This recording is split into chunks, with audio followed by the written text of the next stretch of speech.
And that's the shofar. Hashiram Tazama, the 10 Commandments. Ra'ah, Yahaya, Rakah, Alahayim, Akarayim, Iopinia. No and not have other gods before me. La'ah, Thayosha, Lakah, Pasah, Wala'ah, Thayobadma. No or not thou make graven images to serve them. La'ah, Thalaqah, Sham, Yahweh, Ba, Shua. No or not thou take the Most High's name in vain. Zakar, Ha-Yuam, Ha-Shabbat, La, Kodashwa. Remember the Sabbath day, keep it holy. Kabah, Labakah, Wa, Makah, honor your father and mother. Ba'ah, Thalatazak, no and not thou murder. Ba'ah, Thakanab, no and not thou murder. Ba'ah, Thakanab, no and not thou steal. Ba'ah, Thayonah, Shakar, no and not thou testify falsely. Ba'ah, Thakamad, Kala, Shirah, La, Rakaya, no and not thou covet, which is our neighbors. Selah, hallelujah. Amen. Praise Yah. Hallelujah. Hallelujah. Selah. Thank you, Elder. Hallelujah. And everything you should do is in Yah's name. You've got to do everything that he says in his name. Yeah. Praise Yah. Praise Yah. Praise Yah. Romans 11:5. That's what we was talking about, that remnant. Praise Yah. Praise Yah. Praise Yah. Thank you, Yah. Praise Yah. Yes. Respect Yah's house. Hey, my eyes so. Hey, my eyes so.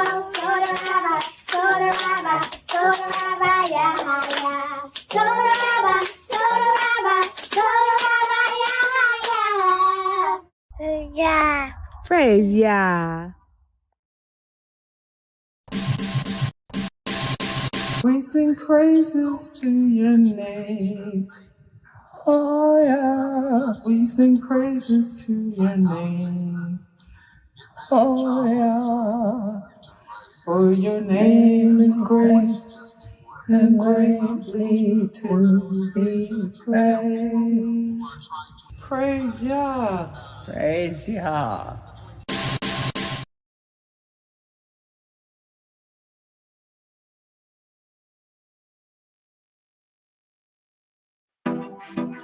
Blessings. What you say? I just blessings. Okay. Blessings. Yes, yeah. I'll be a blessings. Blessings. Over and over again. I just blessings upon blessings. Blessings. I'll be a blessing. Blessings upon blessings. Blessings, I'll be a blessing. Even when I'm stressing, I'll be a blessing.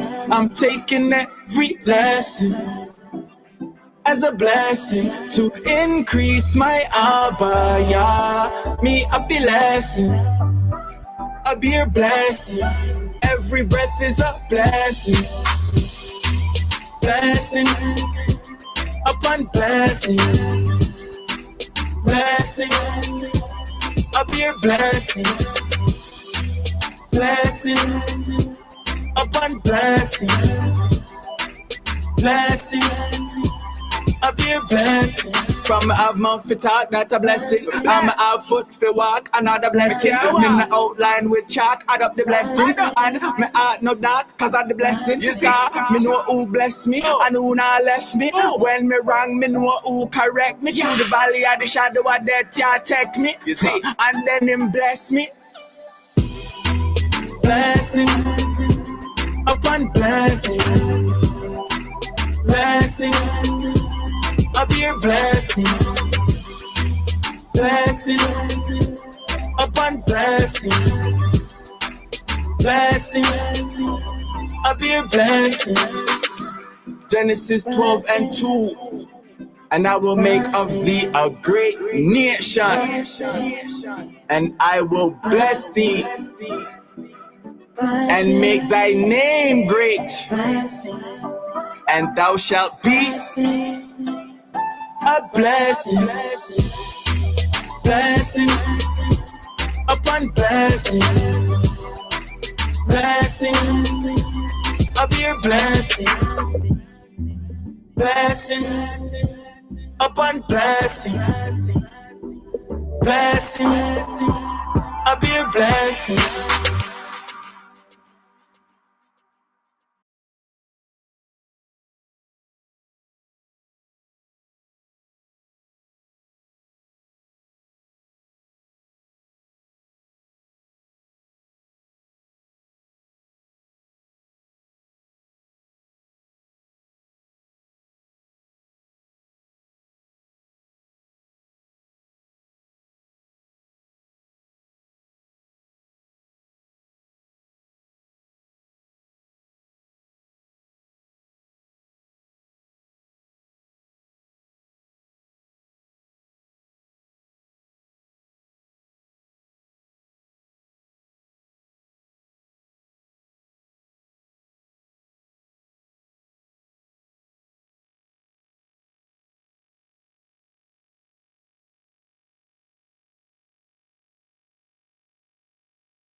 All right.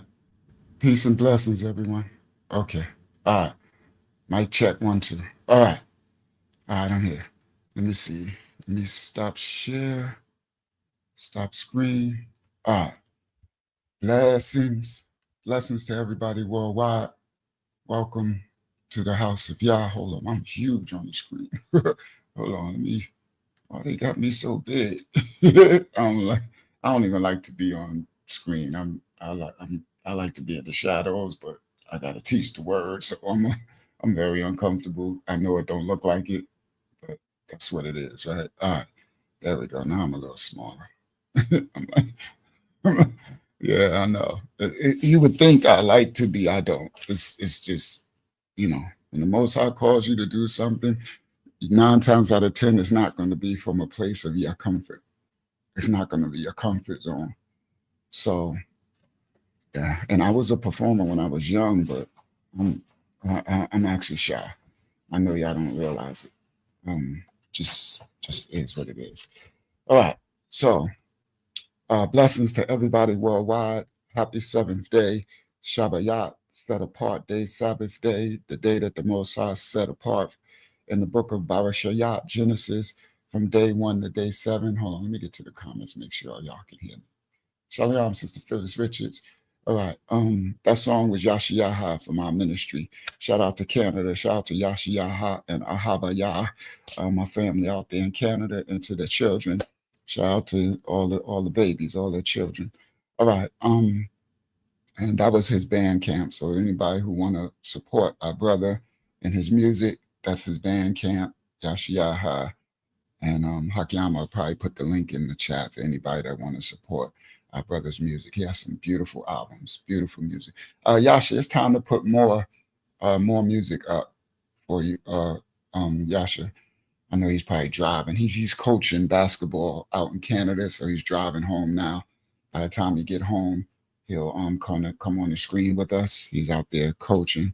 Shout out to all the men and women and children who do something that's supports the children, like coaching sports or teaching children things. All right. So, Yasha, it's time to put more of your album on your Bandcamp, so I can start playing more of your album. I gotta start remembering to play some of Kayana's songs as well. I gotta get with Kayana to make sure that her songs don't give me a strike on the channel, because I need to be playing some more of her songs. All right, let's get started. Let me let my brothers and sisters in the screen Happy seventh day, everybody worldwide. I apologize for starting so late. They restarted my computer, so I come in here and my computer is they restarted everything. So right now, I got to get my time. I had everything set, everything was ready to go, and I come in here and they restarted my computer. So now they even erased my timestamp in the video I'm about to show tonight. But I wrote it down. Praise the Most High, so I'll find it and once we get started. So I apologize for starting so late. All right. Shalom to the house of Yah. Shalom is peace and blessings of the Most High unto you. That's the original Habariah tongue, what they would call Hebrew. Not Canaanite, Ugaritic, Phoenician, not the Afro-Asiatic, Shemitic, Canaanite group of languages, but the original Habariah tongue. So Shabbat is the set apart day, and Shalom is peace and blessings of the Most High unto you.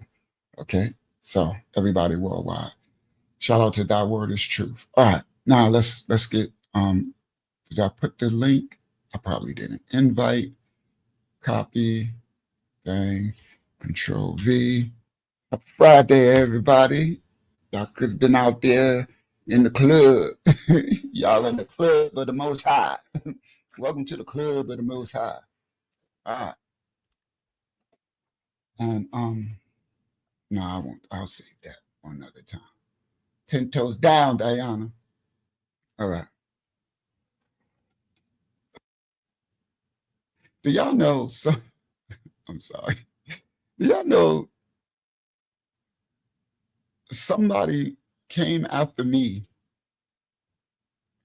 trying to find disrespect and fault in me for the last live stream where I was given a warning to all the black people, all the other nationalities of people, white people, Asians, red, white, yellow, red, brown, and black. Y'all know these races they made. I'm giving a warning that these Israelites, the wicked ones, the wicked camps out there teaching hate and all this stuff. And I'm trying to warn everybody and trying to, prepare yourself because they're gonna classify this, a hate group and all that stuff. And this person comes and all they did was try to find ways to disrespect me from saying a warning to everyone else, trying to help. And when I say when I'm about to do later, I'm about to say window such and such share, right? When I share screen, y'all know everything I do, I kind of say it out loud, right? I'll be like, okay, window, click, share. I say that thousands of times, all over thousands of videos. And this little wicked, you are wicked. Sorry. I'm sorry. See, that's the problem. I'm not religious. This ain't church. I speak truth to power. You know people by their fruit. You were sent to that video to be an adversary and to disrespect me and try to find fault in me on a video when I'm trying to warn everybody that from wickedness that's happening that could get people harmed later, that are harming people in their spirit. The star of Renfram and Moloch that some of them wicked Israelites got on. I did this video, and do y'all know this little wicked girl gonna sit up here and try to just find anything to disrespect me? You know what she said? When I said share, she said I said the word S-H-I-T. He cursed. And then the other sister was like, no, well, if he did, I'll let him know. And I'm sure it was a mistake. He'll repent, and everything. And then she went and found it. She said, that's when he says share. And then the little wicked girl to me, I don't care what you say. I heard S-H-I. Yeah, because you're wicked. You heard wicked is what wicked does. And let me explain something else to y'all. I'm not here. This is for he who has eyes to see and ears to hear. If you can receive what we're doing, yes, everyone ain't going to like me. They're not going to like the color of my skin. They're not going to like the sound of my voice. They're not going to like the locks of my hair. They're not going to like what I wear. They're not going to like if I get loud. They're not going to like when I'm calm. They're not everybody. This ain't the goal. Everybody ain't going to like me. You could go somewhere else and find somewhere else that you like. You understand? This ain't about 2/3 will perish. So I want to say to everybody, I'm not the Messiah and I'm not the Most High. I'm not trying to save everybody. I'm just speaking the word, and I'm trying to help anybody who has eyes to hear and eyes to see and ears to hear from the words coming out of my mouth. If you can't, then there's somebody else on YouTube or somewhere else that maybe you can receive from. I just hope they're righteous, and I hope that they are trying to lead you in the correct way. All right? So this little wicked girl, all she went through I could see if it was another video when I was, I don't know, when I was on one. She went through the video and just tried to find ways to disrespect me. And said, when I said share, I said SHIT. Well, you're lucky I can't say, you lucky I don't cuss. Because I would have a nice cuss word for you, little girl, in your wickedness and sin. But I don't, I bridle my tongue. So then she went and tried to find another place to disrespect me in the video. And guess what she said? He called those Israelites roaches. So I'm like, I called them roaches? It's just go. So I said, tell her to find me the timestamp. Finds me, she didn't want to give the timestamp, right? Because I'm like, I don't remember calling nobody a roach. I would remember if I did, but I know me. If I called someone a roach, I need to hear the context, because I just don't do nothing willy-nilly. If I call you a roach, that means you act like a roach. That means you got roach-like tendencies. You heard? Oh, I don't have to backtrack. Now, if I ever make a mistake, because I'm only a man, I'll repent, right? I'll make a mistake. I'll say, yeah, lucky I don't curse, Taj. They do, boy. Come on. That's what I'm trying to tell you. They have no idea. Somebody told you wrong. Oh, I would have a whole mouthful to call you little wicked, evil girl, coming here as an adversary, disguising yourself as you come in righteous and trying to receive, but all you came is to tear down on a video when I'm trying to build up. Do you understand? Now I don't care. Let me explain something to y'all. The girl, right? Because she's young. Her mama is what you would call a white woman.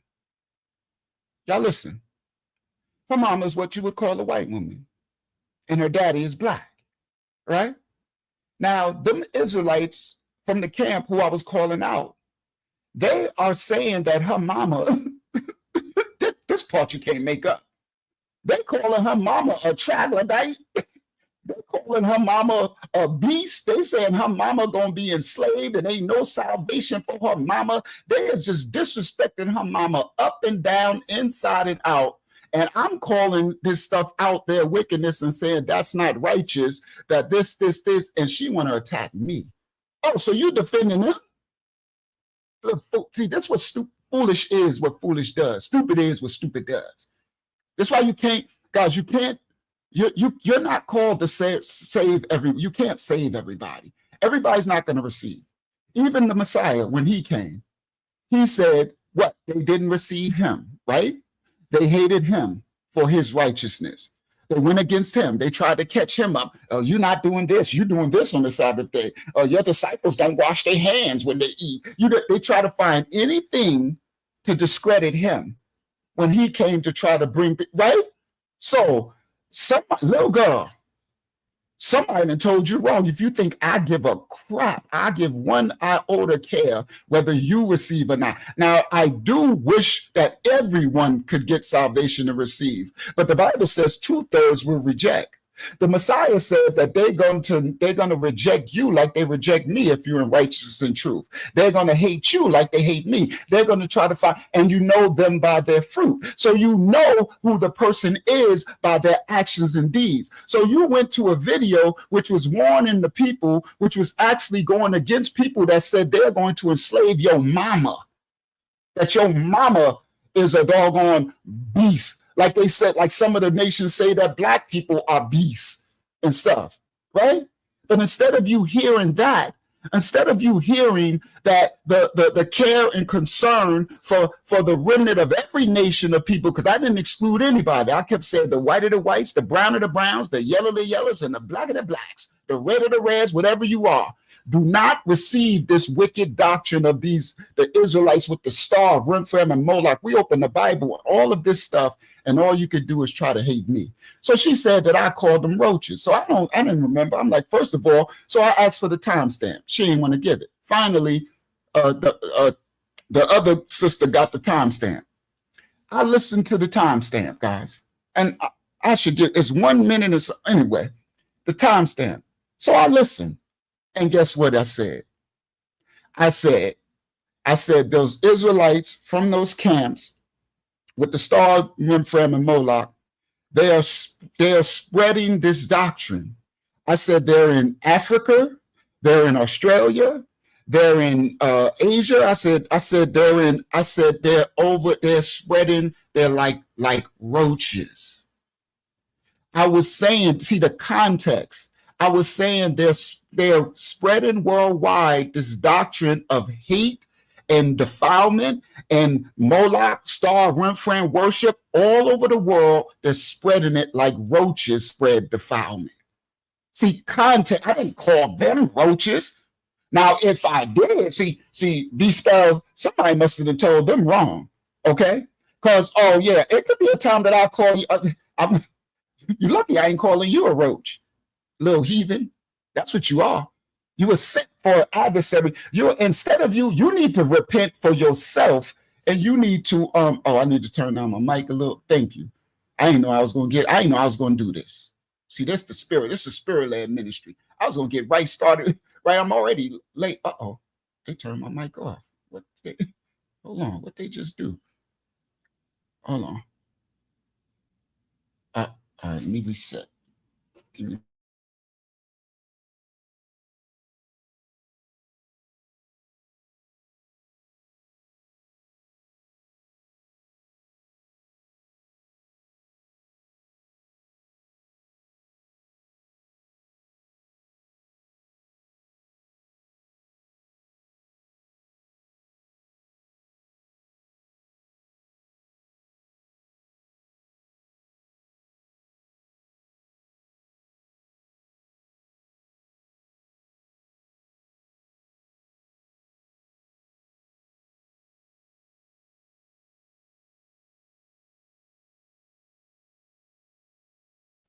Oh, shoot. I thought y'all, let me add my brothers and sisters in. I'm all big on the screen. Shalom, Taj Balaya and Yana Pa. Shout out to California. Shalom, Yashiyaha and Havaya. Shout out to Canada. Shalom, Hakyama. Shout out to Georgia. All right, House of Yah. Shalom, everybody. We're going to get started. So, sorry, guys. I was talking for a little minute. I said I went to try to turn the volume down, and they turned off my audio. And so I thought they try to reset it, right? And then I said, I didn't know I was going to get loud because I wasn't going to do this. Thought I would just start the video and do whatever, but this is a Ryak, a spirit-led ministry. So I never planned to do this. So I didn't even think I would be doing this part. I was going to save this for our Tuesday study to discuss with my family. But as I got started, the whole Ryak, y'all said, say it, because I need to let people know. And everybody in the ministry too. I don't listen. Everybody ain't going to receive. Everybody won't be able to receive my tone, my voice, me, whatever. They're not. Everybody ain't supposed to be. I'm not here trying to make everybody Rodney King. I'm here to speak truth to power and raw and uncut, and that's it. I'm here to try to enlighten and bring righteousness and righteous correction. I repent for my sins, but I know an adversary when they come. I know someone that's a little heathen girl. What are you doing? What are you doing? But she's trying to find fault in me, telling me I called them roaches. That's why I said, well, show me the timestamp, because I would have to have a reason to call him a roach. You acting like a roach. That part. See, that's the thing, Yasha. They think I'm scared to talk my truth. And then you can't talk like that. You have an anointing, and Mashiach called you a dog. Do you understand? He called that lady, that Canaanite lady who grabbed on a female dog. Somebody tell me what that is in the modern day English transliteration. Now, I'm not putting no words in my king mouth. We just calling the truth to power. Okay? I ain't calling you that. You know, he called them the devil. He called them Satan. He called them hypocrites. Come on, bro. I don't cuss. I bridle my tongue. Remember there was a time, and I was on the 25 to life, when I was telling the story and I said we was on the benches and everybody thought I said B-I-T-C-H's. That was hilarious. I said, and they was like, you're in the ministry. Now there's people who love me, not you, you little wicked girl. Yeah, I'm calling. Oh yeah, you ain't gonna like this. Yeah, that's what you get. And I showed you love and respect when you first came, not knowing you was an adversary. Now my people who do respect me and love me, they all said, you said itches. And I'm like, I did not. I'm trying to tell them, everybody worldwide. I'm like, I did not say itches. I know my tongue. If I'm going to slip, it won't be itches. If I'm going to slip, because I don't cuss the reason why you don't hear me slip, never, because in my everyday language, I don't cuss. If I cussed outside of ministry in my regular language, then every time I'll be slipping here and there and saying cusses that's how you know from the abundance of the heart the mouth speaks. I never slip and say a cuss because I don't cuss regular in the regular world anymore. Do you understand? I've bridled the tongue. Praise Yah, praise the Most High. I conquered that. Now I can slip, but if I ever slip, it might be something like D-A-M, damn. That's not really a cuss because, damnation or hell. That's not really a cuss. That's why I try to say Hades. See, I try to clean it up for even stuff that ain't even a cuss, right? My whole ministry said, I said, itches, Diana. I said, the devil's a lie. Listen, B Sparrow. I said, listen, now they love me. The ministry, they like, we love you. None of us are perfect. I said, I understand, guys. I'm telling you, I did not say itches. And they say, well, we all heard it. They were, you know how sometimes you can't, your ears heard it. They heard it. So I said, y'all find me the timestamp.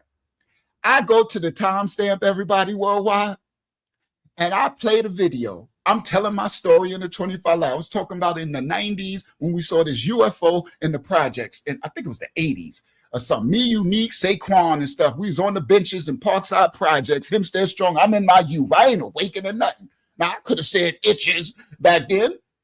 Now, listen, I'm telling the story. I'm listening to the timestamp where they telling me I said itches. I listened and I said, we did such and such. We went back to the benches because we was on our benches in our courtyard in my projects on 67th side of my project buildings, Parkside Projects, where I was raised. I said the benches. We were sitting on the benches, but they thought I said itches. You see? So again, this little girl, when I said click window share, he said ish, S-H-I-T. And when the person showed them the clip and said, he said share, look, and he was sharing the screen when he said it. You know what she said? I don't care what you say. I heard what I heard. He said S-H-I-T. You just attacking me. Boy, people by their fruit. So little girl, you can kick rocks. I don't give a crap if you don't like me because you don't like the righteous. I don't care what it is. I ain't did nothing to you. I ain't did nothing to you. I actually trying to teach the world not to say that your mama is going to be but you want to attack me. Boy, you can't, boy, B Sparrow, you can't, boy. All right, it is what it is. Now I said my part. Little wicked self. Get out of here. Kick rocks. They don't like that. Oh, no. Oh, you supposed to be right. Boy, let me tell you something. Anybody playing with y'all? I'm not playing with the unrighteous and the unelect and these heathens out here, right? These people, because at the end of it all, they will do what? They will harm you. They will stab you in your back. They will bear false witness against you. They will lie on you. They will cheat. They will steal, and they'll do it from a place of self-righteousness. Yeah. The reason I'm not, B Sparrow, I'm giving everybody the energy. That's why I'm doing it for others that think they can come, and others that's in other people, family members who secretly hate that your family is a part of this ministry, and you want them, you want to find fault in me. You want, well then look, I'm the what you lucky I can't be who I was in the street, because you'll get a whole lot more. You get raw and cut. But I bridle the tongue in spirit and in truth. So yeah, B Sparrow, it's not just her for the energy, it's for anybody that come. This is not a self-righteous house. I speak the truth. I don't cuss. I don't lie. I don't cheat. I don't steal. I don't fornicate. I'm trying to be a righteous man in this dark, wicked world. And I'm trying to be righteous in spirit and truth, so the Most High can speak through me and use me so I can help you. So I can help you try to give this same level of righteousness. Oh, but I was at the bottom. I come from, they called me, I was least likely to succeed. I was the one more likely to spend time in prison. I was the third. I was the black sheep. I was, and guess what? I didn't care then. You could kick rocks when I was in the street then too. And guess what I became in the street? A multimillionaire in sin. So while I was driving in my big Bentley, a big Rolls Royce, while I was driving in my big Escalades, in my Mercedes, and my BMWs, and I had my big houses and my beautiful women, they were still secretly on the side calling me all this. He ain't nothing but a drug dealer. He ain't nothing but this. He ain't that. He can't get that. He don't got no mother and father here. I didn't care then. I was living my truth then, even in my sin. I was still had a measure of righteousness, because I was still had take care of the weak, the meek, the hungry, the downtrodden. I was still didn't like bullies. Even when I didn't know righteousness in this fullness, there was a light inside of that little child who didn't know his way. The little child whose parents didn't love him, who grew up in the projects, who knew nothing but drugs and hustling from the crack era. They saw his ancestors in the 80s turn to heroin and junkies, and then they pushed crack and watched them turn to crackheads and junkies, and all he knew was drugs and degradation and hustling and gunshots, and people want to kill you and all this. But all through that, he still loved the little innocents, and he still tried to help the downtrodden and the children and the widows and the people who they would try to harm, the weak people. Man, miss me. That's it, B Sparrow. And it ain't just her. It's for anybody that find this. I'm not self-righteous. I ain't trying to prove nothing to nobody.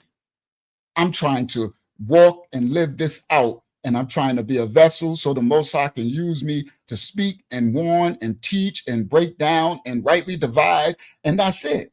And hold myself accountable. That's it.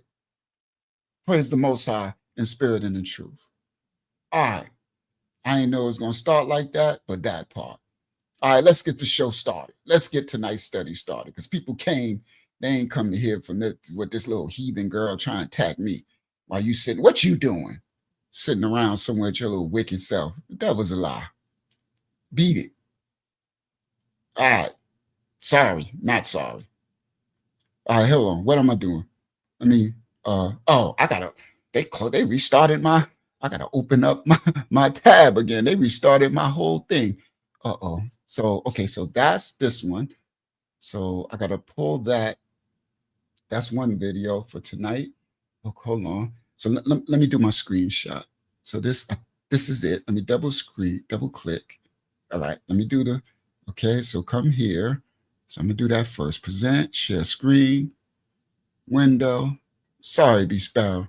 I know you're like, don't give that girl all that energy. I'm giving everybody the energy.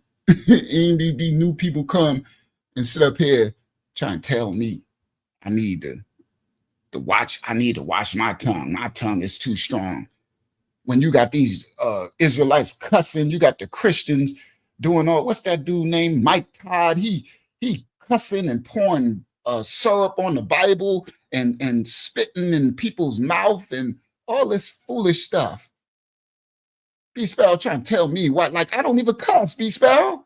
That's too much for you. Then you ain't ready for the world.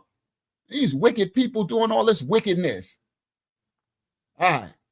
The thumbnail. Hold on. Let me size it up. Let's go. We got some teaching to do. right? You don't want to learn the truth, then go find TD Jakes. TD Jakes has stepped down because Diddy's trial is on. That's why. TD Jakes like, hold on, I need to fall back. All right. So this the video. I mean the thumbnail. Empire of the Bloodline Families. Woo wee! Come on, B Sparrow. Come on, guys. Time. Let's go, Ashaya and Mashaya, Shalom, Mashaya, and family. Let's go now, y'all. Let's go. Time to go. Everything they tell you is a lie. Now let's look at this thumbnail. Now, what's the title? Access to the empire of the 13 bloodline families and their sleeper cells exposed. Now, I know if that ain't a title, I'm kind of proud of myself for that. And sometimes, I just come up with it. I just came up with it, and it was like, oh, that's kind of good. I'm like, that's good. That's good. I'm like, okay, and it's gonna go with what everything that's in this title is gonna be in this video. Y'all about to see. We're gonna be sharing a video, right? So access to the empire of the 13 bloodline families, and I'm gonna break down who they are. It's going down tonight. It's gonna be a really, really big show. Taj Bala, y'all go ahead, get your popcorn. Go ahead, put your feet up, get yourself together. Friday night, y'all hanging with the house of y'all. Y'all sit on down and y'all learn and enjoy the truth, spirit, and the truth. You might get a laugh or two here and there. That was another thing. He shouldn't be making jokes, and you sit your little butt. Go. Sorry, I'm sorry. Let me focus. Let me focus. I know B Sparrow like, come on, focus. I'm a focus, guys. So that's why I didn't play in the street. That's what that is. That's things I need to work on, right? I didn't just let stuff go in the street. You would watch your mouth when you do in the street. You watch your mouth. I'm coming to your hood, facts. I'm coming to see you. All right. So anyway, let's get focused. Now, the access to the empire of the 13 bloodline families and their sleeper cells exposed. Ooh, sleeper cells. Okay. Yeah. Sleeper cells. Oh, yeah. I'm going to save it to come out in the video. Okay. Sleeper cells. So then I said, okay, I need a thumbnail. I came up with the title. I'm like, oh, I need a thumbnail. So I'm going to my search and I said, okay. And I found this. Ooh, look at that image here. Everything they tell you is a lie. Look at that. And this tie into that same star from the last video. What those is the camps, right? The star of Renfram and Moloch, which you triune your images. This is Baal. This is the devil. This is Anunnaki. And then they got the eye of Horus from the pyramid on the back of the dollar bill in the center of the world globe with the star of Rem. Oh, come on. Let's go, children. With Friday night. Let's go. Now, this is a picture, right, y'all? Here we go. I'm like, let's go. And then they got this globe with the star and the eye and all that on top of like a pedestal, like a trophy, right? And then on the sides, look what they got. They got Facebook, Twitter, YouTube, right? Yahoo. They got internet. Oh my, this is popping. Let's go. Come on, Father. Y'all, shout out to United Kingdom, the UK in the building. Let's go. So then, y'all know, I like to always put two images because at first I just had this image spread and I was like, okay, that's good enough. And then I'm going to put the, put some wordings in there, right? And so when I'm looking, I said, no, I always like to put two images. I said, all right, I got to find another image. And oh boy, look what I found. Oh, this one here. I don't even know who she is. I know who that is. I know who that is. I know who that is. I see his face look familiar. I know who that is, right? I don't know who that is. I seen her before. I seen him before. I don't know who he is. I know who that is. And I know who that is, but I don't remember his name. And I said, oh, we got it now. Put it on together. And I got to do my artwork, my graphic work, and all this stuff. I'll be putting this together. Praise the Most High. He gave me a skill set. Now I think I'm good at these thumbnails now. right? Anything you want to learn, continue to do it, and then you'll get better and better. Now, also, I didn't see this before, but in this, look at these men holding their face. And look, they got images. Everything they tell you is a lie. They got images of torment, right? Wow. All right. So, Empire of the Bloodline family. Oh, this going to be a dope one tonight. It's going to be some stuff coming out tonight. Let's get started. Empire of the 13 bloodline families and their sleeper cells exposed. All right. Who here? Yasha here. He ain't did it. Can you hear me, Unc? You good? You about to look at Yasha like, yeah, Yasha. I want you to say a quick prayer over the house. So you say a quick prayer over this study while I grab, because remember, they restarted my computer. So I'm going to grab the video. I'm going to set up what I need to set up, because I had it all set up, but they restarted my computer, right? So Yasha, do a quick prayer over the house, please, young king. I ain't heard a prayer from you in a while. All right? Shout out to Yasha. Yahan Ahavaya. All right. He doesn't have his headphones in. Oh, you don't have, you can't hear me? Oh, I don't got no. That's hilarious. I ain't got no headphones on. That is funny. I don't even remember when they came out. Oh my goodness. All right, now I can hear you. Yeah, I was trying to say something before he started prayer, but around the globe, Hold on, let me come back. Those leaves for the United Nations, that seals the covenant. Those leaves around the globe seals it in. Yeah, if you look at the United Nations logo, it's that same thing's on the outside. The same leaves. Yeah. 5, 6, 7, 12, 13. It's probably 13 of these leaves. It is. 1, 2, 3, 4, 5, 6, 7, 8, 9, 10, 11, 12, 13. You see it? That's one here, 2 here, 3, 4, 5, 6, 7, 8, 9, 10, 11, 12, 13. And that's in the back of the dollar bill, the 13 with the that's that number with the what they call. I have to keep saying I'm gonna put a dollar bill up, and I keep forgetting to grab one and put it up. We'll do it another time. That the eagle is holding, and the 13 steps of the pyramid. All right. So well, thank you. Yasha said, I've been trying to say something. he going like this. I'm like, oh, you can't hear me? He like, no, you can't hear me. Huh? Can't hear me, fool. Right? Now I know I'm not a fool. That's what I say, guys, don't get so uptight, right? We this house, man. Imagine if I was just boring. We didn't do no laughter, we didn't have no fun, and we'd be doing 5 and 6 hours. Y'all, everybody would be asleep. Man, come on, bro. Stop it, right? Praise the Most High. Sometimes we get the Holy Spirit come in, and we get raw, and then sometimes we calm, sometimes we laugh, sometimes get folio, right? Praise the Most High for a sense of humor. But everybody ain't gonna, everybody ain't gonna like me, right? They're gonna say he shouldn't be laughing, and he did your butt out of here. All right, let's go. Yeah, the 13 original colonies, just darling facts, when they built these United States. You heard of America. All right. So let's so Yasha, you take care of that. And then let me get the video and stuff together. All right. Thank you, young king. Praise Yah.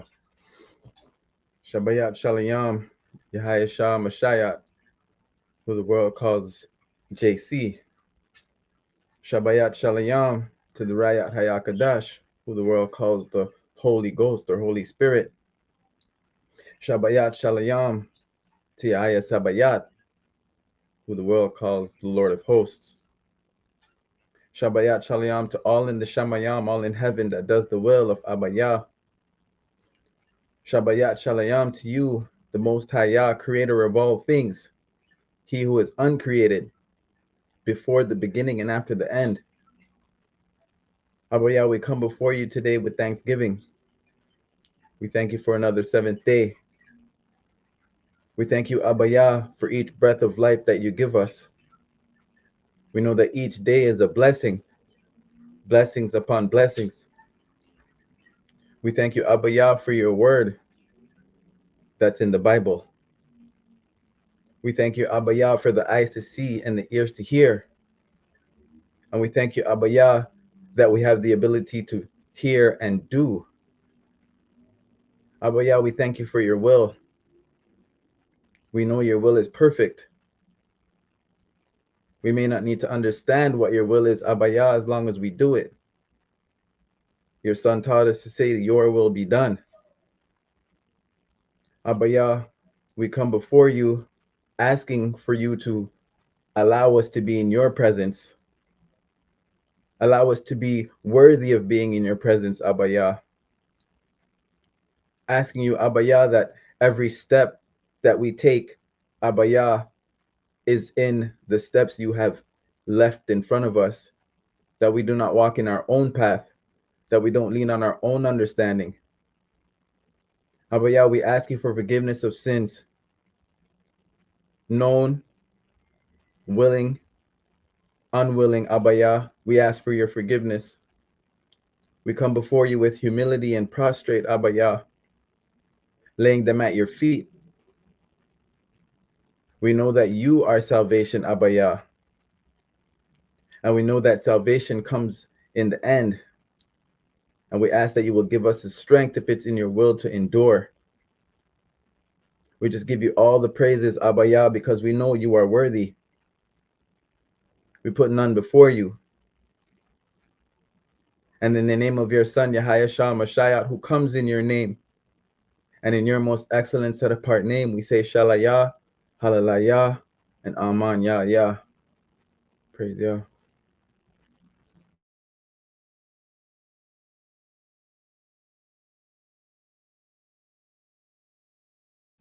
Praise Yah. All right. Did I get back in time? Did you just finish? All right, good. Perfect timing. Thank you. I just realized I had to tinkle. Now I say tinkle because someone had a problem with that before. He grown man. He said, I'm trying to be a little respectful. Okay. I had to go take a tinkle. We know I'm a grown man. I don't, All right. Thank you, Yasha, for covering the house in prayer. All right, let's get started. The video, access to the empire of the 13 bloodline families. Shout out to everybody on Facebook that'll be coming over. That's what. Shout out to Desmond Cox Jr.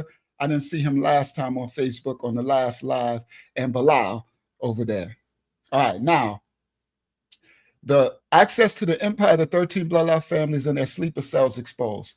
Copyright disclaimers are in effect. We don't own rights to this video.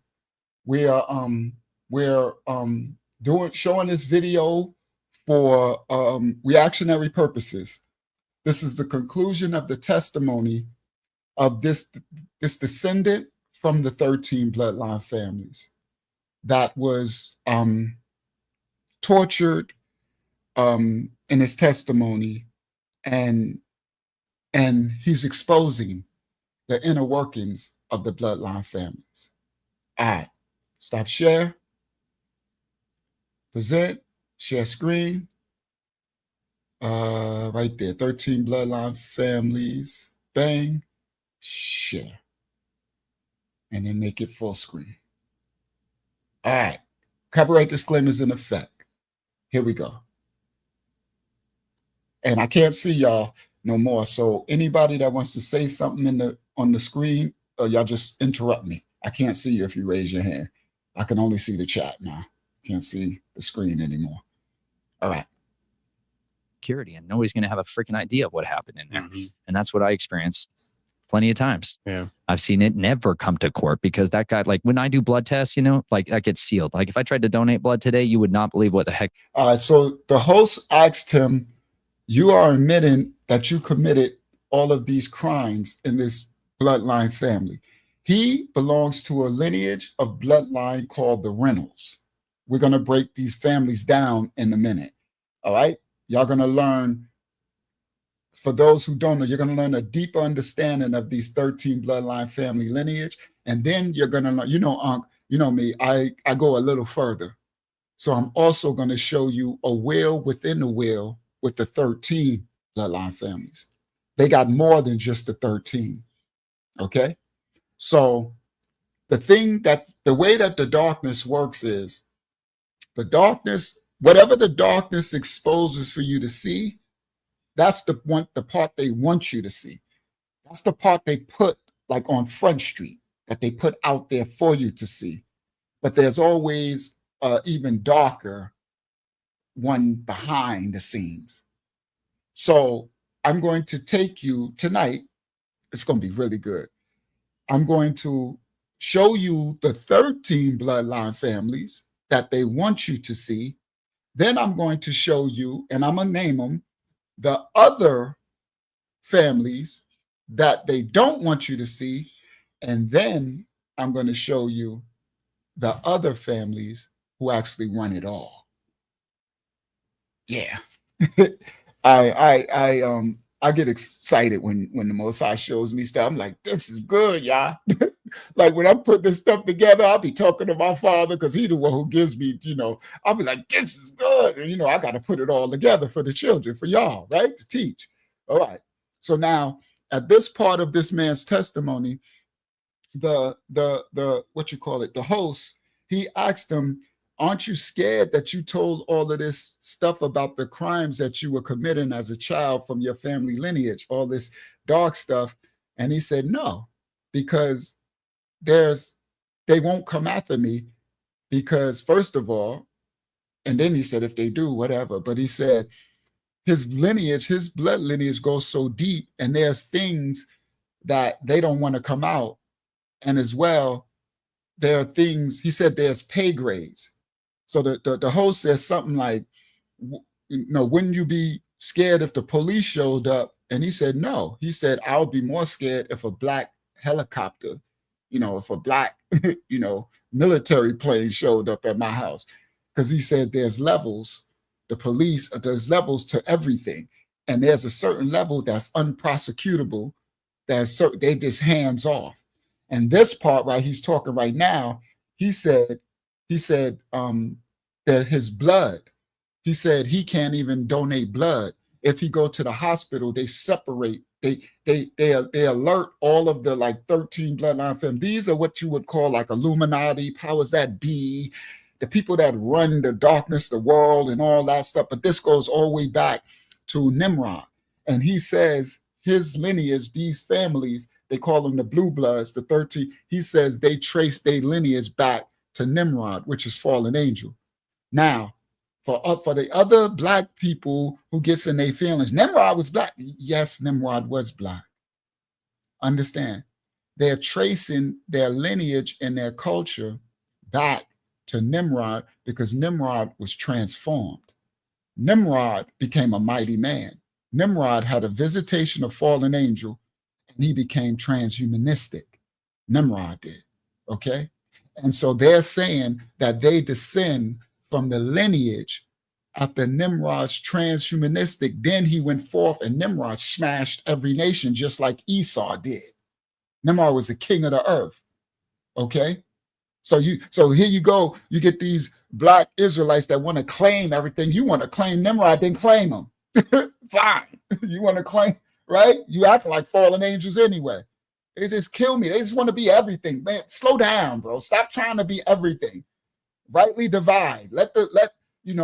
So these 13 bloodline families, they trace their lineage back to the transhumanistic Nimrod, who apparently mixed his seed with their ancestors, and they are trying to keep their lineage pure. And this is fallen angel Anunnaki. After the flood, after Mount Ararat, when Cush went up to the mountains and got a visitation, when Nimrod got the coat from Adam and Eve that his grandfather Ham stole from Noah on the ark. So study to show yourself, understand that these people know what they kill me, guys, right? These Instagram, blacks and TikTok, and they don't got the ancient books. They don't, and you want to tell these 13 bloodline families that who kept their lineage back since then, they keep that blue blood pure. Now they mix stuff and they breed. Okay, we getting into the title a little bit, right?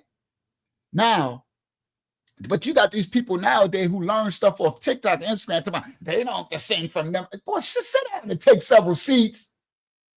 Can't tell these people nothing. That's why same people run around here talking about Esau's the white man. Esau's the white man, white man, white man. When Esau is every nation of people on the earth. Esau was originally a black man. But then you want to say the white man descend from Esau, but Esau is black. Make that make sense. So they can't descend from Nimrod? Fools. Fully holes, bro. Sorry. Sorry. let me get out of my feelings a little bit. All right. It's just a little frustrating. You know, when people always they want to just deny everybody. They just want to be everything. Good. You acting like Nimrod. You probably do descend from him. Especially those ones, there's Israelites out there with the star on their arm and stuff. That's Moloch and Remphan. That's Nimrod. That's fallen angel. Anunnaki, Moloch worship. Yeah. All right. Now, this man and these 13 bloodline families, what they used to call Illuminati, they call them the powers that be. They call them the man in the 70s, Mr. Charles. You know, they keep their lineage. They know that they can shapeshift. They deal with transhumanism. That's why the second world now, everything is about trans, right? We ain't got to go there, but y'all know, put the pieces together to the puzzle. So now this part, I'm giving the context so we ain't just starting and people who watch this is lost. Now y'all can. So when he asked him, was he scared? And he said no. And then he started explaining about, and y'all can go watch our lives if you want to see the full interview. This is part 3. This is the last part because we're going to get through the end of this tonight. Right. And so we got part 2 and we got part 1 that tells this whole story. Now, he's saying right here, he says, no, he says, if I have to go to the hospital, they call like the bloodline families and they make and these people they'll get the doctor, they'll separate me. He said, I can't even give blood. He said, if I give blood and someone gets my blood, he said, you won't believe what'll happen to that person. Because he knows that in his blood lineage, there are things in his blood that, first of all, he was made into a super soldier, a military experiment. He took experiments, the way they experiment with people with the Jim Joe's jab juice. Y'all remember that shot they was shooting people with, right? There's things that's in people. And he said, there's things in my blood, not just his lineage from the blue blood, but the things that they ingested into him when he went through these experiments, because he says he was a super soldier, right? And I'll save it. I was going to say something. It's part of the title. All right. Thank you, Hakiyama. So that's one of the lives that you part 1. There we go. And then you can watch part 2 on our lives. So to get caught up. Now, here we go. So now you got that context. I'm going to put it back a little bit, and then we're going to let him play. National security, and nobody's going to have a freaking idea of what happened in there. Mm-hmm. And that's what I experienced plenty of times. Yeah. I've seen it never come to court because that guy, like when I do blood tests, you know, like that gets sealed. Like if I tried to donate blood today, you would not believe what the heck happens to the poor guy that I hand that blood off to, right? He's going to go through a freaking hell, and they're going to recover that because it's classified technology, what's inside there. They're like, you're not allowed to have access to this stuff. You know, like that's what a lot of these soldiers come out of these programs, and they're like, you're not allowed to give blood ever. If you go to a hospital and you go to a checkup, you better call us before you do. You know, and this is the stuff that ends up happening through the rest of your life that they don't tell you about when you're like, yeah, I'm around all these guys and I want to be stronger. Yeah, I want to be stronger. I want to be strong. I want to be able to carry all kinds of stuff. And they're like, here, you just come line up and take another shot in your arm. You're like, yeah, I feel great. I feel like you're dying for a while. And then all of a sudden you're like, I am carrying 260 pounds. Carrying. I'm a little dude. I was like, this is great. Give me more. Right. And now it's like, I could go off all day on that. But what they don't tell you is the side effects. And you're like, yeah, you're probably going to only have a kidney for about another year. And that's what happens. You're like, why are all my teammates dying? Why are all of them dying? All of them. Why are all of them dead? Their purpose was served. Yeah. Wow. So he's breaking down that he was in the military and his family, part of the 13 bloodline families, were on the military section of the 13 bloodline families and their dark wickedness, right? Where you got Masons, Freemasons, you got the Vatican and the theological part, the dark, you got all the different, his was more the military. So he was used, this is his testimony, he was used as a military soldier, and they were taking experiments taking drugs, right, to make super soldiers. This is back, right? He was saying this is back years ago, right? And these other countries are doing it, and a lot of this stuff started with the World War II, with Germany, right? Because Germany was making super soldiers, right? This is when they was coming up with in these labs, and they making up these things to make. And so he was like, yeah, give me more because I'm faster. I run. He said, I end up lifting 260 pounds and I'm a little guy. And I'm like, yeah, give me more. He's young. And he said, they don't tell you the side effects, that all these things are in your blood and that your kidney is going to shut down, and all his teammates in this military super soldiers, right? They're dying prematurely. So that's what he was bringing out. All right, let's continue. Hold on, give me a second. Come on, show up. Okay, let me move this up. It's messing around. There we go. Okay. Go off all day on that, but what they don't tell you is the side effects. Great. Feel like you're dying for a while, and the things that's called discovery in a lawsuit, which is national security. Blood today, you would not believe what the heck happens to the poor guy that I hand that blood off to, right? He's going to go through a freaking hell, and they're going to recover that because it's classified technology, what's inside there. They're like, you're not allowed to have access to this stuff. Like that's what a lot of these soldiers come out of these programs, and they're like, you're not allowed to give blood ever. If you go to a hospital and you go to checkup, you better call us before you do. And this is the stuff that ends up happening through the rest of your life that they don't tell you about when you're like, yeah, I'm around all these guys and I want to be stronger. Yeah, I want to be stronger. I want to be strong. I want to be able to carry all kinds of stuff. And they're like, here, you just come line up and take another shot in your arm. You're like, yeah, I feel great. I feel like you're dying for a while. And then all of a sudden you're like, I am carrying 260 pounds. I'm a little dude. I was like, this is great. Give me more.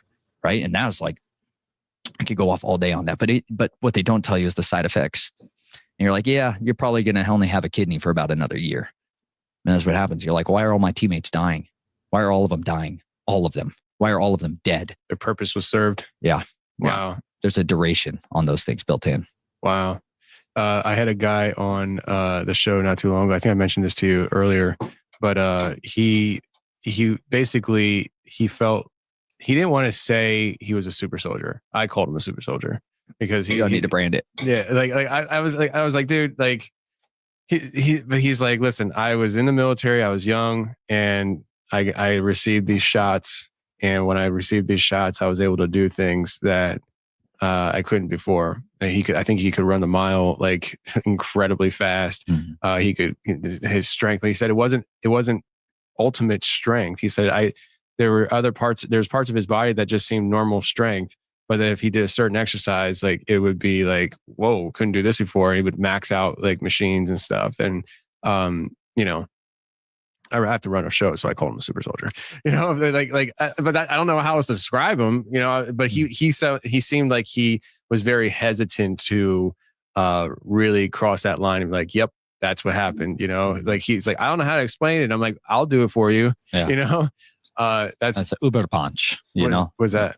That's the super soldiers from the Aryans. Germany? Yeah. But that program does their children. Don't forget about the breeding races. They bred hundreds of thousands of women with these super soldiers, and all their children was the progeny of that. That's who we're talking about. All those people got jobs in certain places and began to have children of their own. Like these families have been doing genetic meddling for a long time, and other people just stumble into it. Like there's scientific community who stumbled into it a lot during World. Hold on, I'll just let him talk. Now he just dropped a huge megaton bomb. Y'all, yeah, I'm gonna put it back. I just let him keep talking. I'm gonna put it back. So the host was talking about another guest that he interviewed, and he was talking about in his military that what they shot into him, he become a super soldier. And the dude Nathan, he said it's Ubercheck or Ubercheck. And he said, what's that? And he says, the Aryan. I tell you, this started back in World War II. I knew that anyway, before this, World War II. Some of y'all don't know that a lot of the technology, the medical technology, the MK Ultra, the alien stuff, they got from when they conquered Hitler in them. Over in World War II, and Hitler's scientists that was doing genomes. And just like fallen angel, right? Anunnaki, when they, like it says in the end of the days of Noah, when they was splicing and genes and making other beings. So when the West, who conquered Germany back in World War II, they imprisoned a lot of the scientists, and they brought them over here and put them to work in the labs and got them to use their technology here in America too. Okay, and other places, and France, and the place, I forgot what they called, the union that got together with America, and I think Russia was part of it too. Yeah, Russia was part of it. I forgot what they called that. Now, he said he named them. Now let's go. I know he talked fast. I don't know how else to describe him, you know, but he seemed like he was very hesitant to really cross that line and be like, yep, that's what happened. You know, like he's like, I don't know. Thank you, Wyatt. The Allied Powers. That was what they called them. The Alliance. How to explain it. I'm like, I'll do it for you. Yeah. You know, that's the Uberpunch. You know, was that? That's the super soldiers from the Aryans. Germany. Yeah. But that. So what he broke down in German is called Überschanz. So he's breaking down that the Germans were breeding super soldiers. Now, they were giving them these shots, this concoction, this pharmakeia, this sorcery, right? This fallen angel stuff, and making these soldiers stronger, bigger, faster, and then they were breeding them. So that's what he's breaking down. Listen. Program their children. Don't forget about the breeding races. They bred hundreds of thousands of women with these super soldiers and all their children. So they had breeding races. This is when Hitler was trying to breed an Aryan nation army that Hitler was going to take over the world with this army. Okay. Now, he says, don't forget that they bred hundreds of thousands of women. Because remember, Hitler was they was doing this program for an expansive amount of years before they did the thing to the converts and put them in camps and stuff, right? Before they did that to them over there, right? They was already doing this before the rest of the world got abreast that they was trying to take over the world. They had already been breeding this for years, okay? These are super soldiers, okay? And hold on, put it back again. Just a little bit. There we go. Uberpunch, you know? Was that? That's the super soldiers from the Aryans. Germany. Yeah. But that program does their children. Don't forget about the breeding races. They bred hundreds of thousands of women with these super soldiers, and all their children was the progeny of that. That's who we're talking about. All those people got jobs in certain places and began to have children of their own. You know, like these families have been doing genetic meddling for a long time. Facts. All the way back to Nimrod. Now, he's talking about the modern day. He said all of the children of them, they got jobs. So these people didn't go away. Yo, he's dropping stuff right here. So people don't realize, like we see the TV, we'll watch the History Channel, right? We'll see the Allied forces go and they conquered this, they took Himmler and this one, they locked them up, and this one, we know some of the stuff that they used them to help make the bombs and stuff like that, and all the stuff that they came up with right here. But what he's pointing out is, what about the thousands and hundreds of thousands of these breaded, half Nephilic now super soldier children? Where they, remember, now we're talking from 1940s to 2020. Where are these? That means if it was hundreds of thousands, it got to be like millions now. You understand? Now he's saying these, he said they got jobs, positions. So these people know who these super soldiers, he said they have gotten positions. All right, let me go back a little. You know, he talks fast, so we always break down here. Oh, I didn't want to go back that far. Right. You know, that's the Uberpunch. You know, was that? That's the super soldiers from the Aryans. Germany. Yeah.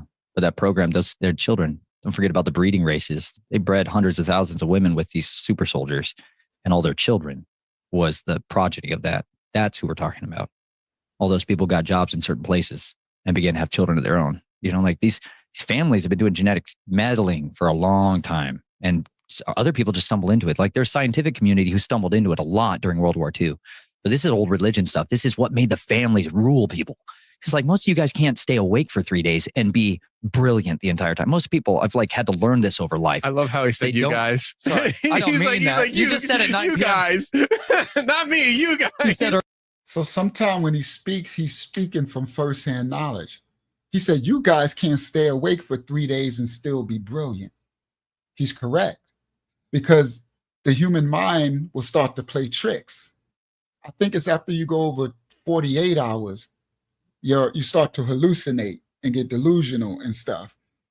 He says, you can't stay awake for 3 days straight and remain brilliant, because you haven't been genetically engineered, spliced. You see? But he's pointing out that they can, that they're able to do this. These super soldiers, these hybridize. Okay? All right. Go back a little bit. Guys, not me. You guys. You said earlier. It's like most of you guys can't stay awake. Families have been doing genetic meddling for a long time, and other people just stumble into it. Like there's a scientific community who stumbled into it a lot during World War II. But this is old religion stuff. This is what made the families rule people. Because like most of you guys can't stay awake for 3 days and be brilliant the entire time. Most people, I've like had to learn this over life. I love how he said you guys. Sorry, I don't mean that. You just said it 9 You p.m. guys, not me. You guys. You said earlier it's like 9 p.m. and you were tired and didn't want to get something done. And I'm like, yeah, man, like you've been awake 3 days, you know, like it's weird. I didn't know it wasn't normal until I sat down. My wife and I stopped watching the TV, man. And we started talking to each other face to face like this. Shout out to brother Kevin Knight. Sorry, I just interrupted it, but I wanted to say this before I forget. Yo, Kev, I didn't know you was from New York too. I seen the last comment when I watched the thing back. You from New York too? I didn't know you was from New York. Salute, King. I forgot what he wrote. He wrote something about Brooklyn, something about New York. I'm like, oh, he definitely from New York too. All right. So now what he's bringing out was, what he's about to bring out, he says he's about to bring out, he didn't realize that other people didn't live his reality until he got married. And him and his wife stopped watching TV and started to talk.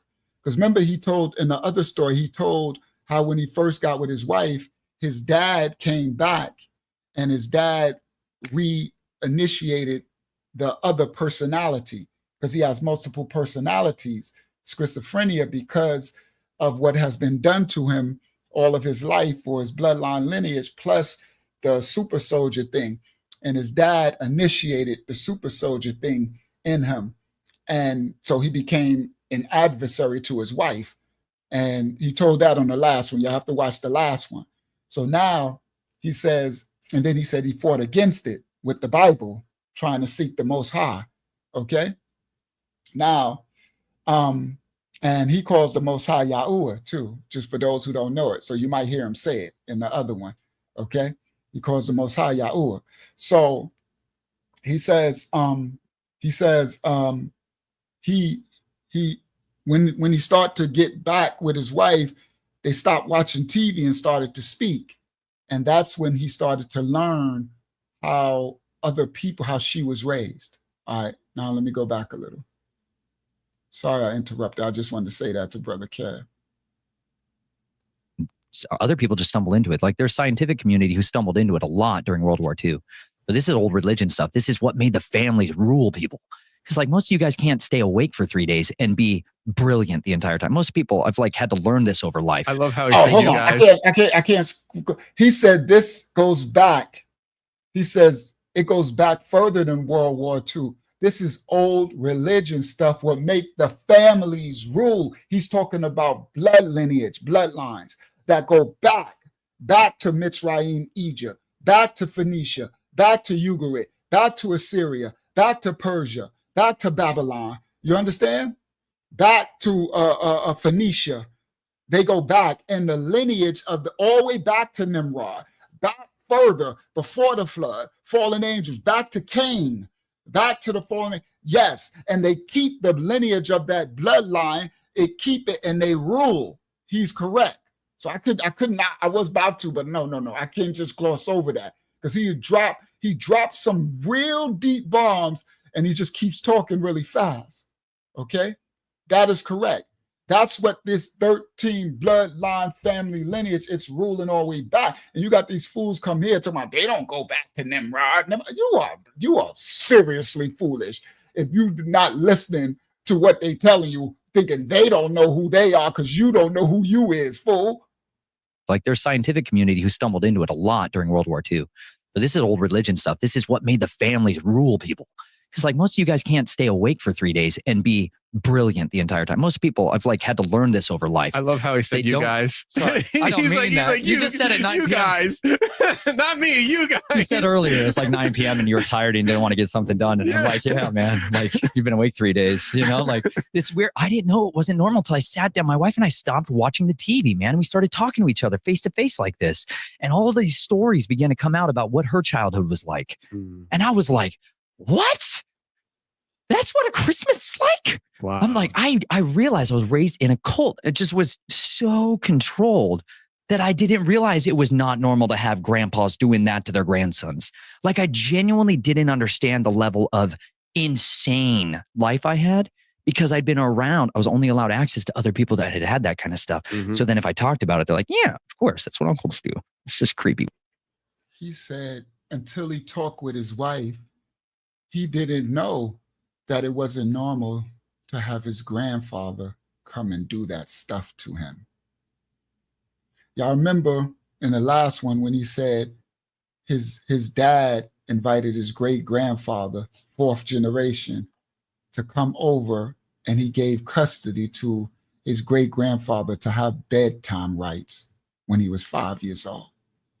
And he said, I didn't know, which you wouldn't. Think about it. If they raise you separate from other world and other children, you think that would be normal. He said until his wife started telling him about what, Christmas and how they would be together and all this stuff. And he was like, huh? Like, he thought it was normal that his great-granddad would do this to him. Okay? And he said they would have you only around others who are doing this, getting the same thing done to him. And he said, they'd be like, yeah, that's normal. Uncles do this. You see what he's saying, right? He says it really quick. Granddads, great-granddads, uncles, fathers do this to their little boys. This was in the lineage. This is fallen angel. It goes back to Nimrod and Anunnaki and stuff. That's a fact. All right, let me go back a little because he talks really fast. And he drops something else in there. I might hear it this time. I'm going to bring it out. What? They're talking to each other face to face like this. And I don't mean that. You just said it 9 p.m. You guys. Not me, you guys. You said earlier it's like 9 p.m. and you were tired and didn't want to get something done. And I'm like, yeah, man. Like you've been awake 3 days, like it's weird. I didn't know it wasn't normal until I sat down. That's the part. He said, he's trying to apologize because he said, you guys, he said at the beginning of this interview, the interviewer said it's 9 p.m. He's already tired. And he said, Nathan, he said, he didn't say it, but he's looking at him like, you're tired. I've been up for 3 days and I'm not tired. So he's used to, he can stay up for 5 days and function because his blood has been tampered with. So he said, the reason why I said you guys, because at the beginning of this interview, you said it's 9 p.m. and you're already tired. And he said, I've been up for 3 days and I'm right. So he speaks so fast. And that's how I know that this ain't made up. Guys, you got to watch signs and watch how people speak. They speak. It's like he's not thinking of what to say. This is normal. That's why he speaks so fast. Like, he apologized, right? Like, I'm sorry. I was just saying you guys, because you said that you was tired at 9 p.m. and I've been up for 3 days. And he just keeps going. Right. But it's so fast that you'll miss it. All right. 9 p.m. and you were tired and didn't want to. He's like, you just said at 9 you p.m. guys, not me, you guys. You said earlier it's like 9 p.m. and you were tired and didn't want to get something done. And I'm like, yeah, man, like you've been awake 3 days, you know, like it's weird. I didn't know it wasn't normal until I sat down. My wife and I stopped watching the TV, man. And we started talking to each other face to face like this. And all of these stories began to come out about what her childhood was like. And I was like, what? That's what a Christmas is like? Wow. I'm like, I realized I was raised in a cult. It just was so controlled that I didn't realize it was not normal to have grandpas doing that to their grandsons. Like I genuinely didn't understand the level of insane life I had because I'd been around. I was only allowed access to other people that had had that kind of stuff. So then if I talked about it, they're like, yeah, of course. That's what uncles do. It's just creepy, weird stuff, whatever. But her and I are talking about this stuff and I'm starting to tell my stories to her and she is like sick. She's like, that's not okay. Like that should never happen. I'm like, I'm telling you about one day. I was like, what do you mean never happen? Like happened for years. Like, what are you talking about? Like, I didn't have the paradigm of understanding. That is the saddest thing in the world.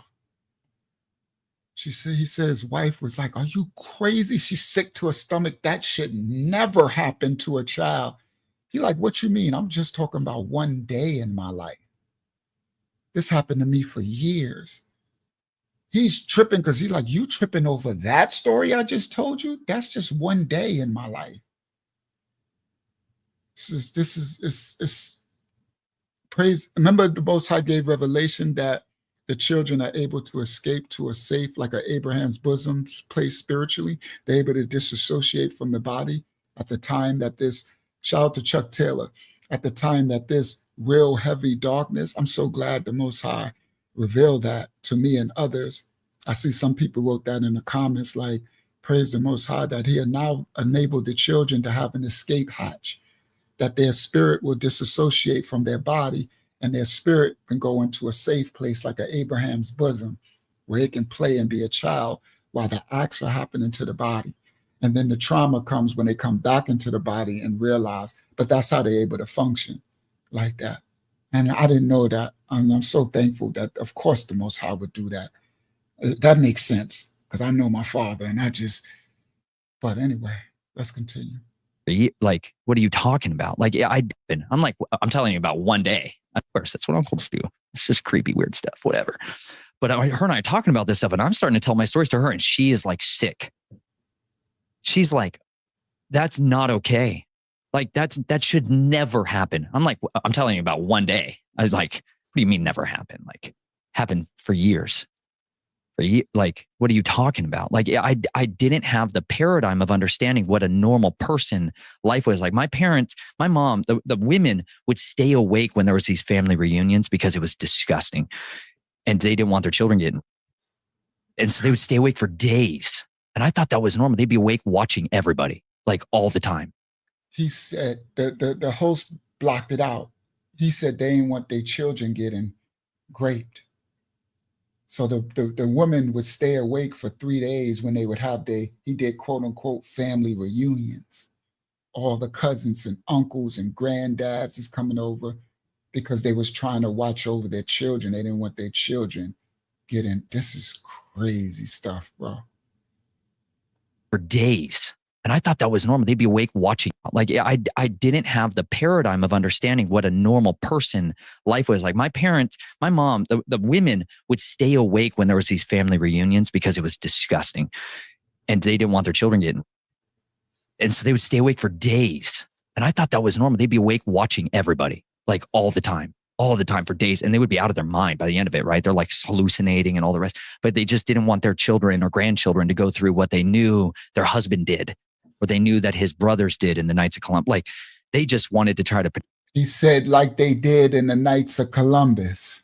Protect him. But I thought it was normal that parents and moms would be awake for days on end and just suddenly pick up one day and we're going to travel 2,700 miles, you know? And like, that's normal. I thought that's how people were. I didn't understand people needed like rest and recovery and all of this. You could just switch personalities and keep going and backlogging it and use augmentation from whatever, drugs, people, anything you needed, you know, but like they extracted all kinds of stuff out of people and that was what they would run on. Hold on. I got to pause. He dropped it again now, y'all. He said, I didn't realize that people needed rest and recovery. That's why I said it, because he dropped stuff quick. He said, I didn't realize that people needed rest and recovery. He said, I'm a paraphrase. He said, I just thought you switch personalities inside and keep on going, and then take a hallucinate, take something and hold on, let me let it go back. Let me bring it back, because he talks really quick. People were. And so they would stay awake for days. And I thought that was normal. They'd be awake watching everybody, like all the time for days. And they would be out of their mind by the end of it, right? They're like hallucinating and all the rest. But they just didn't want their children or grandchildren to go through what they knew their husband did, or they knew that his brothers did in the Knights of Columbus. Like, they just wanted to try to protect him. But I thought it was normal that parents and moms would be awake for days on end and just suddenly pick up one day and we're going to travel 2,700 miles, and like, that's normal. I thought that's how people were. I didn't understand people needed like rest and recovery and all of this. You could just switch personalities and keep going and backlogging it and use augmentation from whatever. He said you could just switch your personalities and keep going and backlogging it. And y'all see how it's flowing off his tongue. He like, as the child, you could just, as you're been tortured and whatever, you spiritually come back to your body, you could just switch personalities. So they tortured the little this personality, so you could switch into another personality in the body. And now you don't even need rest, because the other personality is a new being inside. Just the fracturing and the splintering of the personality sets in the individual. And he like, this new personality don't need to sleep. And then when that one gets traumatized, you could switch to another personality. And all like, wow, hold on, let me go back a little. Here we go. Needed like rest and recovery and all of this. You could just switch personalities and keep going and backlogging it and use augmentation from whatever, drugs, people, anything you needed, but like and then use augmentation from drugs or whatever you need to assist you in, it's pharmakeia, to assist you in the backlogging and the switching of the personalities. And then you take some type of drug and you can escape the reality of what's really happening. Thank you, Brother Chuck. Thank you, Brother Chuck Taylor. You can escape the reality of what's really happening to you. So he's explaining this is how he was raised. Come on, Jacob and Yahakanah. No shalom at all. No shalom at all. He said, I didn't even know that there was a such thing that people even needed rest and recovery. Shalom and restoration. He would escape into another fractional identity, and then pharmakeia. They just wanted to try to protect him. But I thought it was normal that parents and moms would be awake for days on end and just suddenly pick up one day and we're going to travel 2,700 miles, and like, that's normal. I thought that's how people were. I didn't understand people needed like rest and recovery and all of this. You could just switch personalities and keep going and backlogging it and use augmentation from whatever, drugs, people, anything you needed, but like, they extracted all kinds of stuff out of people, and that was what they would run off of, and it was their little serum, that they would, their nectar of the gods that they would run off of. But it's just human hormone isotopes in a lot of ways, blood plasmas and stuff like that they would use. But this stuff would just jack them up and they just go for days. Oh my goodness, he'd be dropping so much in one little sentence, bro. He just drops a lifetime of darkness. Okay, so I've definitely got to bring that back.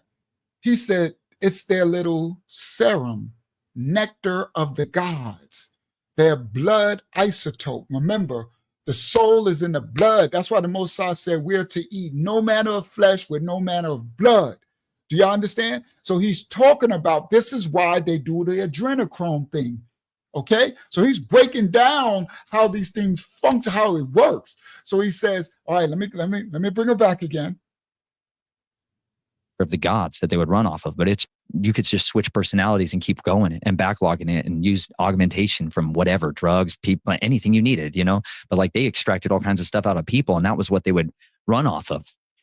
Bingo. He said they extracted all kind of things out of people. Now, what he's talking about, guys, he's talking about they extracted all of remember, they're doing it when they get the, y'all heard, some of y'all heard these stories, when they kidnap children from the back of the milk and all that stuff, right? And then they allegedly, right? And then they would scare, they would do these things. They have them on these islands. They would scare the children to extract fear, right? And they would scare them until the point of, this is what allegedly, what was spoken, they would scare them to the point of unaliving, and then they would drink the blood to get the fear, the fear in the blood, from the blood. So they would extract the essence. And then also what he said before is they would inhale. Remember he said when they would turn him into a super soldier, soon as the person would unalive, he would inhale the last breath. So these are, placentas. Come on, who said that? Just Darling. That's what, let me do it. Everybody, I did it the last time. You do not have to agree for them to keep your placenta in the hospital. I did it with my last 2 children, me and my baby mama, because I had the understanding. When you give birth, the placenta is, sisters know it's the afterbirth. I was in every one of my children, I was in the delivery room, was placed in my hand. So I'm a pro in that. You heard, some men can't take it, they pass out and all that. Now I seen all that. I seen them come out looking like an alien and all that. Okay. Now, when you give birth in that hospital, you can say to the doctor and everything, I want my placenta. I want the afterbirth. I want to take it with me. Get it. Take it with you. They eat your, they could, that where it's going, allegedly. Oh yeah, that's where it's going, to what he's talking about. So, and it's big money in that, okay? You can receive that and take it home. You just have to ask for it and speak up, okay? Yes, I took 2. We took 2 of us hours out of that hospital. It's a nasty thing in the world, okay? And then you can find, you're gonna have to figure out, you could Google, find a way to dispose of it. But I would say do not give it to them, okay? That's what they're doing. Yeah, and do not eat that. Thank you, Wyatt, for reminding me. I know these Instagram, YouTube, they say eat it and all. Do not eat that manner of flesh with manner of blood. Don't listen to that. You're going to get all these nutrients from the bed. Do not eat that. It is an abomination and it is sorcery, and we are not to do that. Do not do that. All right, let me go back. Boy, we think we shadow banned now. We stay on this vein. We really gonna be. Praise the Most High. The Most High covers this house, and however it reaches, it reaches. Keep going and backlogging it and use augmentation from whatever, drugs, people, anything you needed, But like they extracted all kinds of stuff out of people, and that was what they would run off of, and it was their little serum. So he said they extracted all kinds of stuff from people, and that's what they would run off. Now, y'all know that they're doing this, right? These old, they be 90 years old, looking like reptilians. That's what they're doing. So they're extracting these things from people. They're extracting your melanin. They're extracting your blood plasma. They're extracting your DNA. They're extracting your fear. They're extracting, right? Then they enslave son, they kidnap son. And he said they would live off this. This is correct. This is correct. Yeah, that placenta is very expensive. Yes, and the blood donation. That's why I don't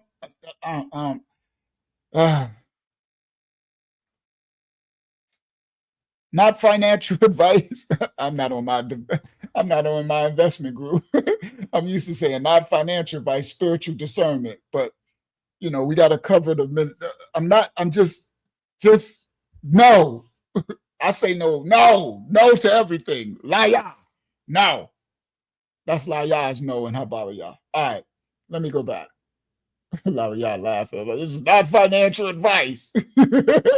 I'm in cryptocurrency mode. I'm in the digital. I'm in our finance space. You could just switch personalities and keep going and backlogging it and use augmentation from whatever, drugs, people, anything you needed, But like they extracted all kinds of stuff out of people, and that was what they would run off of, and it was their little serum, that they would, their nectar of the gods that they would run off of. But it's just human hormone isotopes in a lot of ways. Human hormone isotopes. Come on, bro. He dropping it. He said it's their serum, their nectar of the gods. This is fallen angel knowledge, guys. This is Anunnaki. And these fools trying to come to this champagne. Those 13 bloodlines, they don't descend from Nimrod. Boy, they are living this stuff. And you sitting up here watching your little Instagram after you done left your little job, you home in your little apartment trying to spit something. Boy, sit down and be quiet.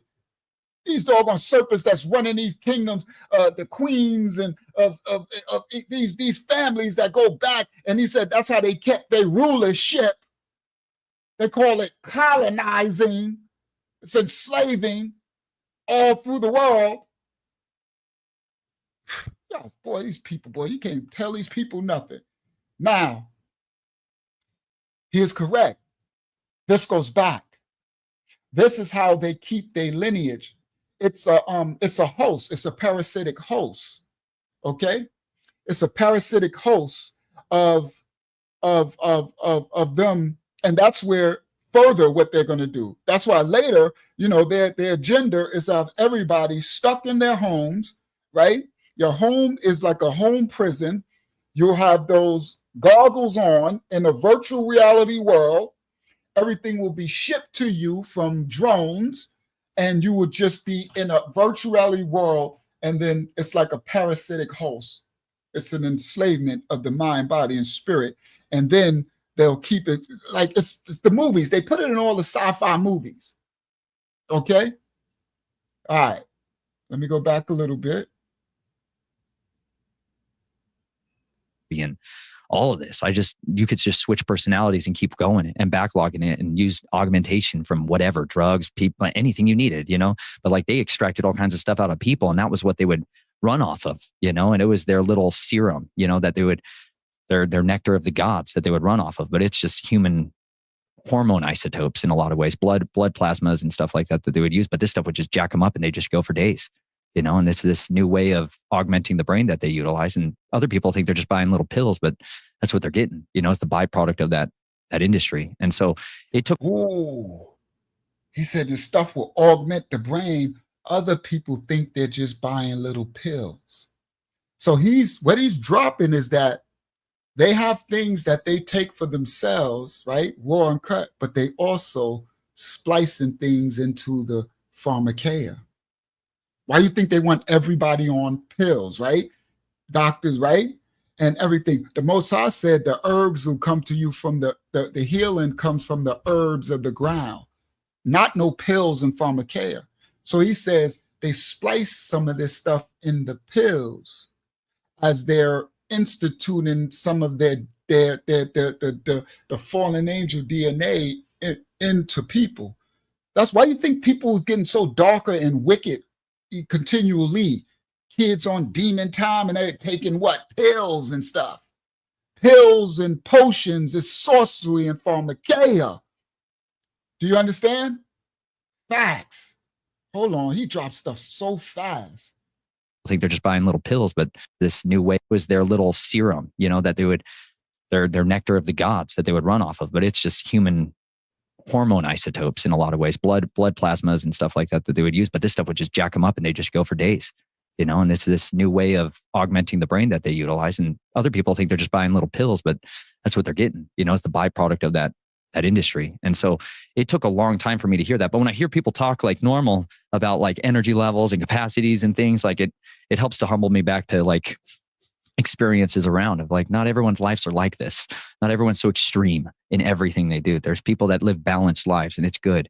And I think that's what I was genuinely hungry for by the time I met my wife. And by the time we started raising a family, it's like, I want to know what it's like to just raise a family, because I realized I had no idea how to do it. So I started just moving with my RV into places where people were living in a way that I wanted to. I wanted to imitate their lives. So I started living around families that were raising their children in this very peculiar way, raising them up at home, on farms, on homesteads, on properties. Like, I'm just a sponge for learning and adapting what I've seen to be successful and imitating it. And I just wanted to be around authentic men You know, I was so hungry for it because most of us are raised by idiots. Most of us are raised by women.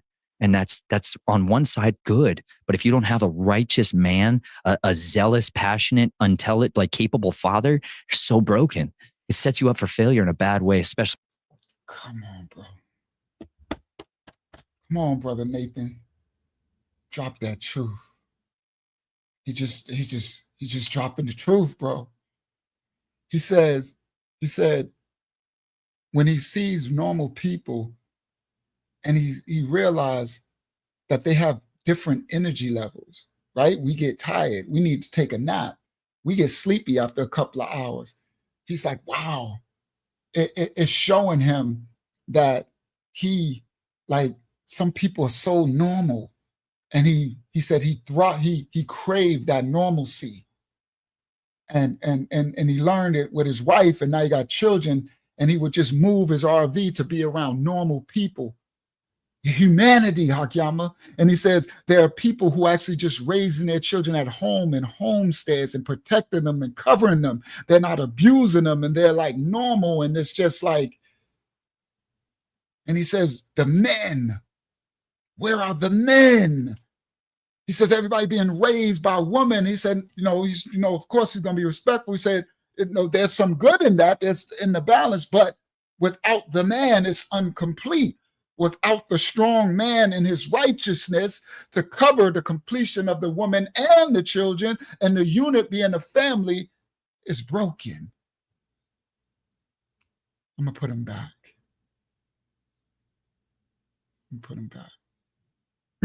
And adapting what I've seen to be successful and imitating it. I wanted to imitate their lives. So I started living around families that were raising their children in this very peculiar way, raising them up at home, on farms, on homesteads, on properties. Like, I'm just a sponge for learning and adapting what I've seen to be successful and imitating it. And I just wanted to be around authentic men. You know, I was so hungry for it because most of us are raised by idiots. Most of us are raised by women.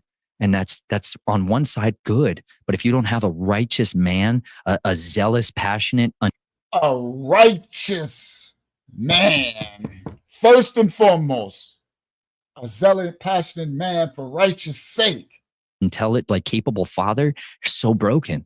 It sets you up for failure in a bad way, especially once you have children. And so much of my life now has been trying to build a new family, build a new legacy, and understanding of, like, what can we build without the access to the empire? Because I don't want the blood money. Like, I want my children to know purity. I want them to. Bingo. Now y'all see the title. He said he's trying to figure out, what can we build, him and his wife, without the access to the empire? Because he doesn't want his bloodline's money. He wants to break the generational curse. He's repented, and he wants to ask forgiveness of the Father to repent him for the sins of his ancestors all the way back. You heard? And his immediate. And he doesn't want access. Come on, he's rebuking the mammon. He doesn't want access to the empire of degradation. So I titled it, Access to the Empire of the 13 Bloodline Family. You heard? He says he's rebuking the access. He's trying to free his children and his family. Bad way, especially once you have children. And so much of my life now has been trying to build a new family, build a new legacy, and understanding of, like, what can we build without the access to the empire? Because I don't want the blood money. Like, I want my children to know purity. I want them to understand what the gift is of creativity and curiosity. And I want to cultivate for them a life of abundance and of passionate pursuits. And that's what's led me into permaculture and into studying under all of these regenerative farmers and into this just whole other industry that I have such a love and a passion for. You know, like, I was cleaning out chicken pens and goose coops and rotating tractors and moving fencing. I was up till 11:15 last night moving poly netting, you know, so that my geese have some more better grass to get onto, you know, like, yeah. And I love that, you know, I love that. But at the end of the day, like, there's another half of me, man, that just. This dude, man, praise the Most High for repentance, bro. Praise the Most High. I don't know, man. I know people won't like that, but I love this brother's spirit, you know, because you can see someone really trying to seek righteousness that had all the darkness of the world happen to him. You understand?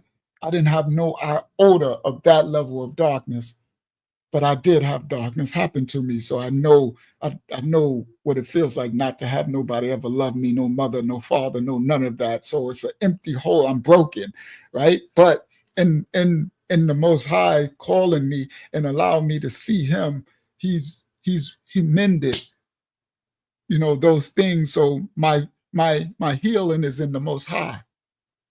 But nobody can stop my breaking.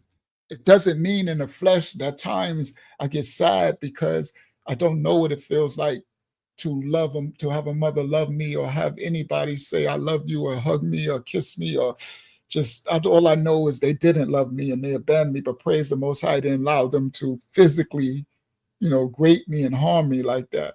But spiritually, I'm harmed. So I do have fullness in the Most High as being my completion, but the physical part is you're still splintered. It's I can't escape it until the end of the judgment, and I go back to my Father in oneness, and then that will pass away. So I understand a peace, but not his levels of darkness is something I can't even compass. All right. Excuse me. But at the end of the day, I've just noticed that the past few videos that we've been watching are both Gentile men. It really brings to my mind where the scriptures, when it says faith like this, I haven't even seen in my own people. And that just really hits home considering their testimonies and their walks and the trials and tribulations out there. These men are going to bring even more Gentiles to the truth, even if that truth is limited to, JC and whoever. It's still raw and uncut realness. It's still truth. It's still the spirit of truth. And it's coming from the mouths of not my people, I gotta say, if I'm honest. And that's why, come on, Hakiyama, that's why the Most High, the Bible says, faith like these, I ain't even seen in all of Yasharal. It's not for us to, it's just for us to identify and see, okay? And the Most High, another part of the scripture, somebody could try to find it, when he said, what did he say? I'm paraphrasing. He said, if I would have called on the other nations, they would have did it with no problem. I'm paraphrasing. But he was talking to us, the children of Yasha'ah. And he said, if I would have called on another nation, they would have did this with no problem. And also, that's why he called on other nations to call us to jealousy, because he was trying to get us out of our haughty, stiff-necked, proud. And what are the Israelites doing now? We the people of the book. Everybody gonna be, he's nobody. He's a cave. Esau, never, right? At the judgment, you're going to see what happened to you at that judgment. You know people by their fruit. All through the scriptures, there's a remnant from every nation, kindred, tongue, and people that will stand before Mashiach and in the new kingdom clothed in all white. And that remnant will cleave to the remnant of the righteous seed of the original natural branch, Yasha'ah. That part, not everybody. You heard? So reject all you want in your arrogance. You'll see at the judgment. If you watch any of mine, you'll be like, tried to warn us. Y'all he'll traumatize natural branch blacks. That's what got us cursed in the first place. Yeah, he said it's in the Bible. Somebody might try to find it. Where he said something, I'm paraphrasing it bad, so it'd probably be hard to find. Where he said, the other nations, they would have received and did this thing. But y'all so wicked. Talk about us. Why do you think we got cursed? For, like I was cleaning out chicken pens and goose coops and rotating tractors and moving fencing. I was up till 11:15 last night moving poly netting, so that my geese have some more better grass to get onto, yeah. And I love that, I love that. But at the end of the day, like there's another half of me, man, that just, I drove through a tunnel on the way here and I could have cried. I felt like I was coming home, like I miss the underground. I miss that world. I miss my brothers in arms, like there's a lot of them out there and a lot of them are dads now. And they're just still sleeper cells. They still don't have a clue on how to get out. They still, Bingo. He said, one half, this is the splintered, fractured soul.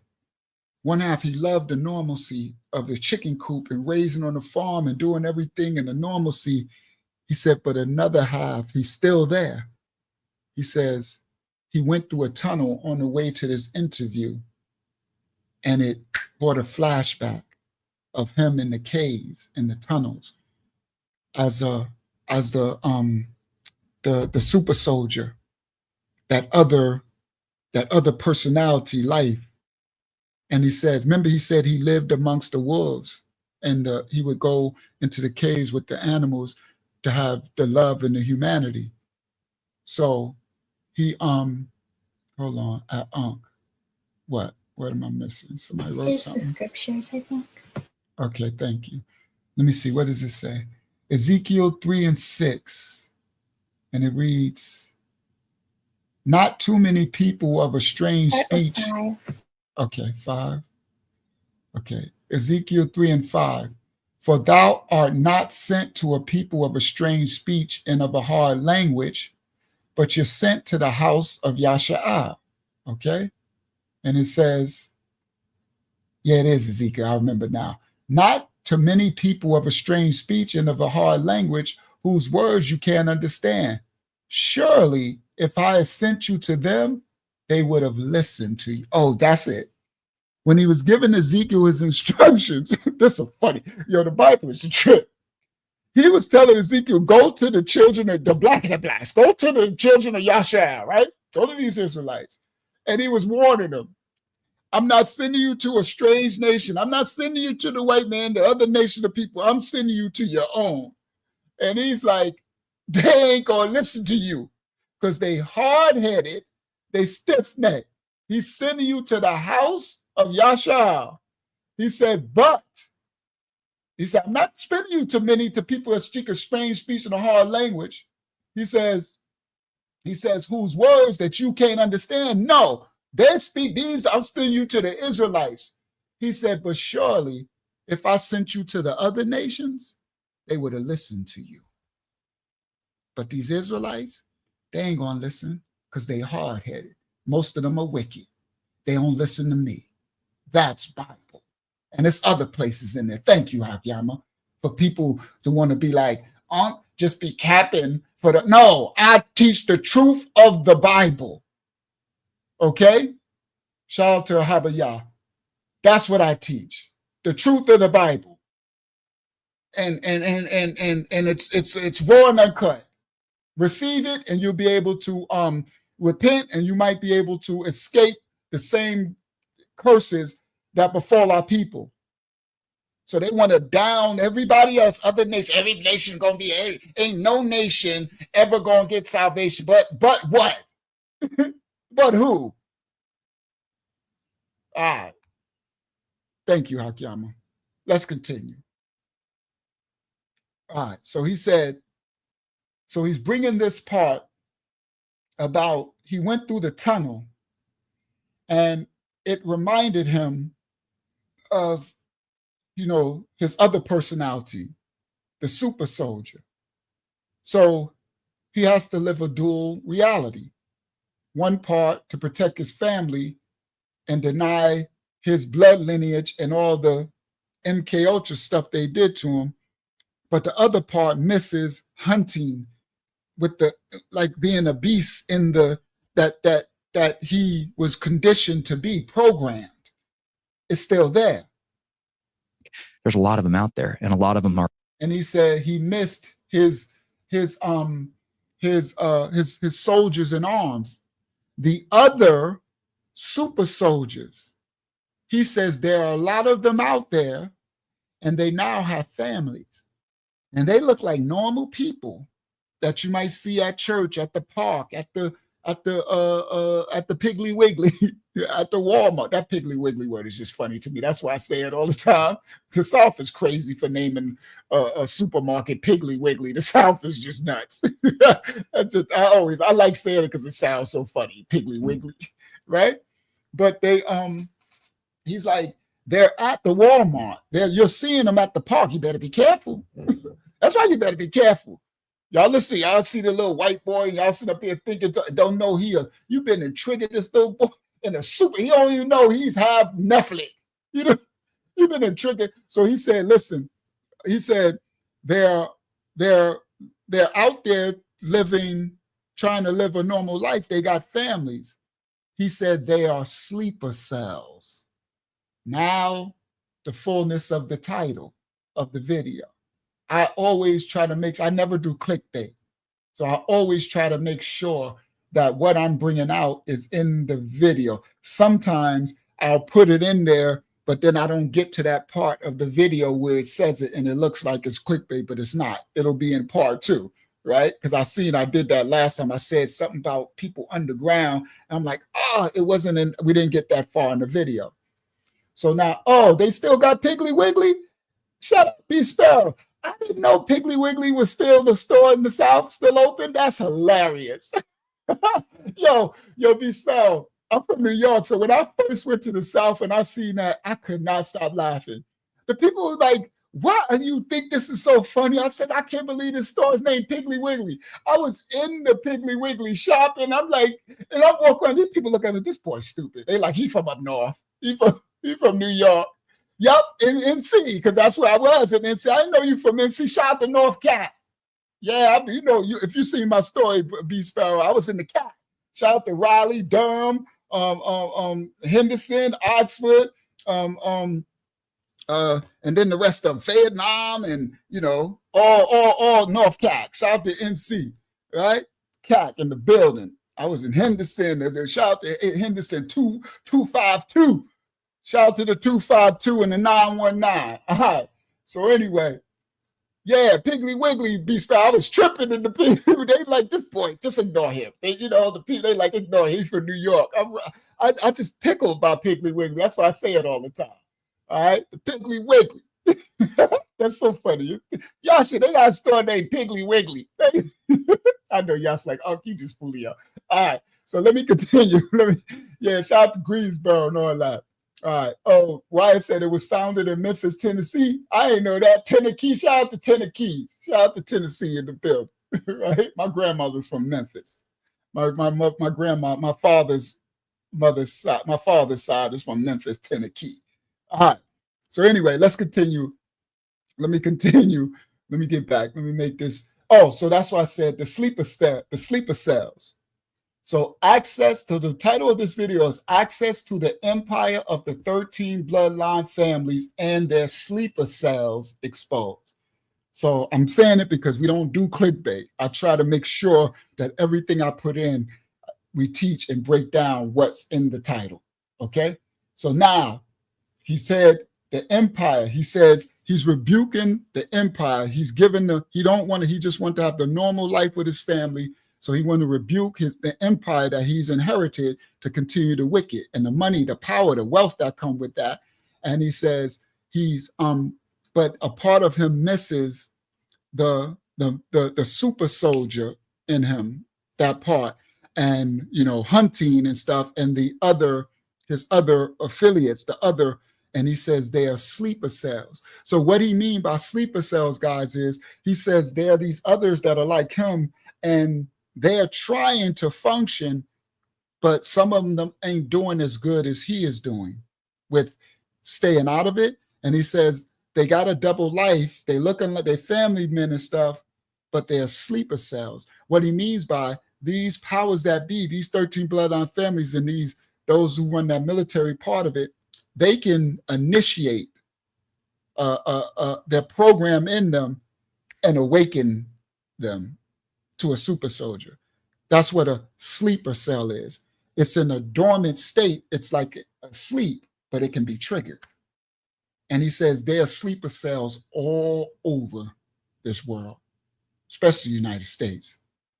And it could be someone that you see, and that's why you got to be careful who you entertain. You heard?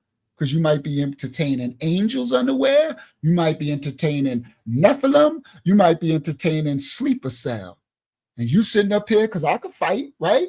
You sitting up here thinking like, you 6'1", 230, you train in the gym, you boxing, you think you all bad. And you like, yo, Lou, little white dude, right? Knock you out, little white dude. Be very careful, be slow, right? Be very mindful and respectful to everyone. Try to avoid conflict at all costs. Now you got to defend yourself, of course. I'm going to do, but try not initiating hurting, because you might not know who you entertain, and you've been triggered a sleeper cell, and this dude is half he half bionic, and you don't even know it. All of a sudden, this little 5'7", no disrespect to anybody 5'7". I don't mean little like that. I apologize. No disrespect to nobody who's your height. Okay, I'm not disrespecting you. I'm not calling you little. Okay, I apologize. But you might have a 5'5" dude, 5'6" or something, and you might be like me, 6'1", and ever kind of big, and you think like what, right? Little dude, right? Yeah. You've been awake in that sleeper cell. All of a sudden, this dude can lift you like a car. You understand? And you don't even realize that you initiated it.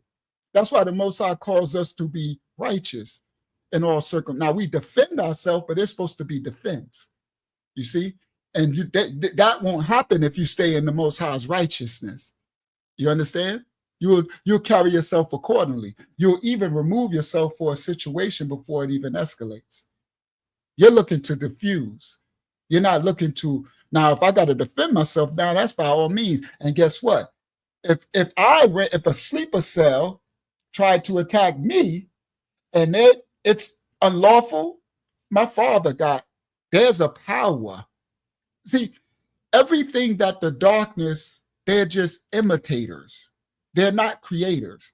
So the same powers that they use for pharmakeia, the Most High can place in his children spiritually. Do you understand? That's why some of in mankind, the stories of someone's child under a car, and then they was able to lift the car and get their baby out. It was a miracle. And some of them tell their stories. They say they seen a malach, an angel, come and help them lift the car. Y'all better know the Bible, but it's in your righteousness. That's why I keep telling everybody, seek ye first the kingdom of the Most High and his righteousness, and all these will be added unto you. This ain't just Bible religion talk. This is true. And the 13 bloodline families know this. That's why they want to make you be unrighteous. They know that if they can get you out of righteous sake, then they have a power over you. Because you're out of Yah's covering, and now he got a certain grace, but you're out of your anointing. You're out of your superpower. You know what our superpower is, children of the Most High? Righteousness. And the world make you think righteousness is weak, right? The world tries to teach you that being unrighteous, right? The bag and the girls and sin, and I got the cars and I'm all unright. I'm smoking, right? But that looks like that's weak. It's reverse. You heard?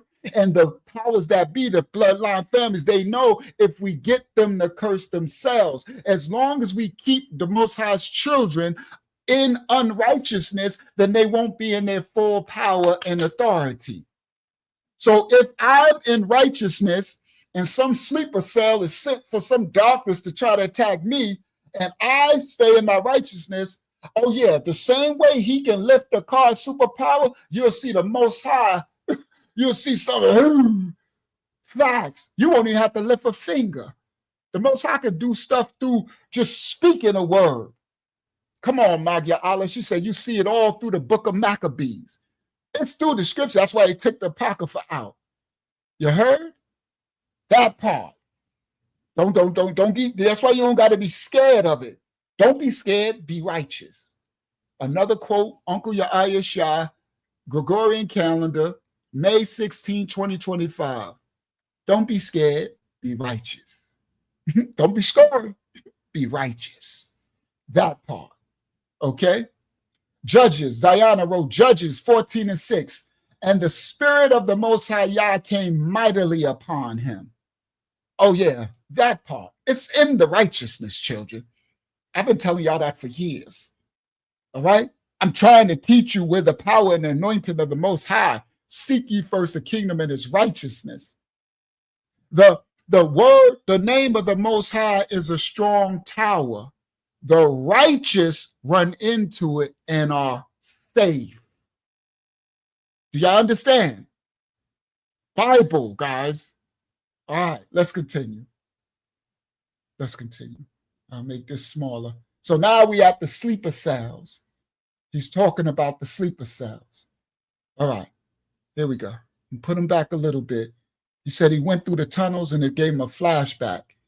And he missed, the other side, the warrior side, the soldier side, the super soldier.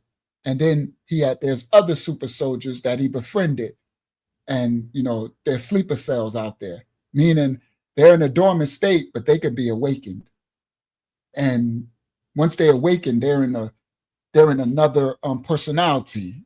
It's a MK Ultra type thing. They're soldiers. They are killing machines, unaliving machines. Pardon. All right. Proverbs 18:10. The name of the Most High is a strong tower. The righteous runneth into it and is safe. Let me put it on the screen. Bible. Okay? The book of instructions. The history book, the manual. All right. Let's continue. I miss the underground. I miss that world. Let me go back a little more. Last night, moving poly netting, so that my geese have some more better grass to get onto, Yeah. And I love that, I love that. But at the end of the day, there's another half of me, man, that just, I drove through a tunnel on the way here and I could have cried. I felt like I was coming home, I miss the underground. I miss that world. I miss my brothers in arms, there's a lot of them out there and a lot of them are dads now and they're just still sleeper cells. They still don't have a clue on how to get out. They still have no idea how to stop the nightmares and how to stop the screaming rage fest and how to, they're doing everything can to hold it together, man, and they're falling apart. And that's why I'm out here. So he dropped it again. Shout out to brother Aliyaha. Shout out to Kansas City in the building. He dropped it again. He said he fell for those, those sleeper cells, those brothers, they out there. And he said they don't know really how to deal with the nightmares, how to deal with the something of rage. I'm going to put it back. Because these are byproducts of what these people did to you. And they change your DNA and stuff. Yes, thank you, Zayana. Thank you. That's the mind state of the righteous. Pray for them. Okay? They are innocent. These things happened to them. These were babies born into this from childhood was created into some beings and split personality, super soldier, and they're trying to function. He says some of them know how to deal with the nightmares. Can you imagine the nightmares of revisiting some of the, right? So now let me explain that. So some of the escape of what happened, you go to Abraham's bosom, but when you come back into the temple in dreams, the darkness can pull you back into allow you to revisit the things that happened to you in your dream realm. That's why the dream realm is a nasty place, bro. It's completion. It could good and evil is there. You know what I'm saying? The completion. But the darkness will use it for their fruit. Okay? And on Wednesday, I'm gonna bring out some questions. We're doing some more questions too. I'm gonna bring out more understanding of the dream realm as well. Okay, and how spirit babies and all that stuff is made. So anyway, he's like, yeah, imagine. And then he called it something of anger. Let me see what he said. Screaming rage fest and how to. Ooh, he called it screaming rage fest. And he said in the first part, he said he would wake up and he'd be screaming and his wife is trying to rage fest in nightmares. The amount of trauma coming out. And he said he knows that these brothers are suffering from it, that are trying to raise their families. And yeah. All right, let's continue. Shout out to Anks of Citra in the building. Better grass to get onto, Yeah. You hang in there, young king. Oh, Anks, be very careful. I see you wrote that in the last live. I'm glad. Thank you, Father. Anks, be very careful of joining that group. You said you joined the local Israelite assembly or whatever. And you said, so far, they seem to be good. So far, be very careful, because I know we want to all join. We want to fellowship in the flesh, right? Because I got a lot of people, I've been doing this for years. So I had people even in the United Kingdom and stuff, and they like, Unc, I'm like, you're at a fellowship. You're at a ministry. The Most High brought you here. You can see me even on a Tuesday. You can come on, but you might not have physical. Everybody, there's going to be certain things we're going to have to not have access to and deny. Okay. Now, not saying that you can't find one, but like you said, just be very, and keep your eye on to realize if you got to remove yourself, just remove it. And sometimes you're going to have to be satisfied with what the Most High gave you. We are able to assemble all over the world. Taj is on the screen. He's in Cali. I never seen him physically.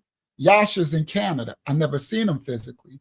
Hakyama's in Georgia. I never seen her physically. These are my brothers and sisters. We've been doing this for years, and we've never met physically, but we are one spiritually. There was a sister in the UK, and I tried to teach her that, but she was desiring, and she went, and she ended up joining a local in the UK ministry. And she was like, I found one, and but the Most High brought her here. But that wasn't enough, right? Because that's what gets us wrong with mess around in church. And that's how these camps grow. Because everybody wants to fellowship physically. All kinfolk, all good money ain't good money. All fellowship ain't good fellowship. All ain't right. But you can miss that the Most High actually brought you a family, right? But you're looking for it physically, but it's really spiritually. You understand? So just be careful, right? So she ended up going to the ministry. She ended up, so thank you, House of Yah, thank you. She stopped going out Tuesday. And it was like, and she was posting on Instagram. She was singing and put the ministry up and all. 6 months later, she found out they was on something else. But the Most High didn't bring her there. He actually brought her here. And so just be careful, everyone. So my young brother, because he's new, like he said, he's new to the awakening. I seen that because you wrote it, young king. It's all new to you. We don't have to assemble with people in flesh. He actually brought you to one of the last righteous assemblies in the world. It's very scattered in this awakening. Most are not. You're going to but just don't stop coming here. And because you're so new, as an elder, I'm gonna just say it. It's gonna go left field. I didn't seen this too long. I didn't been in doing this so long. It's gonna go left field. All right. So, all right, wait, I just need to say that because I seen when you wrote it, and you wrote that you're brand new to all this awakening and stuff and all that. And that's where people gets in trouble. And it because we want to fellowship with people. I get it. But sometimes the Most High wants you outside of the physicality of people. Sometimes it's better that people can't touch you and reach you physically. You heard? All right. And the Most High got his righteous remnants scattered across the world. How would we come together if he didn't allow this internet and for us to become one body? All right. Yeah, you get a transfer of spirits. All right. So Taj is backstage. All right, thank you. So Can you check the private chat when you can? Okay, I'm gonna do it now. And then we're gonna get back, guys. And then I'm gonna break down these bloodline families. I got some good coming in a second. These bloodline families, we got some real good coming. Because I did an extra, I went and dug deeper. Okay, I'm gonna break down who these families are and some other stuff. All right. So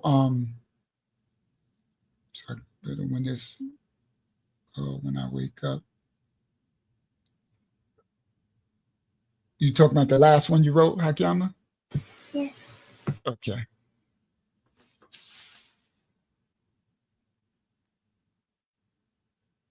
Okay. Just be careful, guys. Thank you, Akiyama. She's just, you know, a little worried about some of her brothers and sisters. Be careful with the things that we learn, right? We're playing stuff over our sleep and the megahertz and the rhythms and all that. A lot of that stuff does work.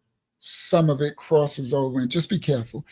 Be very, I just pray to the Most High that he sends his Sabbath oaths to cover and protect you, and his malaks all in his will to cover you when you sleep, and you should be good. You understand? All that other stuff, you're starting to get into sorcery, and you're actually starting to get into fallen angel stuff, whether you know it or not. A lot of that stuff, the Most High, you can't even find that in the Bible. The Most High never told us those things. It came from fallen angel stuff, but we don't know it, right? And we pick it up, and people like the frequencies, New Age, this, and I played this, and I do that. We do know sound frequencies. I broke that down with the molecules and the minerals and hydrogen and the sonar and the marine kingdom and the waters and all that. But there's balance to stuff, so be very careful. All right, a good prayer to the Most High, sending his malaks, his angels to cover you, and his righteous Sabbath oaths, all in his will to cover you. That the simplicity is the thing. That's enough. All right. All right. Let's continue.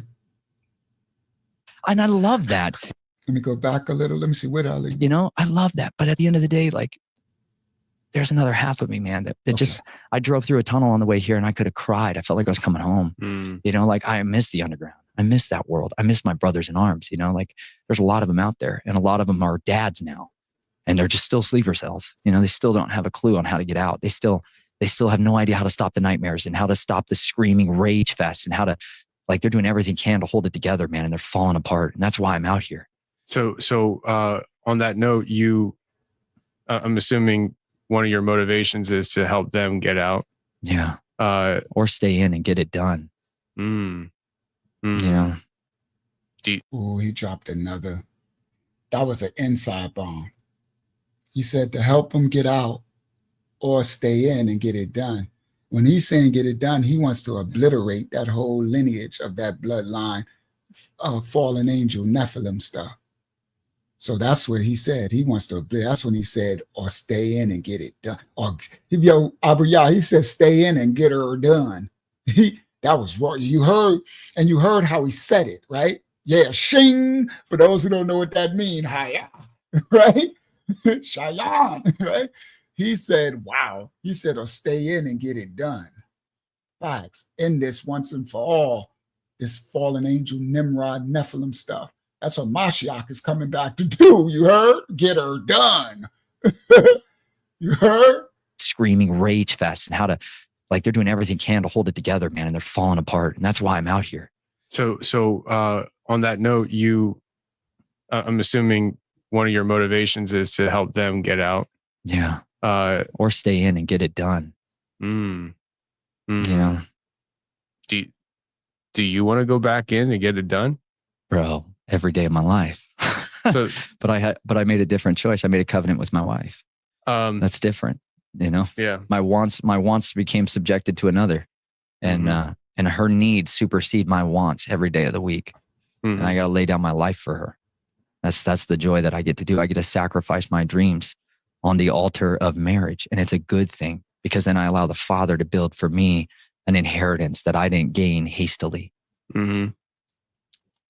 Oh my goodness, he be dropping some bombs, bro.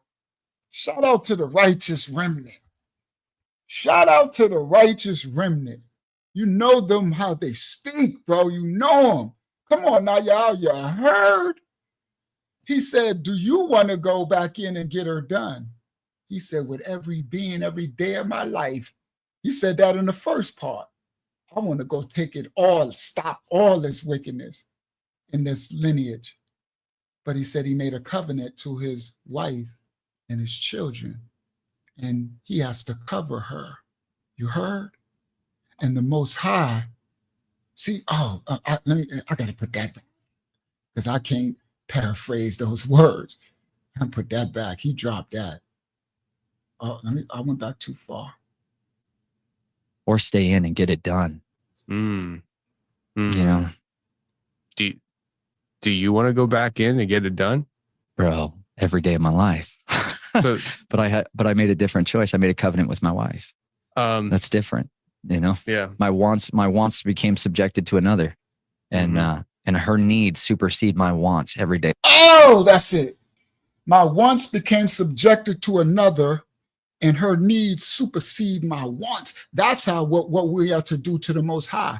That's how I live my life. My wants is I want a bag. I want this. I want that. But my wants became subjective to another, which is the Most High. You know what I mean? And his needs, what he has for me, supersede the things I want. That's how the Most High treats us. I dropped that to y'all years ago. I said, and people didn't like it years ago. I said, the Most High, those who, when I say this, y'all going to remember those who've been around for years. I said, the Most High don't give two pixie sticks about what you want. He don't care about your wants. He care about your needs. The Most High gives us what we need, not what we want. We want this, we want that. He gives us what we need, and we need to align our wants and subdue our wants to his needs. His will over ours. What you want from me, what you need from me. Sorry, not want. What you need from, and the wants now, y'all, the feelings is inside of wants. Wants, feelings are a baby of the wants. They're tied together. Yes, now, y'all. Because the feelings is what make you want the things. I want. Okay, let me give me one, because you know I love cars. Let me give a big one. I wouldn't mind I wouldn't mind. That's not my favorite. I wouldn't mind a Lamborghini on the side too. What's my best want of a car? Because I love vehicles. I don't know now. It changes.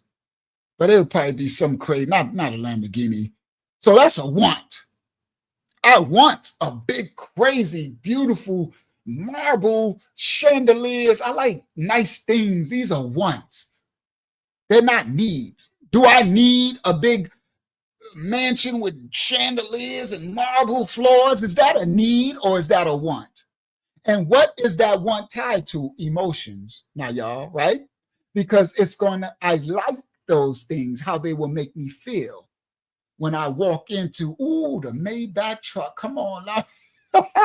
Come on. I even like the Lamborghini one. The one that lost all the value, like who had that TI, the yellow one with the black and yellow rims. Ooh, I would probably get me a red or a baby blue. I'd probably make a light blue one and have baby blue and white seats with the white dash and interior, and to put baby blue, big 28, 26-inch rims on that Lamborghini truck one thing. And then with the what?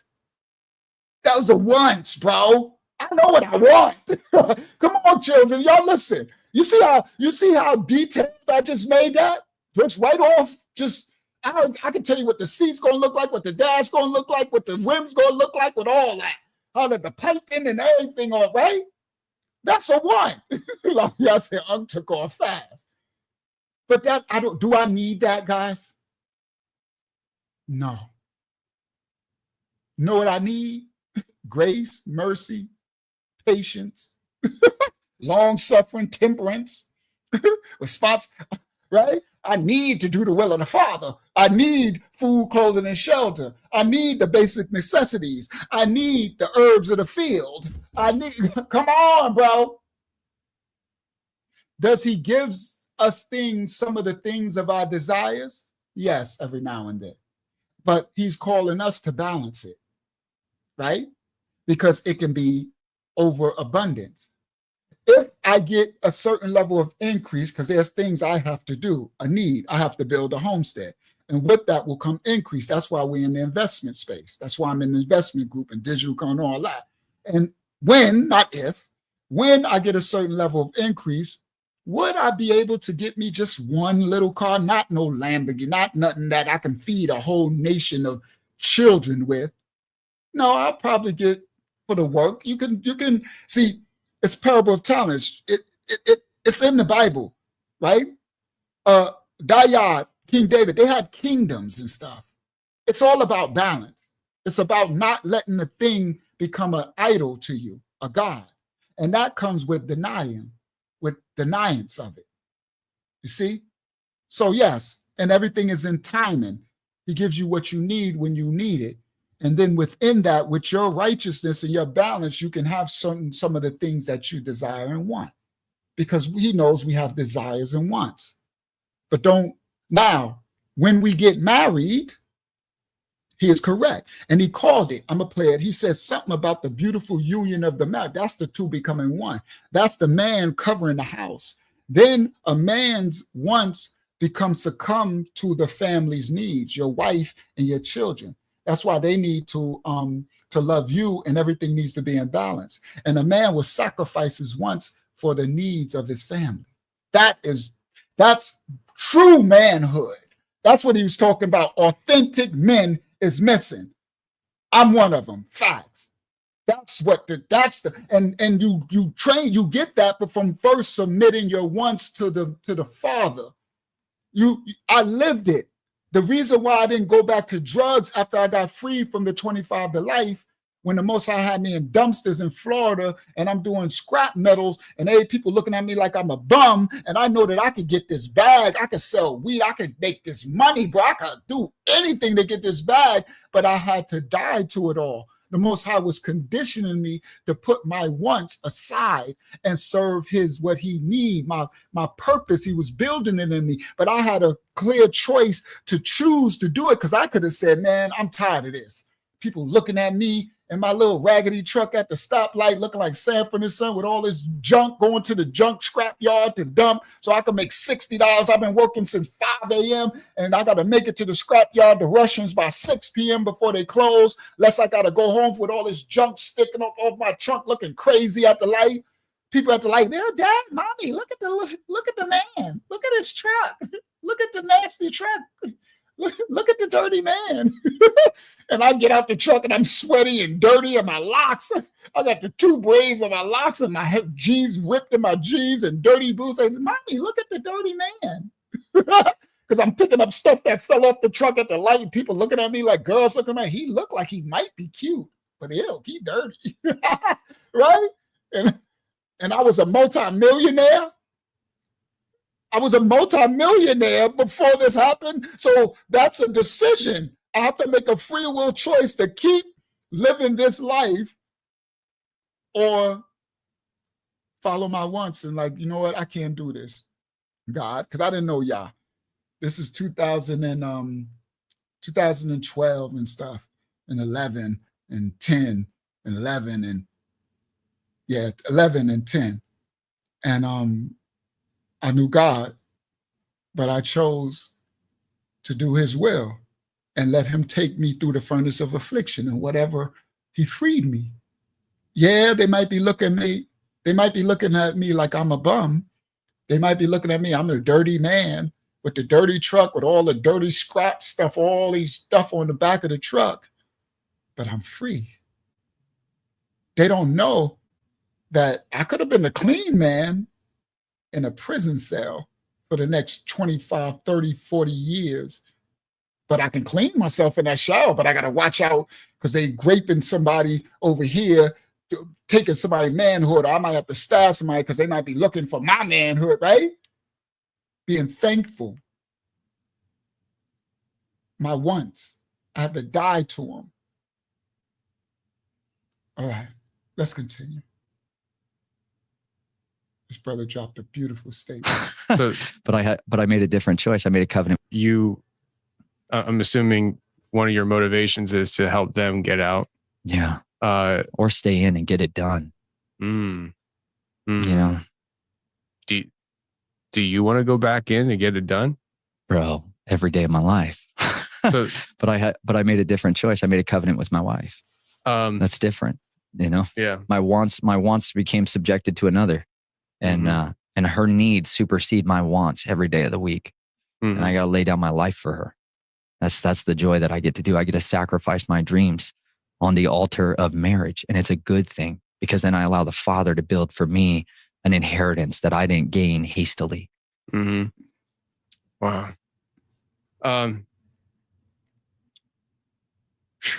That was, he dropped that bomb so much the narrator dude is just what's the name? He's speechless. He said on the altar, and it's an inheritance I didn't gain hastily. It was earned. When he's saying he didn't gain it hastily, it was earned over him sacrificing his wants and putting his family above his wants and fulfilling his purpose that the Most High called us to be, making it rightful order. Yeah, praise Yah for the remnant. Ain't that's a good word, Zayana. That's remnant talk if I ever heard. And he's talking about everybody gonna be our slaves. Is that remnant talk?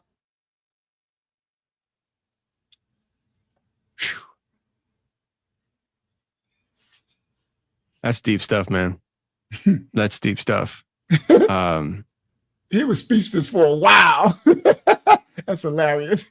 He was speechless for a long time. You don't think you say, man, that was good. Good. That was deep stuff. Yeah, broad road talk. I'm gonna bring up one more topic before we transition into the military stuff heavy. And this kind of goes back to these creatures and such. You said about underground. Do you think that? So this was the part, guys, when one of the other lives, I said the beast underground, because I thought we was going to make it all the way to this part. So I wasn't doing clickbait, we just didn't make it there. So this why I titled the other live before this one. Well, the one, his story about something in the beast underground. So here we go. There's coming a time where they're going to be coming up in abundance, and humanity is going to be, they're going to be coming up. Do you think that there's coming a time where they're going to be coming up in abundance, and humanity is going to be faced with a very military stuff heavy? And this kind of goes back to these creatures and such. You said about underground. Do you think that there's coming a time where they're going to be coming up in abundance, and humanity is going to be faced with a very real reality, not just dorks like me that have a podcast to talk about it, but these normal people who think I'm crazy? Do you think they're going to be faced with the reality that these monsters do exist? And what do you think that would look like if it happened?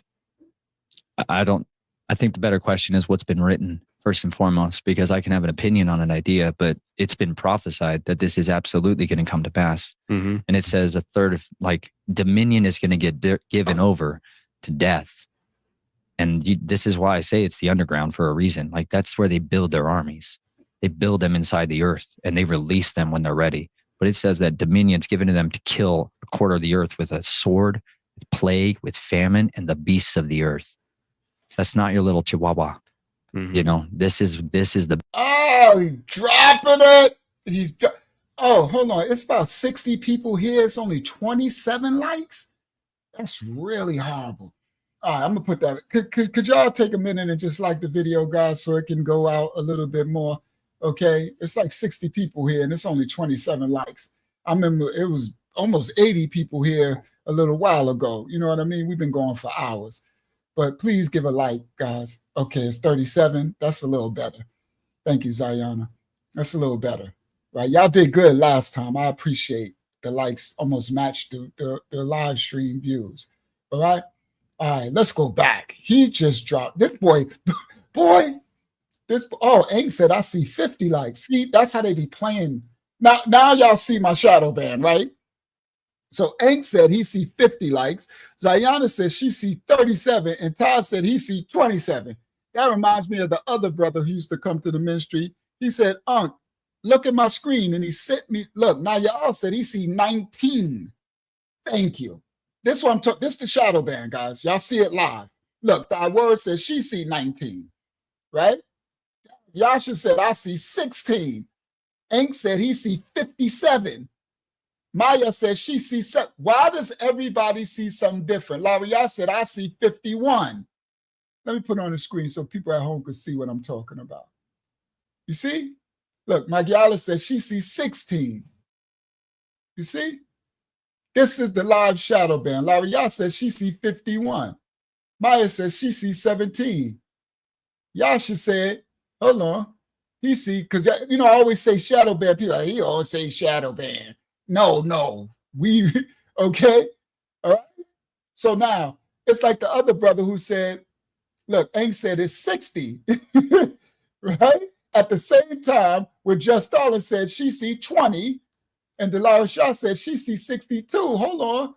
And Abiyah says she sees 75 people in the live with, come on. That's what I thought. Someone else said it was 70. And Todd said it's only 57 people in the live with 27 likes. Abiyah said it's 75 people in this live with 17 likes. How does everybody see? Mikey Hammer. Hold on, let me see the brother Mikey. Shout out, peace and blessings, Mikey. He said, over here in London, in the UK, I see 63. So again, I just don't speak. There was a brother, guys, and we're going to continue. There's a brother who used to come here before. He was in the United States somewhere. He screenshotted, right? He said, we was on the live. I think it was probably 50 people on the live then. He said, look at my screen. His screen showed that I think it was hundreds and hundreds of people on the live, and it was 1,400 likes on his screen. And that I know. That's what I was talking about before. I knew it anyway because they slipped up before.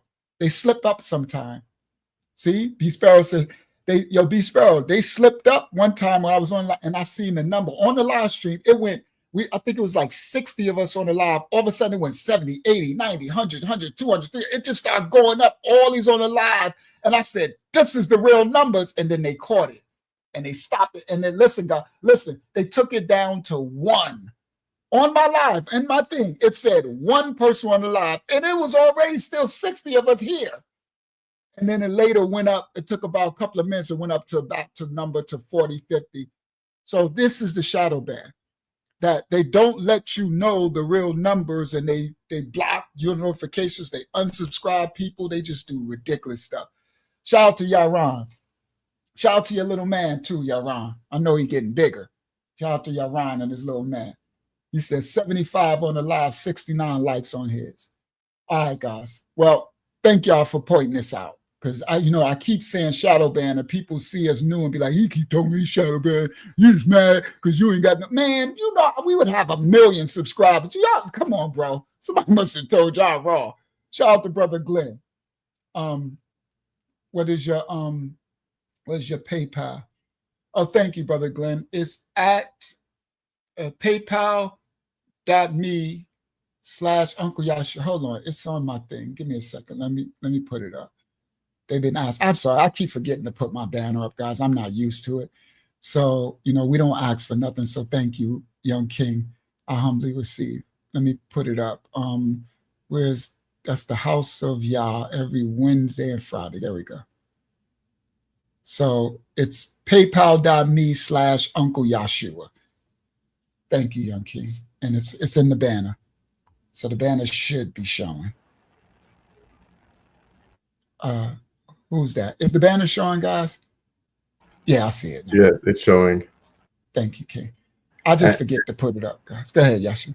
Yeah, Hakiyama's backstage as well. Okay, let me let her in, and then let's continue. He just dropped some bombs. This dude been dropping bombs this whole time. Okay? Now, let's go back. He says this is about the people underground. And he talked about the prophecy. It's in the Bible. He dropping it, boy. He dropping it like it's hot, boy. I wish I had Snoop Dogg, so dropping it like it's hard. He dropping it like it's hot, right? We ain't promoting no Snoop Dogg. I'm just making a jokey joke, right? Now, he broke down so much. We're going to put this back.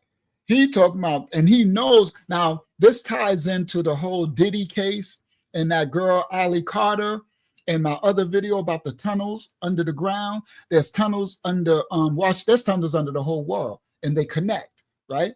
And then the cartels use these tunnels to traffic people and drugs, right?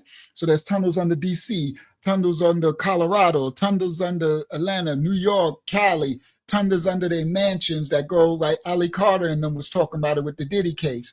And there's species down there. Ali Carter talked about that. The different species, Nephilim and stuff. These are beasts. Then Most High, then you got some of the watchers that are locked in different parts of underground. They got some that say under the Vatican, they got a fallen angel locked under the Vatican, under there, and they pray to that fallen angel under there and get information from him, locked. The pyramids, all this stuff is true. Okay. All right, Taj. May the Most High cover and bless you, Taj. Taj has surgery, our elder, and the pain is getting to him. May the Most High cover and bless you all. All right. I mean, bless you, Taj, and your healing. And may you have healing, speedy healing and recovery. You got this young elder, young king. All right. All right. Thank you, Brother Mikey Hammer. He said, peace and truth to you, Unc and fam and panel. Thank you. Right now over her, our Yah be all glory. And if you don't know, now you know. Come on, King. If you don't know, now you know. All right. All right. Shout out to the UK. All right. Excuse me. All our brothers and sisters out there in London. All right. Now, let's continue. Let's let me put this back. Beasts of the earth. You drop No, that this stuff. they build them inside the earth foremost, because I can have an opinion on an idea, but it's been prophesied that this is absolutely going to come to pass. Mm-hmm. And it says a third of normal people who think I'm crazy. You think they're going to be faced with the reality that these monsters do exist? And what do you think that would look like if it happened? I think the better question is what's been written first and foremost, because I can have an opinion on an idea, but it's been prophesied that this is absolutely. I like that question. He said, do you think all this? He said, I think a more big question where he answers what's been written. So he going by the prophecies in the manuscript. I agree with my brother here. You know who you give your brother, keep my father's commandments. So I know anybody else get triggered. I don't care. Right? I know people by their fruit. Just because you black like me don't mean you my brother. You heard? Just because you whatever. I know people by their fruit. He dropping my father's commandments left and right. I'm sorry. Right? Now, of course, you know, he could sin and turn not be later, but that's why you keep an eye on people. Right? Make sure you watch people and their fruit and their actions. All right, but anyway, let's continue. Going to come to pass. Mm-hmm. And it says a third of dominion is going to get given over to death. Mm-hmm. And this is why I say it's the underground for a reason. That's where they build their armies. They build them inside the earth and they release them when they're ready. But it says that dominion's given to them to kill a quarter of the earth with a sword, with plague, with famine, and the beasts of the earth. He is correct. They build their armies in the depths of the earth. They telling everybody they going to space. They're not going up, they're going down. That's what they've been doing the whole time. They build their armies in the depths of the earth and in the marine kingdom. That's the darkness that was over the face of the earth. And the God that's that serpent of Leviathan under there. Okay? So that's where they're going. They're not going up, they're going down.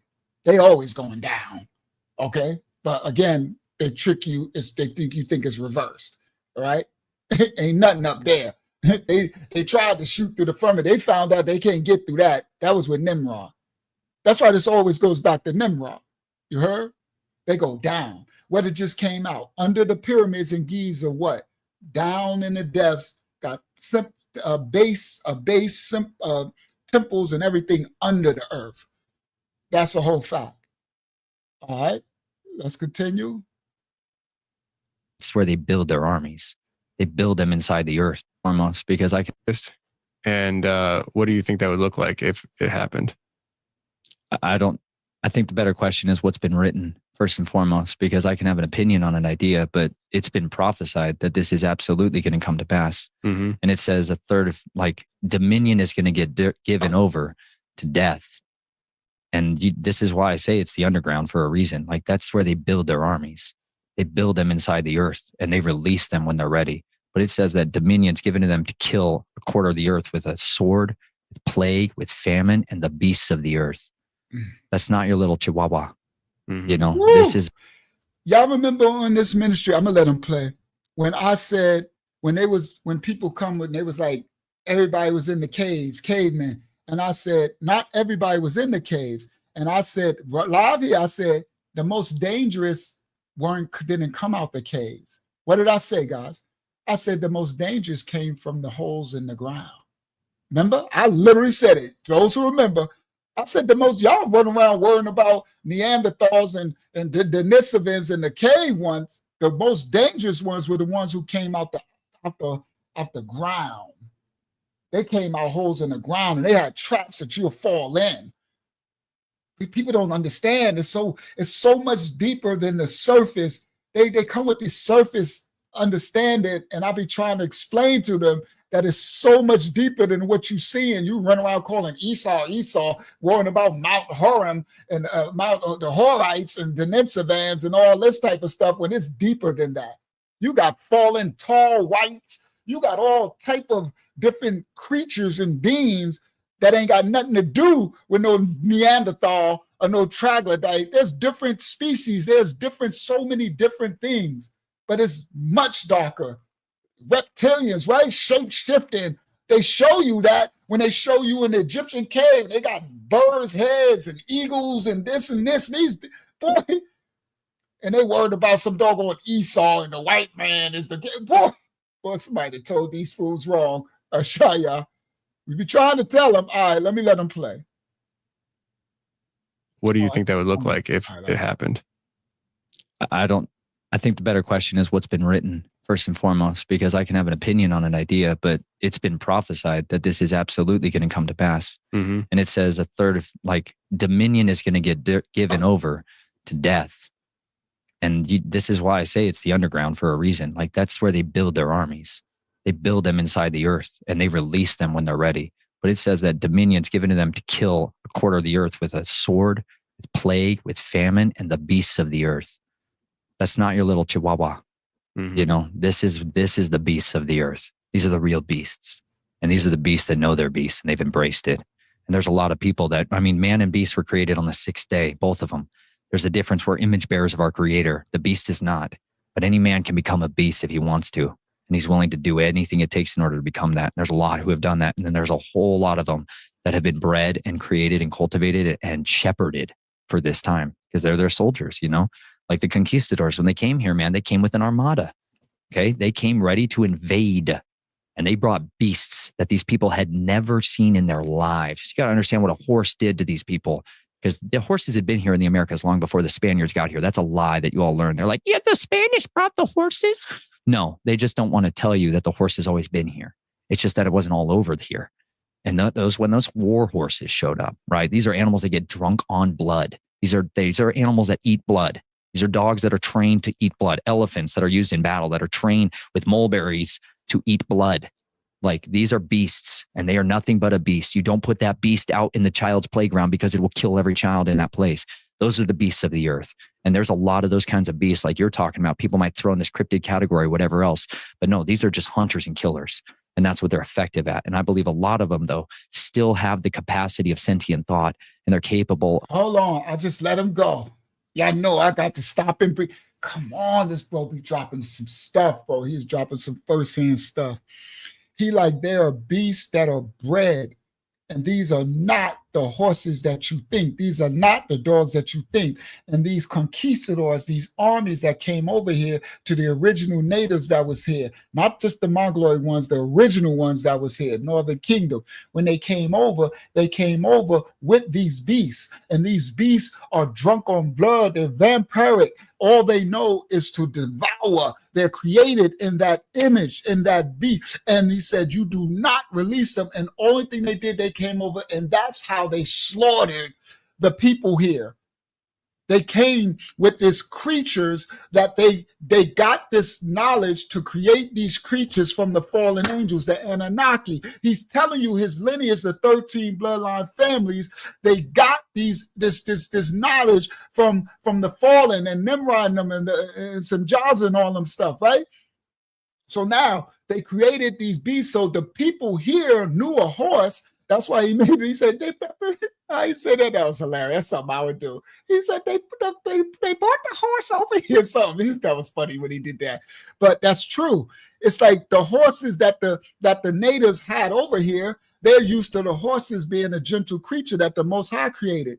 But what they did was they spliced, they bred like they bred humans. They bred this sleeper cell. They bred these super soldiers, right? And they put stuff in pharmakeia into these beings. These dogs would look like a normal horse and a dog, but it's a monster. All it knows is the slaughter. It wants to eat and drink the blood. It's not the natural nature of the natural horse and the beast. It's the splicing, like they did in what? The days of Noah. You see? Yes, the GMO and all of that. This, and he's saying what he's breaking down, he's dropping it.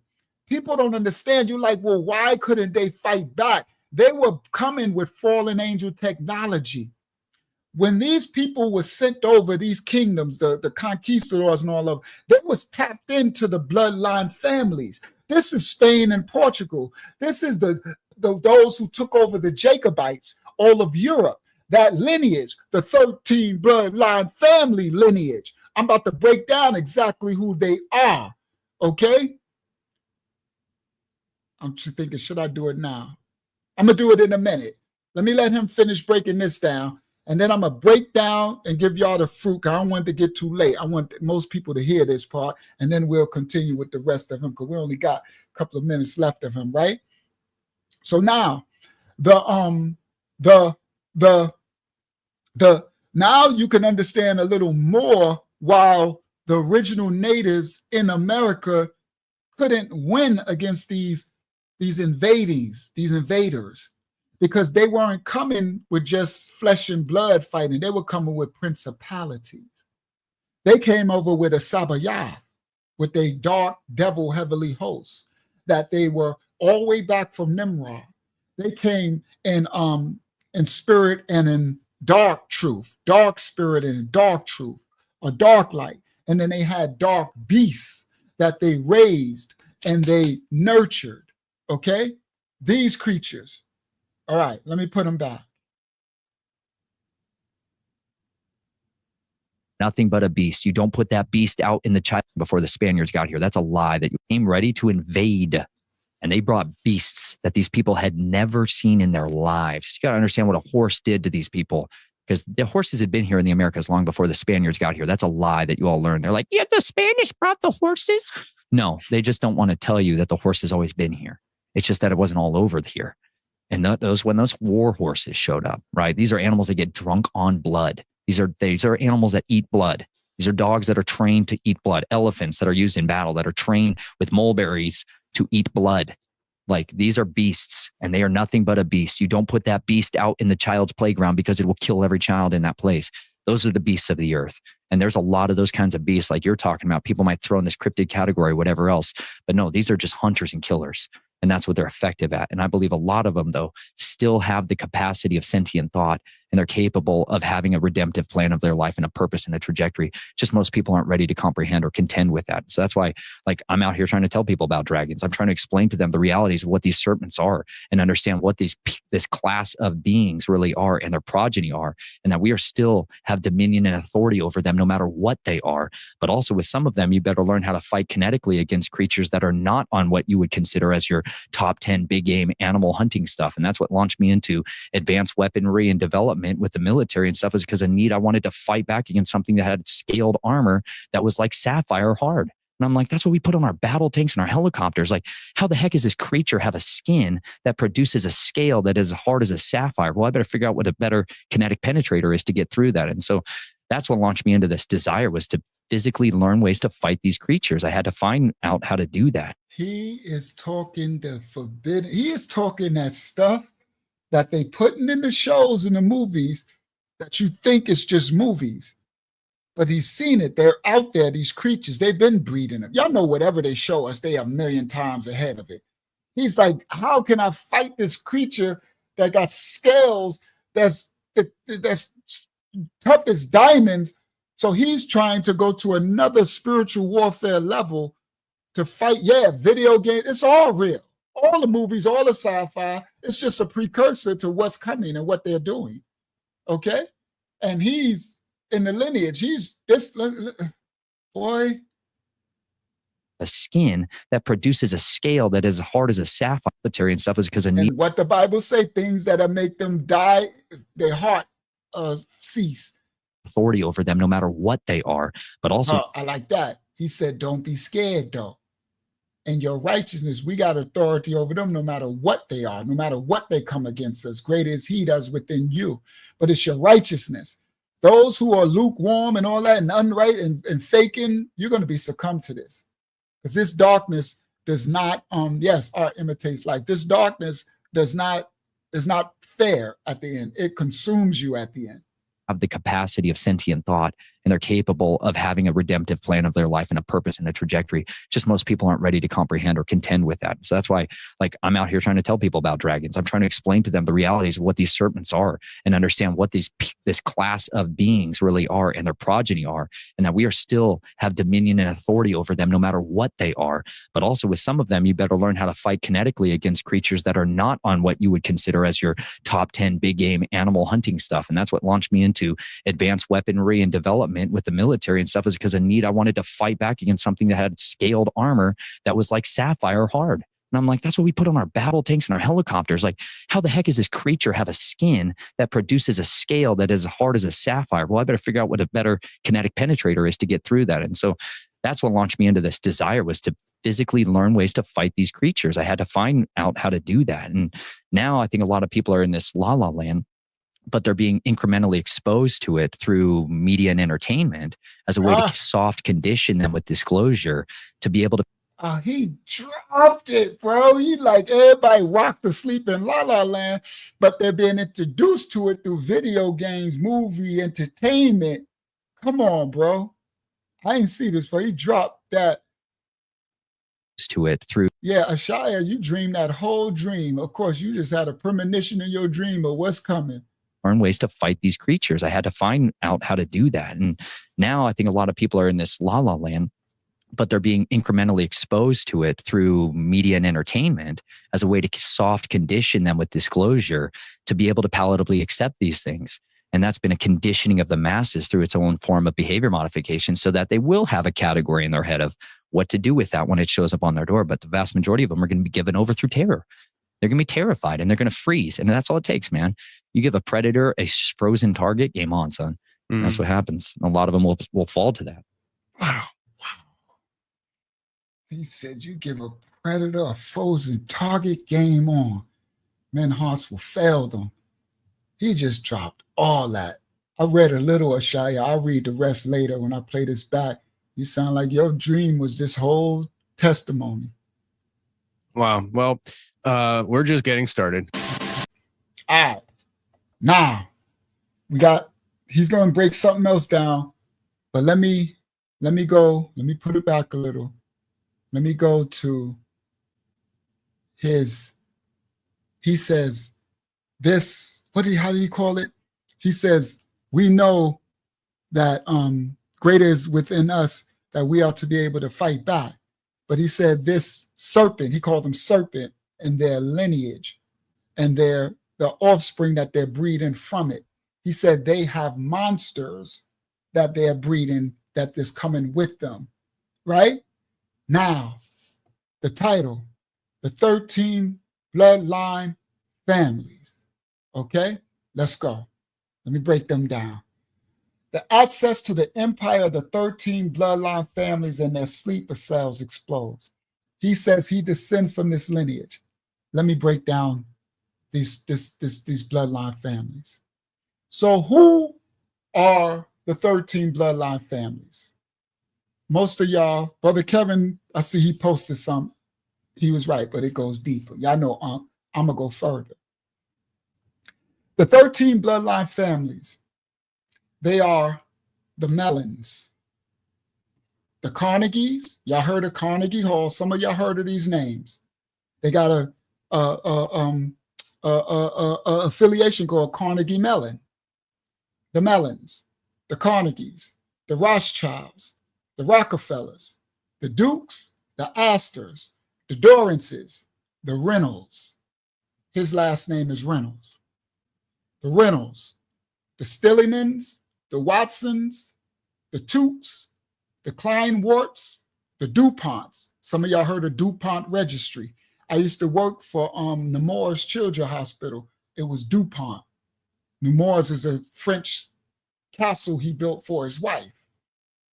The DuPonts, the Warbugs, the DuPonts, the Warbugs, the Phipsies. I'm going to put it on the screen so y'all can see the names. The Graces, the Guggenheims, the Milners, the Drexels, the Winthrops, the Vanderbilts. Some of y'all know Vanderbilt from Gloria Vanderbilt. She used to have a jean line back in the 80s. Very popular jean line. The Vanderbilts and the Whitneys.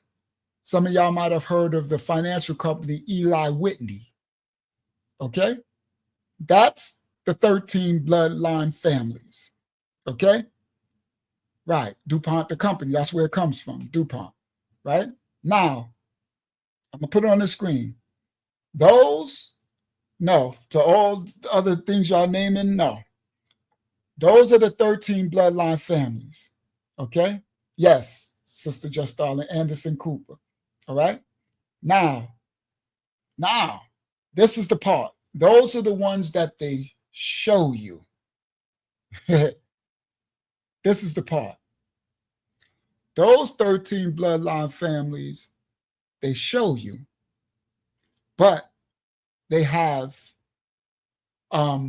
these are the wealthy, they call them illuminated bloodline families. Okay? Now, there are the bloodlines, and then there are the other bloodlines, the ones that is hidden. Y'all stop writing, because I see everything y'all writing is wrong. No, they're not in this list. Now, some of these, let me explain how this works. I'm gonna explain how it works so that y'all won't be confused, because y'all just pasting names. Some of these and these other names of lineage of people that y'all pasting, their lineage is connected to one of these bloodlines. But what I'm calling out, I'm about to put it on the screen, is the bloodline, what the Roosevelts later came from this lineage, or Bilderbergs, or not Genovese. That's a no, Quakers is not a bloodline. That's a, see, y'all in BlackRock, no.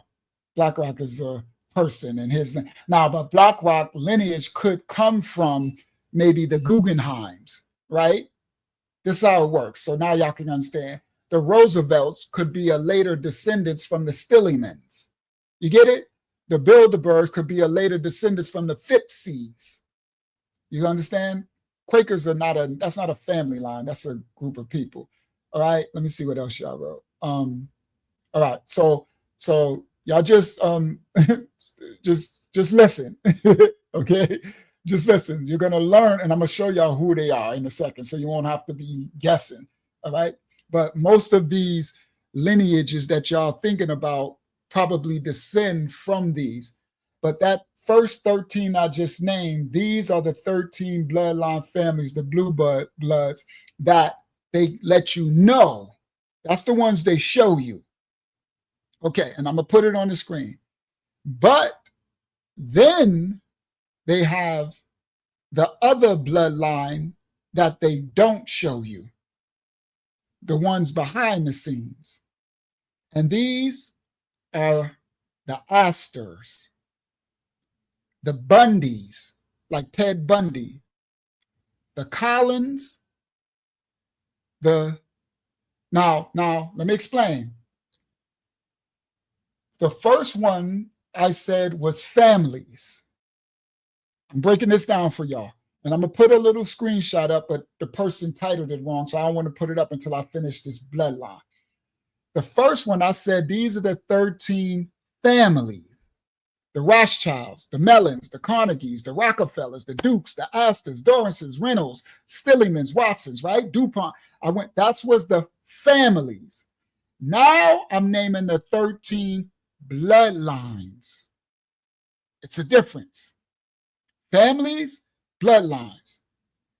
The families, they show you who that is. Everyone knows that. The Carnegies, the Mellons, that's all over the internet. The bloodlines is over. It's on the internet now, but it's still hidden and confused. Now the 13 bloodlines are the Astors, the Bundys, the Collins.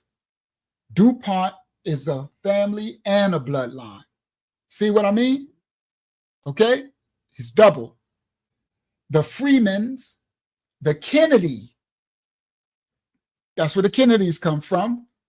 Kennedy, the Lee, Asian, L-I, Lee, like lie, L-I, the Lee bloodline, the Onassis bloodline. For those who know, John F. Kennedy married Jackie Onassis. Shout out Yahasaf Ban Yasha'al. I'm breaking it down for y'all. When John F. Kennedy, when the Kennedys married the Onassis, which her family was billionaires, they merged the bloodlines. They kept it inside. Do y'all understand? All right, now listen. Let me go back. This is the 13 bloodlines. The Astors, the Bundys, the Collins, DuPont, the Freemans, the Kennedys, the Lee, that's Asian, the Onassis, the Reynolds. So Reynolds is a family and the bloodline. That's where the person on the screen comes from. The one, he's breaking that lineage. His name is Reynolds. The Rockefeller, so Rockefeller is a bloodline and a family. The Rothschild, so Rothschilds is a bloodline and a family, okay? The Russells, the Van Duyn, D-U-Y-N, and the Merovingian. I could break that down another time. The Merovingian is where they're saying that this Jesus, I'm going to break that down another lesson. They got a second Jesus character, and his lineage is supposed to be this Jesus supposed to have a baby with Mary Magdalene, for those who don't know this story. And this Jesus supposed to have a baby with Mary Magdalene, and they created a blood lineage. They call this what they call that thing, hermetical mysticism, magic. It's the right. This is a whole thing. I'll break that down another time. It's Merovingian, and this Jesus had a baby with Mary Magdalene, and they had a lineage, and it's fallen angel, and they have a bloodline. I'm gonna show you. I got the map. I'm gonna show y'all. I'll break that down another time. And this is that Merovingian. So this is that. So remember, everything that's of the light, they have an opposite total completion, right? Now that's the 13 bloodlines. I gave you the 13 families, and then I just gave you the 13 bloodlines. Now I'm about to. So the families, they show the 13 bloodlines. We heard of that. The bloodlines, they don't show it. But this one is the one that rules it all. This is the secret one. It is the 13 houses. House, bayat, bet, what they.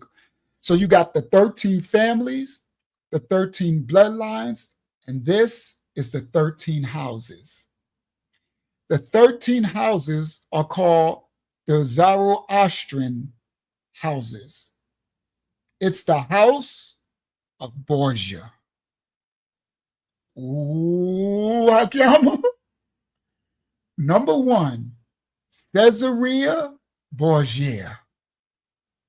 Y'all seen it in the movies. I mean, they had it on TV show. Remember, they took it down. Introducing the Borgias. Yeah, Jacob, y'all come on. The first house is the house of Borgia, Caesarea. The second house is the house of Breakspear. I think that's where they get that Shakespeare name, the house of Breakspear. The third is the house of Somalia, Somaglia, Somalia. The third is the house of Orsini. The fourth is the house of Conti, Conti. The other one, the house of Shigi, Chigi. Another one's the house of Colonna, Collonna. The next one, the house of Medici, Medici. The next one, the house of Gaetasi, Gaetasi. The next one, the house of Pamphili, Pomphili. The next one, the house of Este. We heard of Estee Lauder, the perfume or whatever that the women know, Este. Like said, I went to school with a Conti. The next is the house of Aldo Brandini. I'm about to show y'all the Aldo Brandini in a second, because I got another video clip to show y'all.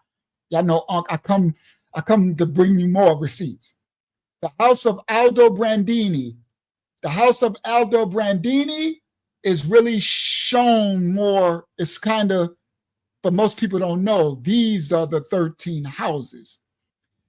The next is the house of Farnese, Farnece. That's the last one. And then they have associated families, houses with the houses. And it is the house of Disney. Associated. These are the 3 associated houses with the house, because later they start to get married in an association. The house of Disney, the house of Krupp, Krupp, and the house of McDonald's.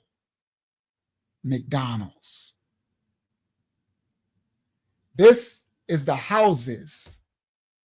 You got the 13 families, you got the 13 bloodlines, and now you got the houses. All right, now I'm going to show y'all something. Praise the Most High for truth. All of these families and their bloodlines are the most powerful occult, secret oligarchies which ruled the world from Nimrod all the way back to the fallen angels through Mitzrayim, Egypt.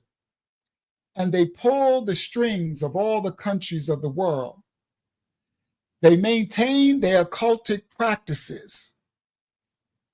In order to maintain their occultic practices, these wealthy families develop strategies, tactics, and they are hidden from the masses through numerous layers of secrecy. The houses call them the houses of Zoroastrianism. That goes back to Persia and Babylon. And the Zoroastrianism is an ancient Persia. They call it Iraq, but we know Iraq is Babylon, right? And it's considered one of the oldest living religions. And it emphasizes the worship of a god called Ahura Mazda, like the car, Mazda, Mazda. And he is called the wise Lord, okay? And they believe in this one God, Ahura Mazda, who's considered to be a supreme being and the creator of the universe, okay? And they had a struggle, y'all know, forces of good and evil. He had a struggle with another guy, Manu. And when the Islamics came and conquered Persia, the Zoroastrians, they fled into India. And in India, they changed their name in hiding to be what it was called. Parsit. Where is it? I think I put it. After the Islamic conquest of Persia, many of the Zoroastrians migrated to India, where they became known as Parsis, Parsis, and Parsit worship, and that's where they're hiding that religion. Okay, so the families call themselves, and that's because from the Babylonian part, okay, of the ancient Persian and Babylonian, that the houses call themselves the houses of the Zoroastrian bloodlines. And they call it the House of Borgia, Caesarea Borgia. Okay, now I'm gonna show y'all this. Let me stop share. Did I open it? Oh, I gotta open it because they restarted my stuff. I had all my files open. Okay, so that one should be there. Where is my picture? There we go. Double click. Okay, so some of this stuff is online, but y'all know I do deeper research, but it's kind of mislabeled, but I'm gonna show y'all how they're spelled. Just I'm putting this up just so y'all can see how it's spelled and stuff, because I just was saying it. Stop screen. Present, share screen, window, bang, share. Let me see if y'all see it. There we go. So here it goes. These are how the names are spelled. So you see, this says the 13 families who you think rule the world. That's the ones, that's the 13 families. The Astors, the Bundys, the Collins, and make it bigger, right? So y'all can see at home. The Freeman, the Kennedys, the Lee. So they mix that in. The Onassis. So this is the one. So they mix that in. And then because this person doesn't know that there's 13 families, then there's bloodline, then there's houses. And he put the families who actually rule the world. The Borgia, he put a J, right? It's a G, Borgia, the Caesarea, the Breakspear, the Somalia, Somaglia, the Orsini, the Conti, the Chigi, the Colonna. So he's correct. He got the names right, the Este and the Aldobrandini, but he don't know about the associated houses, which is Disney, the Krupp, and McDonald's, the McDonald's. Okay, so I just put this up so y'all can see how it's spelled, how they are spelled. He spelled this wrong, the Borgia though, right? And he didn't know the other one. So maybe I might make one of these. I don't got time. I forget. I'm doing so much. And put the actual 13 families, the 13 bloodlines, and then the 13 houses. But he's partially correct in these. He's correct by these are the ones that's kind of hidden, who actually people don't even know about them. So I'm about to show y'all a clip of the Aldobrandini. And this is the house. This is one of the houses. Okay. Let me copyright disclaimers are in effect. We don't own right. Oh, I put it at the end. It's okay. I can still show it at the end. Hold on. Let me grab this right here. Right. And it should be this one. Yes. And let me see. Stop share. Let me move this over. Let me get to, there we go, at the end. So this is, and I think this is in Italy. This isn't the Aldobrand. So tourists be going to visit these lineages.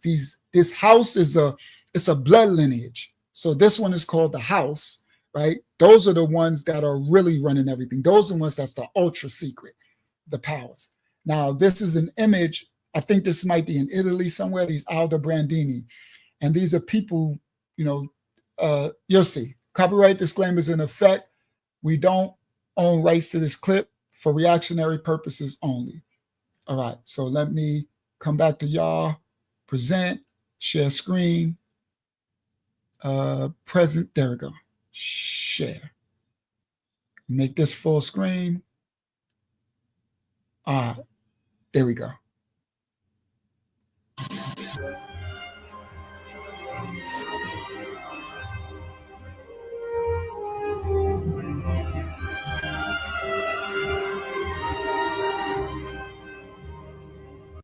So this is the hold on. This is the Aldebrini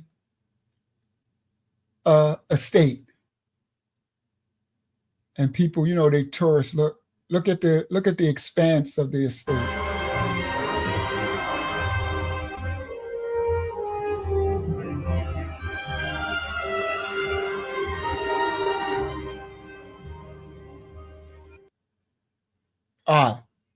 So I just wanted to show y'all, I wanted to give an image of the Aldebrini. Now, these 13 bloodline families, these 13 bloodlines, and now I know she said Disney definitely gonna strike this video. And these houses, 13 houses plus their associates, which is Disney, McDonald, and Krupp. This, I'm about to show y'all where my thumbnail. Now let's get to the thumbnail, okay? The thumbnail, when I put they rule these lineages, and they say from their brother Nathan, his last name is Reynolds. He's ties to the Reynolds, and Reynolds was in the family and the bloodline. Rothschild was in the family and the bloodline. Rockefeller was in the family and the DuPont, so that's double powerful. But they weren't in the houses. Now, this is the tying in. Every president that was ever chosen for the United States belongs to these lineages. Copyright disclaimers are in effect for educational purposes only.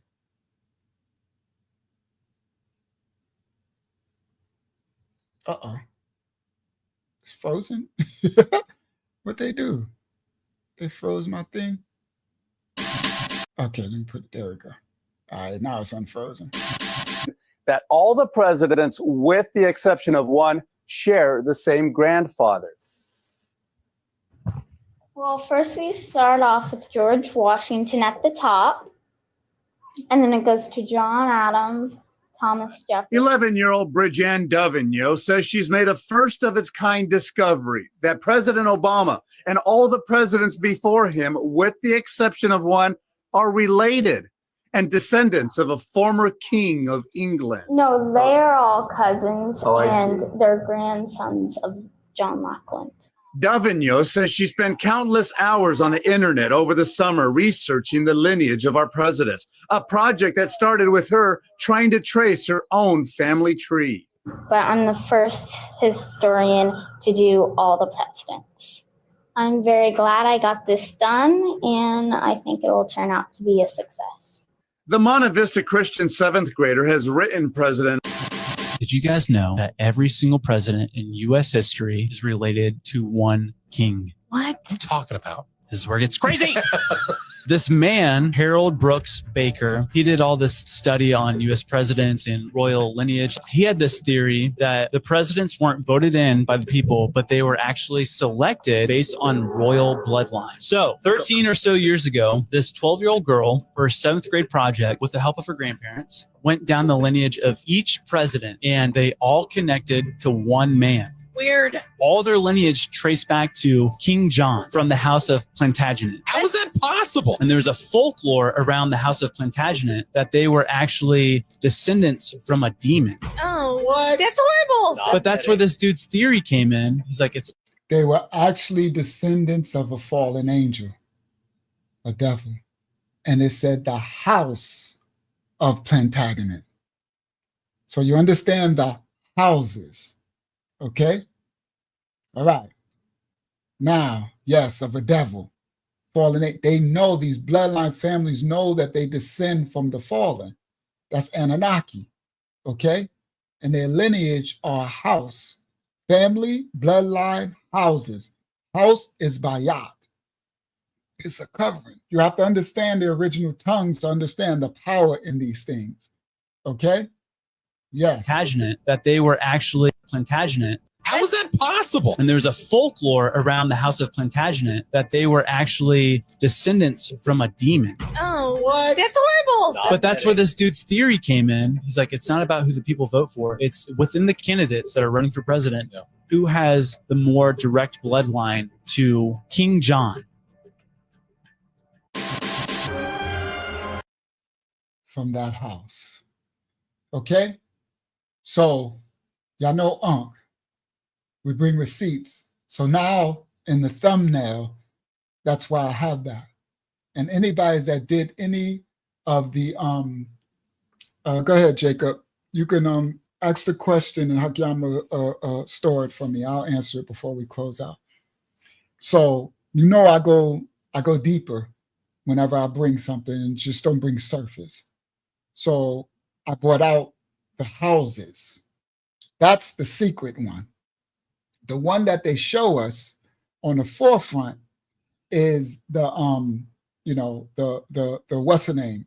The Astors, the Bundys, the Collin, the 13 families. They rarely show you the bloodline ones, the Kennedys, the Onassis. Okay. No, I think he'd probably descend from one of them, right? Now he can have any of them got the free will; they can rebuke it. Like that brother on the screen, he come from the Reynolds, right? The brother in the giving his testimony, but he can rebuke it. But no, every last one of them, it's a lineage thing. You can't be. They pick you, so they're picked because of the lineage. And he says, like the person said in that clip, the more pure the bloodline to it, right? So, yeah. So, yes, the elections are a show.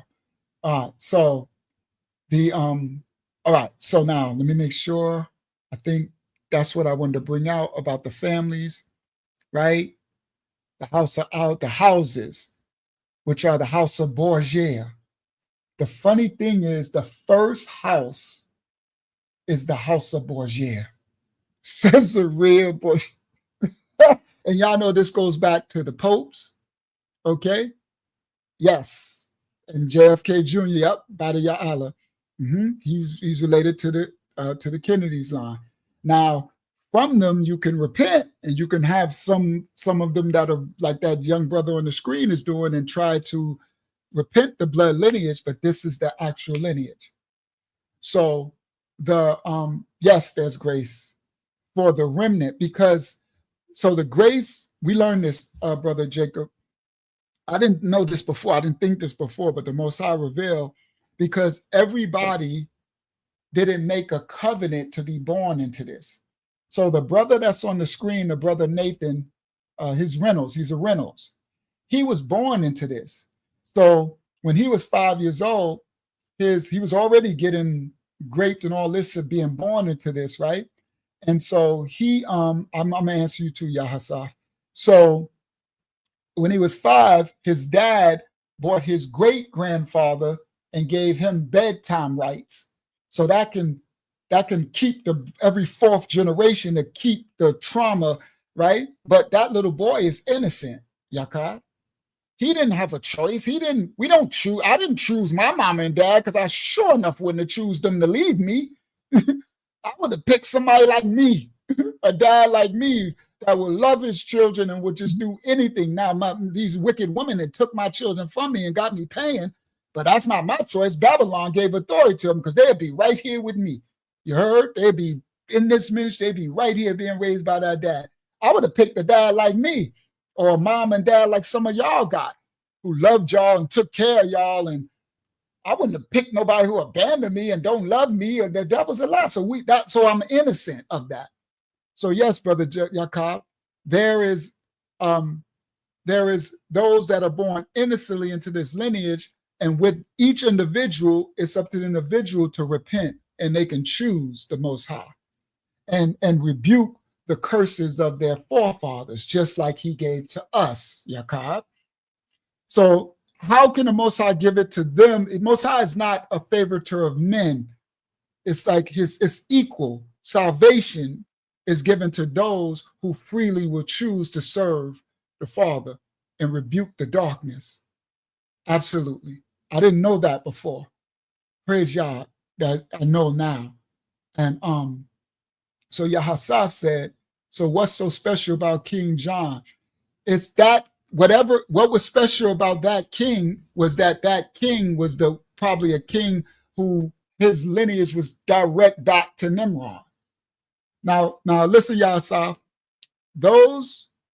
that kingship line back there, we're talking about the time of the Dark Ages, the Jacobites, where King James and the Stuarts and all that, our ancestors, where they got their kingdom stripped from them because the curses wasn't fulfilled. They weren't supposed to be doing the stuff they was doing. So the serpent, the curse to be fulfilled. So that's where you get the new king of England and Queen Elizabeth, all that stuff. They descend from these blood lineage. So it's different people. You got cousin lineage. But what I'm pointing out, I'm talking about these 13. These are the strength of the houses, the strength of the bloodline, the strength of the families, where the other ones descend from it. Cousins and, you have 4 or 6 cousin stuff, but it's still in your blood lineage. So apparently this John dude, whatever they talking about, his blood lineage, they saw the house of Plantain or whatever it said, right? It said the house of Plantain or whatever. It's that lineage is probably directly blue blood. You know what I mean? It's strong first. So that's why it was coming through his, because it's all about the strength of keeping the bloodline pure in their darkness, and not tainting it with, sleeping. But sometimes they have to mix it. That's why they married Meghan Markle. What's that marriage in England? Meghan, whatever her name was, and she was mixed, right? They wouldn't go full blackity black. you would mess around, right? Thank you, Plantagenet. All right. You don't want to go full, so they went, she's mixed, right? Because they still need some of the original black seed, the original germ seed, because they still need to the fallen angel. Remember, Meghan Markle, thank you, and Prince Harry. Remember, they came, and who did the fallen angels sleep with? The daughters of men, the black women. So in their lineage is us. Everybody, listen, black people, get out your feelings. Eve is the mother of all living. She mixed her seed. She messed around with Hasatan and made the first Nephilim, which was Cain. Eve is a black woman. Cain is a black man mixed with Nephilim. The honest fallen angels came. They mixed their seed, same as Hasatan. They were following him with the black woman, daughters of Eve. You understand? That's why I be telling people, I'm like, yo, y'all, now, yes, Nephilim are white too, but y'all are tripping. They got the tall whites, they got the taller blacks. They got the Nephilim that was hairy and black. Nephilim was white. Nephilim, come on, bro, y'all tripping. Y'all, that's a lack of scholarship. That's trauma. Y'all worried about, because the Most High used the serpent seed that had white skin to inflict the punishment on us, but it was our ancestors that brought the punishment on themselves. Can't no man curse what the Most High had blessed. Get out your little traumatized feeling. That's how you're gonna lose. You're gonna lose running around looking for some white skin when you got this Nephilim come up and he all black. He in all black everything. You're gonna have a Nephilim come to you and he's gonna look like a black Air Force One sneaker. Yeah. For those who know about the black Air Force One, you have a Nephilim stand in front of you 30 feet high, all black everything with locks looking like the what's that? The Predator, looking like the Predator, and you're gonna be like, but I'm supposed to be running from the white people, and you're gonna see a white Nephilim over there killing you. Like, but you're black. He ain't black. He Nephilim. Yeah, come on, bro. All right. Get out of your trauma, heal yourself, and start to learn the truth. Lest the thing that comes is going to consume you. Facts. You're going to be destroyed for a lack of knowledge. What does the Bible say?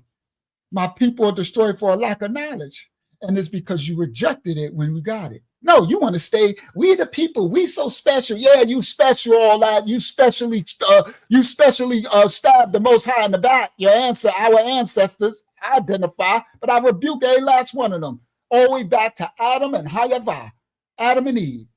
Y'all tripping, talking about the fallen angels are only white. Who told you that lie? Somebody done told you wrong. They ain't only white, and Esau wasn't white.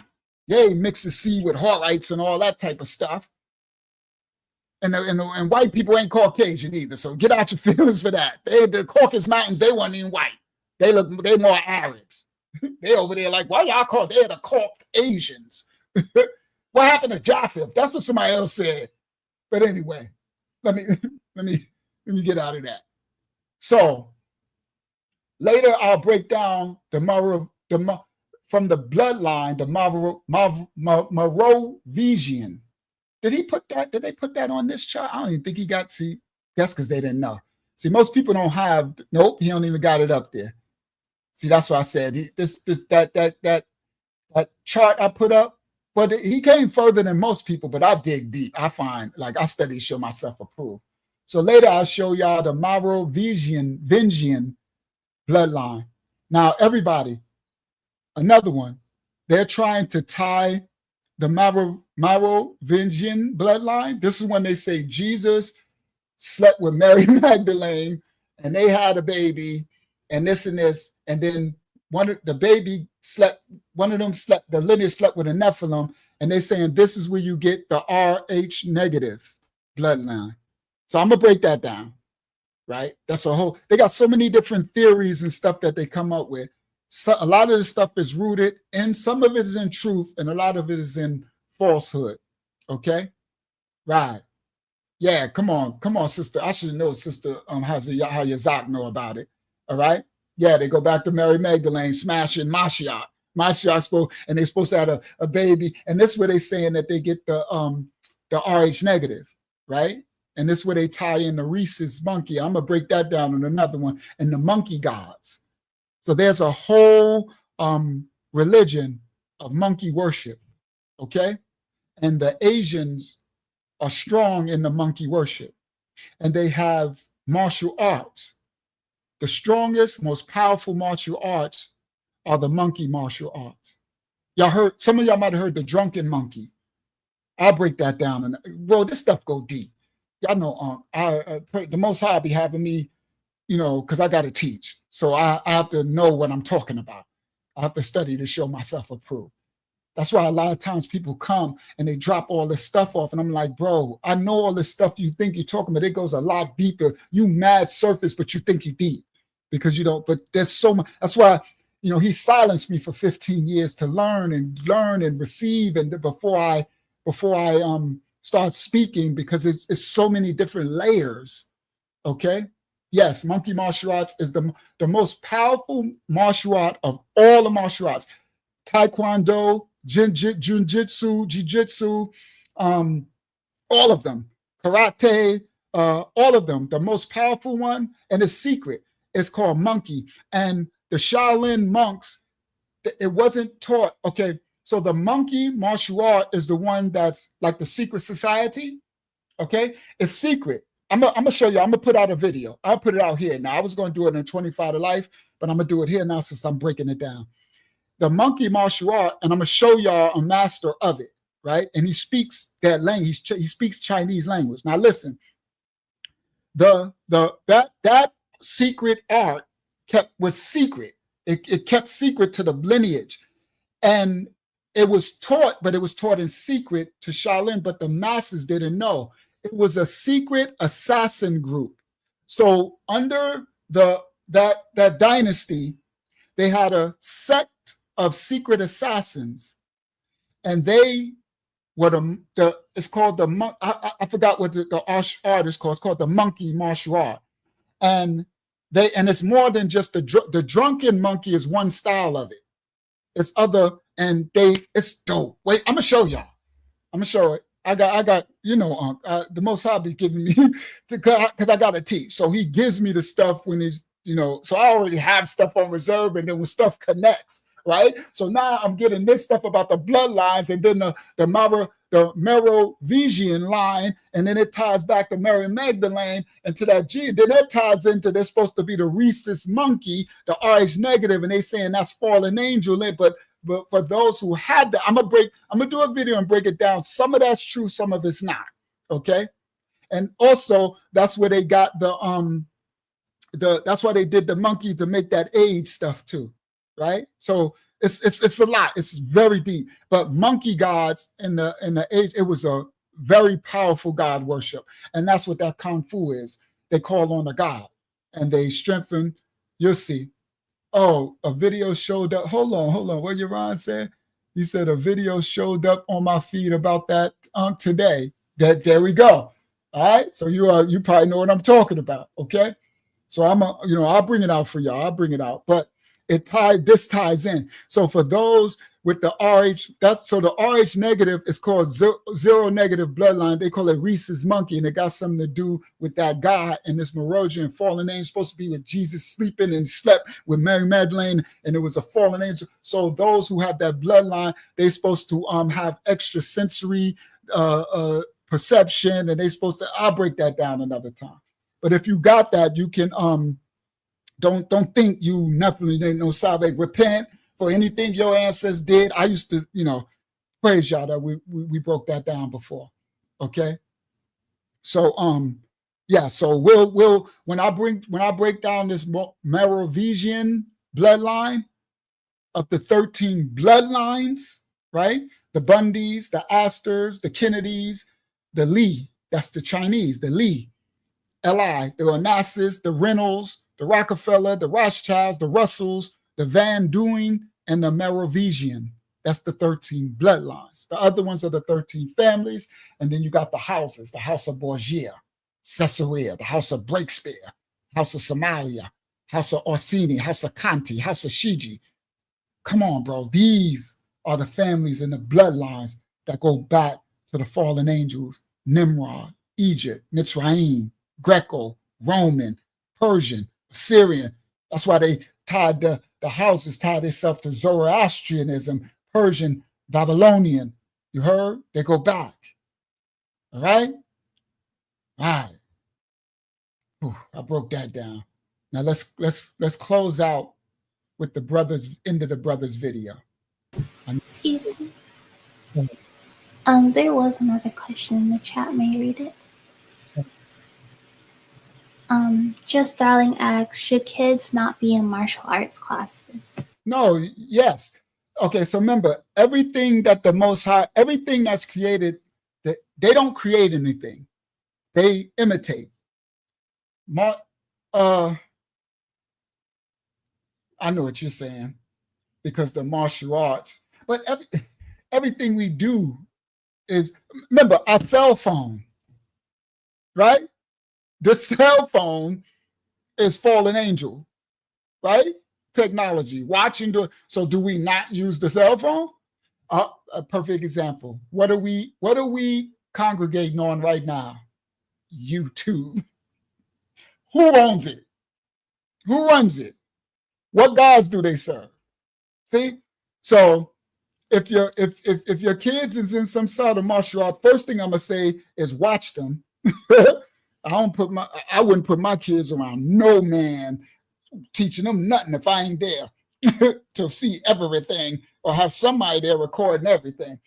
And then the second thing I would say is to just constantly rebuke any gods that the martial arts instructors, any gods that was over whatever this martial art, because you're just teaching them how to defend themselves and how to fight, right? So, you know what I mean? So that's it. And remember, as the brother said in this lesson, he said, we take authority over everything anyway. So I would say, nah, just, if they learning how to fight, let them learn. Just rebuke all those covenants that art had in its creation, or whatever it's used for. You know what I mean? So, yeah, that's all. Take authority, right? We watch TV, right? We got movies. We got this darkness everywhere. So praise the Most High. Take authority. Thank you, Hakiyama. That was a good question. All right. All right. So, what offense? Why? What you doing? All right. All right. Let me get back to the video so we can get a nice closeout. So present, share screen. Oh, stop screen first. Stop share. Present, Share screen. I think it's this one. There we go. Share. So now he's going to close out his testimony. So he finished this part, and this end part, they did a after series. I might pay for it for us to get. I might do that for us. They got this person got like a after series that you got to pay money. So if the Most High instruct me, I don't really got no money, but may the Most High, y'all willing, our investments things. So I got to get back to the investments. The ministry is so much. I'm teaching the investment, but I'm not doing. I'm teaching it, but I'm not doing. So I need to do too, because they keep attacking my finances. And so anyway, let me explain this. Y'all willing? I might, if I could, I'll pay for the extra and then download them. So because he got some other deeper stuff behind a paywall, and so I'll see. I don't think it's a lot, right? I think it's only like $20 or something like that. I don't think it's a lot. So all right, so so this part at the end is behind his paywall. So it's I guess the juice part too. Soft condition. Hold on. So let me get to it. It's when I bought the there it go. So yeah, he called it overtime. All right, here we go. My whole life and childhood, I was conditioned to be anonymous, to never stand out, to never be excellent, to never pop up on anybody's radar ever. And that's why we lived there. I didn't realize how much I'd been conditioned to that mentality. And the only time I was ever allowed a green light to come out of that was in this exceptionalism mode when I was out hunting, when I was out seeking and searching for targets. That's when it was allowed to all come out. But otherwise, it's just compartmentalized in that other side of me. And what happened was I started getting introduced into this scientific community of parents. It wasn't like guys in suits and stuff like that. It was like dads at luncheons and barbecues and stuff like that. You just start like meeting. And they were part of what's called the Jason projects. And the Jason program is a scientific committee that is a advisory group. Basically, they're consultants. That's how they bridge themselves. There's some intellectuals, you would call them, or guys that come out of universities. And they were recruited in during the Cold War. And their goal was to deal with all these nuclear weapon secrets. And what are we going to do with contending in the Cold War? And so they would come to them, the United States Navy, the Army, whoever would come to them and ask them to fix a problem for them. And they would pool these mental resources together, and they would meet a few times a year and discuss all these issues, super top secret, right? Above top secret. Anyways, they started this program in Southern California. And this is where my family had all these connections through the child trafficking organizations that were down there, and they started getting connected to this scientific group. Well, when you show a certain level of accolades, when you do personality testings, they start really early on in these families. They start trying to figure out exactly what cranks your gears. When you start popping up on certain algorithms, they're going to start to push you into different fields. And so my family chose for me the field of military intelligence and military espionage, counter espionage. So he was breaking down how he became who he was, and how they breed them from when they little and look for little traits that they have so they can push you into, and they pushed him into be a military soldier and stuff. And yes, he keeps a lot behind the paywall, which he should, so all the work, he's doing, a man should be paid for his labor. That scripture says that. So that's why I don't mind paying. Right. That's what I said. If I had the money already or up front, I would just go ahead, because I know I can bring a lot more fruit for you guys. You know what I mean? I don't mind. I always pay for things. I'm always appreciative when I'm receiving for something. That's just how I am. I've always liked that. Still to this day, if I'm receiving, I'm thankful and it's fruitful, then I don't mind. That's scriptural. Praise the Most High. All right. Now, stop share, present, share screen, window, bang, share. Access to the empire of the 13 bloodline families and their sleeper cells exposed. The empire of the bloodlines. Now look, when I got this image. So these lineages and their associates and cousins, they are across every nationality: Asians, Arab, African. For most people that really know, the top of it all, of them all, of the how 13 of the families, 13 families, 13 bloodlines, and the houses, 13 houses and their associates. At the top is a black house. Y'all know they made a white house? The top of it all is the original seed, what they know they come from. What Nimrod come from? Who did Nimrod come from? Cush. Who did Cush come from? Ham.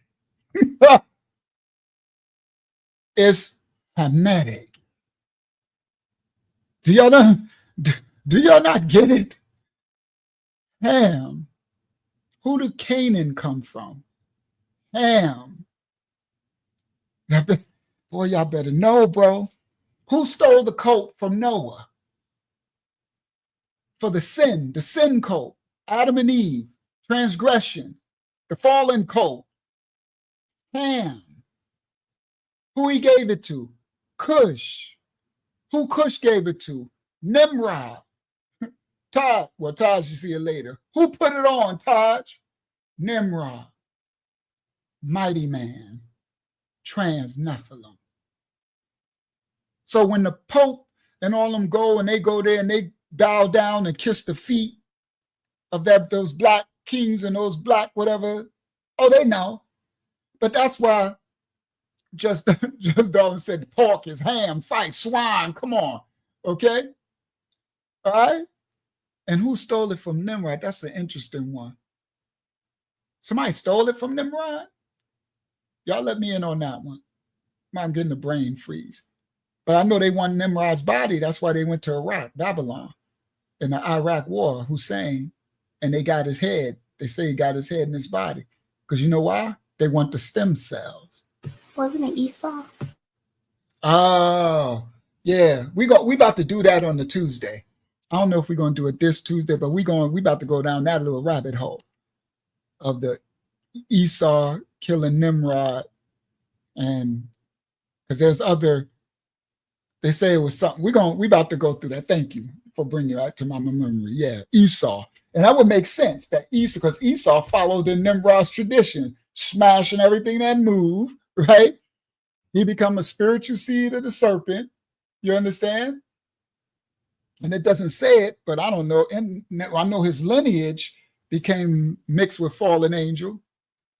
Facts. That would make sense. And stole his garment. But we about to go through. Thank you, Wyatt. You bring it back to my memory. I know I get brain freeze sometime. We about to go through that on our Tuesday study.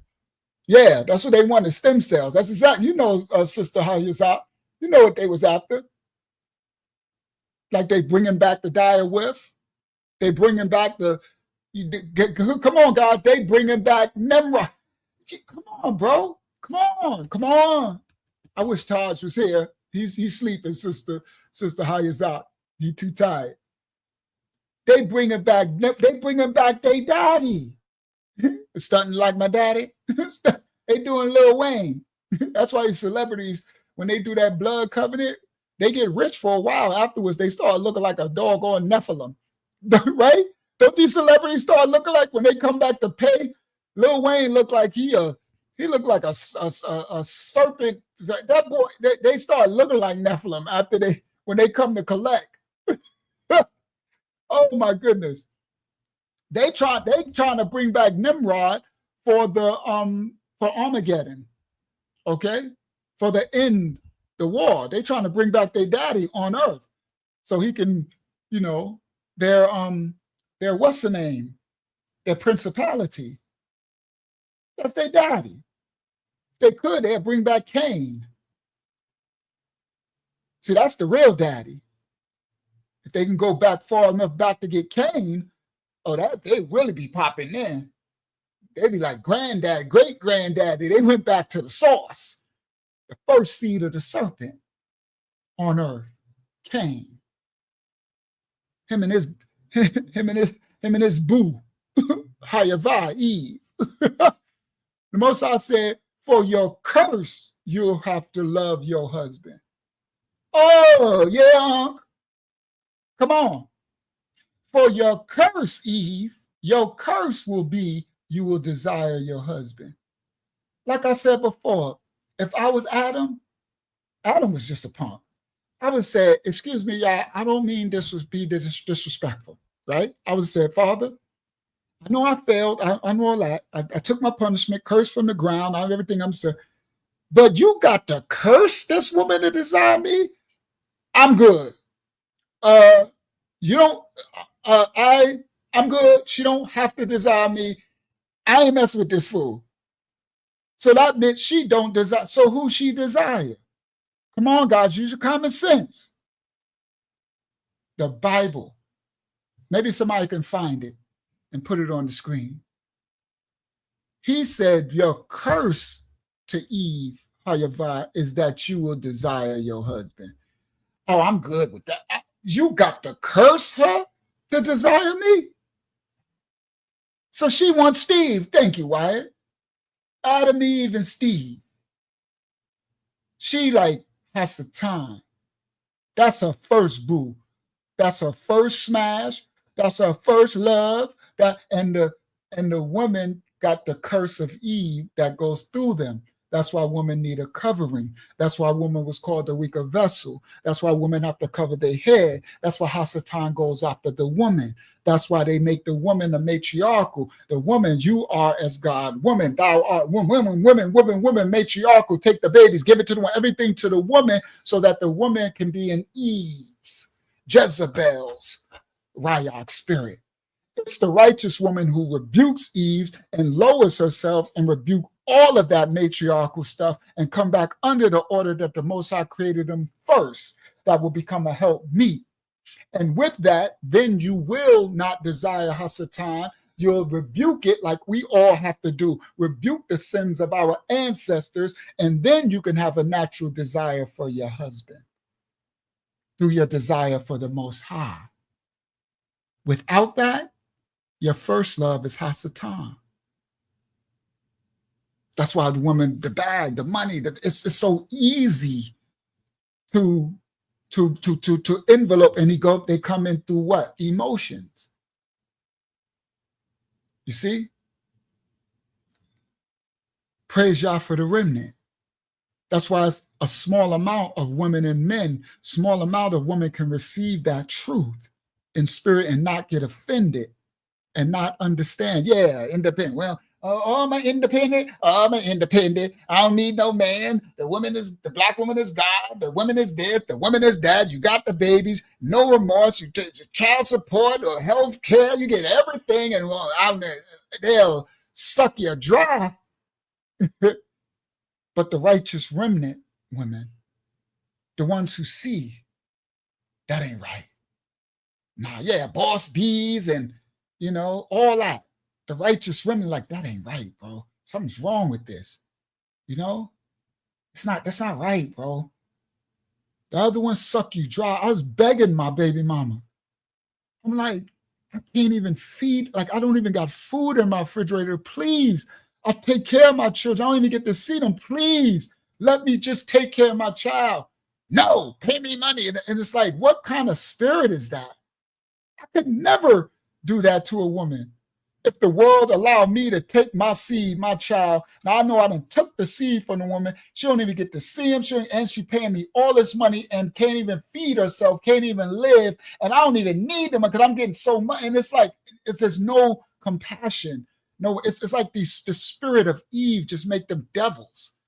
And they don't even have the ability to even see it. And you try to tell them, well, and then the other ones be like, well, that's right.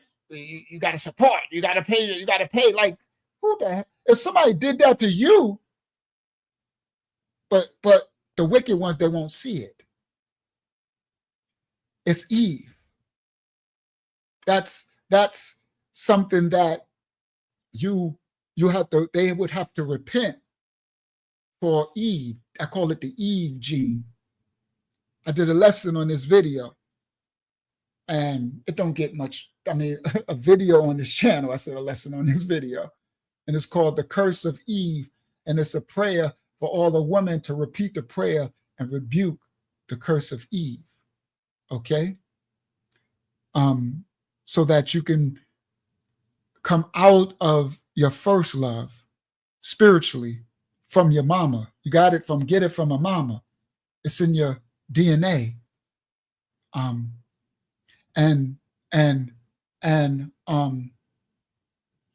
that's what you got. That's the battle. And then with that, submittance to the Father and covering. That's why the head covering and coming out of that Eve, rebuking it. Then you can have a natural desire for the man, and you'll be able to see the man and feel his pain and hear him and understand the compassion. You'll be able to bridle yourself from the Most High, and he'll be able to bridle himself from the Most High, and the two of you can become one, and you can coexist, because it's not good for man to be alone. Mankind. You're created from him, and the two are becoming one. But Hasatan got in between that. And he got to Eve through her free will. And she chose to be like the Most High. That's the Bible. And the Most High said, from that, your curse is you will desire your husband. Wow. If a woman got to be cursed to desire me, I'm good. I don't need that desire. Go smash Hasatan then. You keep on smashing. Oh, pretty Ricky. Hasatan on the side. All right? So that's why the righteous woman, the remnant, there's nothing greater on the second world earth and in her proper order. Because when she's in her proper order, then a man can exist in his proper order. And the Most High's creation, the way he designed us, he has a helpmeet. Without her in a proper order, then the man doesn't have a helpmeet. Do you get it? That's why it's so important for the family, mashpayah, the structure, to be the way the Most High created it, in light and not dark. It's all about family. That's why this says the empire of the bloodline, what? Families. That's why they got 13 families, 13 bloodlines, and houses. What's in the house? The family. What's in the bloodline? The soul and the blood. That's why we're to eat no manner of flesh or blood, because you're taking on the soul of the entity. It's spiritual. It's all the war of light and dark, righteous and unrighteous. Yes, you become the complete opposite of a helpmeet, an oppressor, a destroyer. When you don't help, you destroy. You, instead of helping, mean assisting, you're opposite. Okay? That's what it's all about. That's why there's nothing greater than when the sisters take their rightful position. Than the men, we have assistants to do our position. That's why I'm so thankful that I have sisters, family, who love me because they love Yah in me. And because of it, they see their father. And I have assistants. And I never had that before. All of the brothers, we're our family when y'all find this ministry. We're one. We meet every Tuesday on Zoom, and we bond as a family.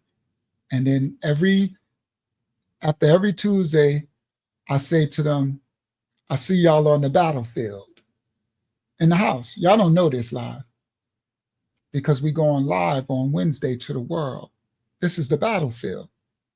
So when we close out our Tuesday Zoom Bible study, I say, everybody, love y'all, be the light, see y'all on the battlefield. We on the battlefield tomorrow because the house of Yah, all of us are coming to y'all live. And so people all over the world come and you come into the house and we are one body. That's what people don't know. We are Yah. Ain't no worship of nobody. We family. We brothers and sisters. We work out our problems in the house of Yah. And we are one. So when we come here on this live, that's why when these average, y'all have no idea. I got my brothers and sisters with me. That song, We Are Family. Hey, hey, hey, I got all my brothers and sisters with me. You heard? That's the part people don't know. So when these adversaries would come here, they would think that, you know, like they just at some regular YouTube video don't know we family. So that's why some other people outside of this, you know, will look like, oh, well, why you like, you know, him so much? Are you worshiping him or not? No, I'm not. That's my brother. That's my unc. That's my big brother. That's my unc. Or that's my, what Todd said, that's my little brother. Or if you older than me or younger than me, that's my sister. You just don't know it because we've been coming together for years. Years. Most High pouring into us. We growing, we deciphering the word. What did I say? We about to go through the other Bible. I just said we about to go through the what do you call that? To break down, what's his name? Nimrod and Esau before we bring it to the live. So we do things behind in the house. We call the house on Tuesday, the house of Yah. We bring things, we let Yah reveal things in the house and everybody be adding in and they on the screen and we comfortable. We are each other. We family, bro.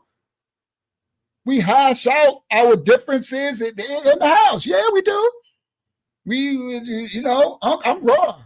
Because we family will argue, family get in disagreements, family won't like this, family, well, get hash it out at the dinner table. That's why it's Mashiach assemble. We assemble in Mashiach's name and the Mashiach, and we at the table, Yah feeds us, the holy, and because you know why? Because the bigger picture is we got work to do. You know what the work to do is?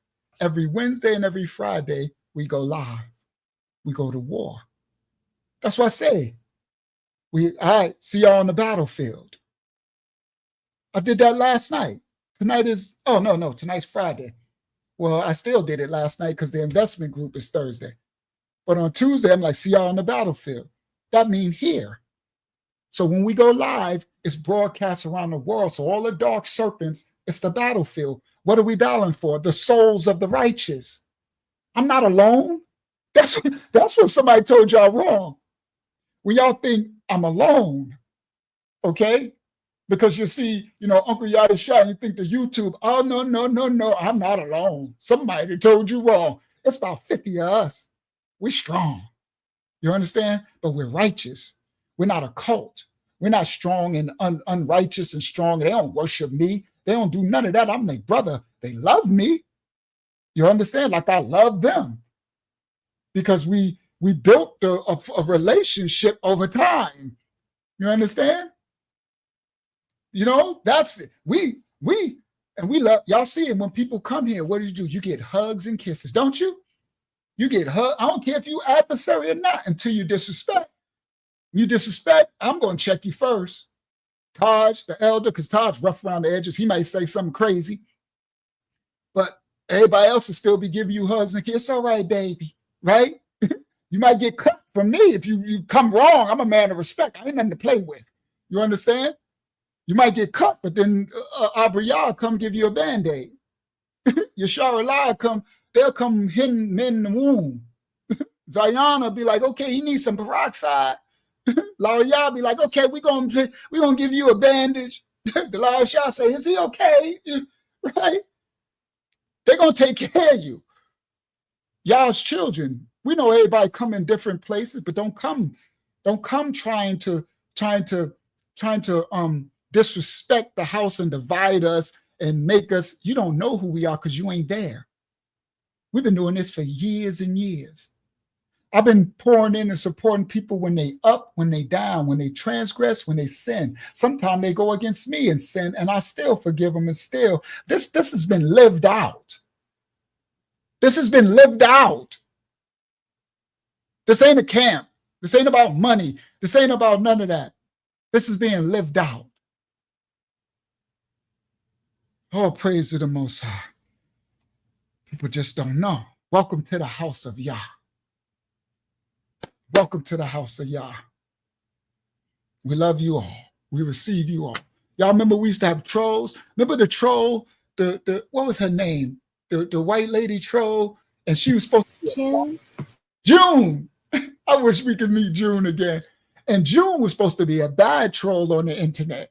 So she came to be an adverse, but the love of the house, they was all loving her. June was like, what is going on here? June was and then we didn't know, but the other people, some other trolls was here, and they was kind of scared of June.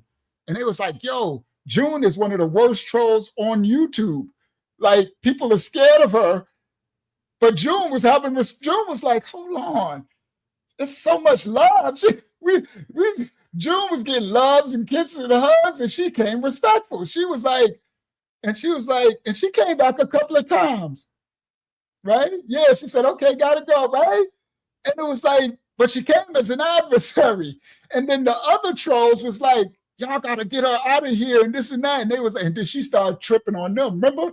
She called them out. She was like, yeah, YouTube, this, that. And I said, what is happening right now? Is this a whole troll thing going on? And then one of them emailed me and said, Unc, make sure you ban her because she is the darkest troll on the internet. She's like a troll legend, but she was respectful. She was like, hello. Remember, she came back, she said, I don't think we was the house of Yah. And she's like, hey, Mashiach Kasimi, like, hey, June. And she would stay for a little bit for the study, but she was in her, man, come on, guys. And she was like, I gotta go, guys. We're like, all right, June, may you have a good day. May the Most High cover and bless you. And she would go on and troll somebody, go on back to trolling. We ain't called to be scared of nothing, and we ain't called to be disrespectful. We're called to be righteous, and we're going to treat you with love and kindness and respect. And you could come and we'll try. That's when they come, they be like, we're a house of respect, and we worship everything. We're having a peaceful Shabbat in respect. We're trying to tell you, like, please, we understand where you are. We're in love and kindness. Okay? And we'll receive you. You don't got to be believing we the people of the book, and you don't got to be Christian. You don't got to believe in God. You don't got to believe in nothing.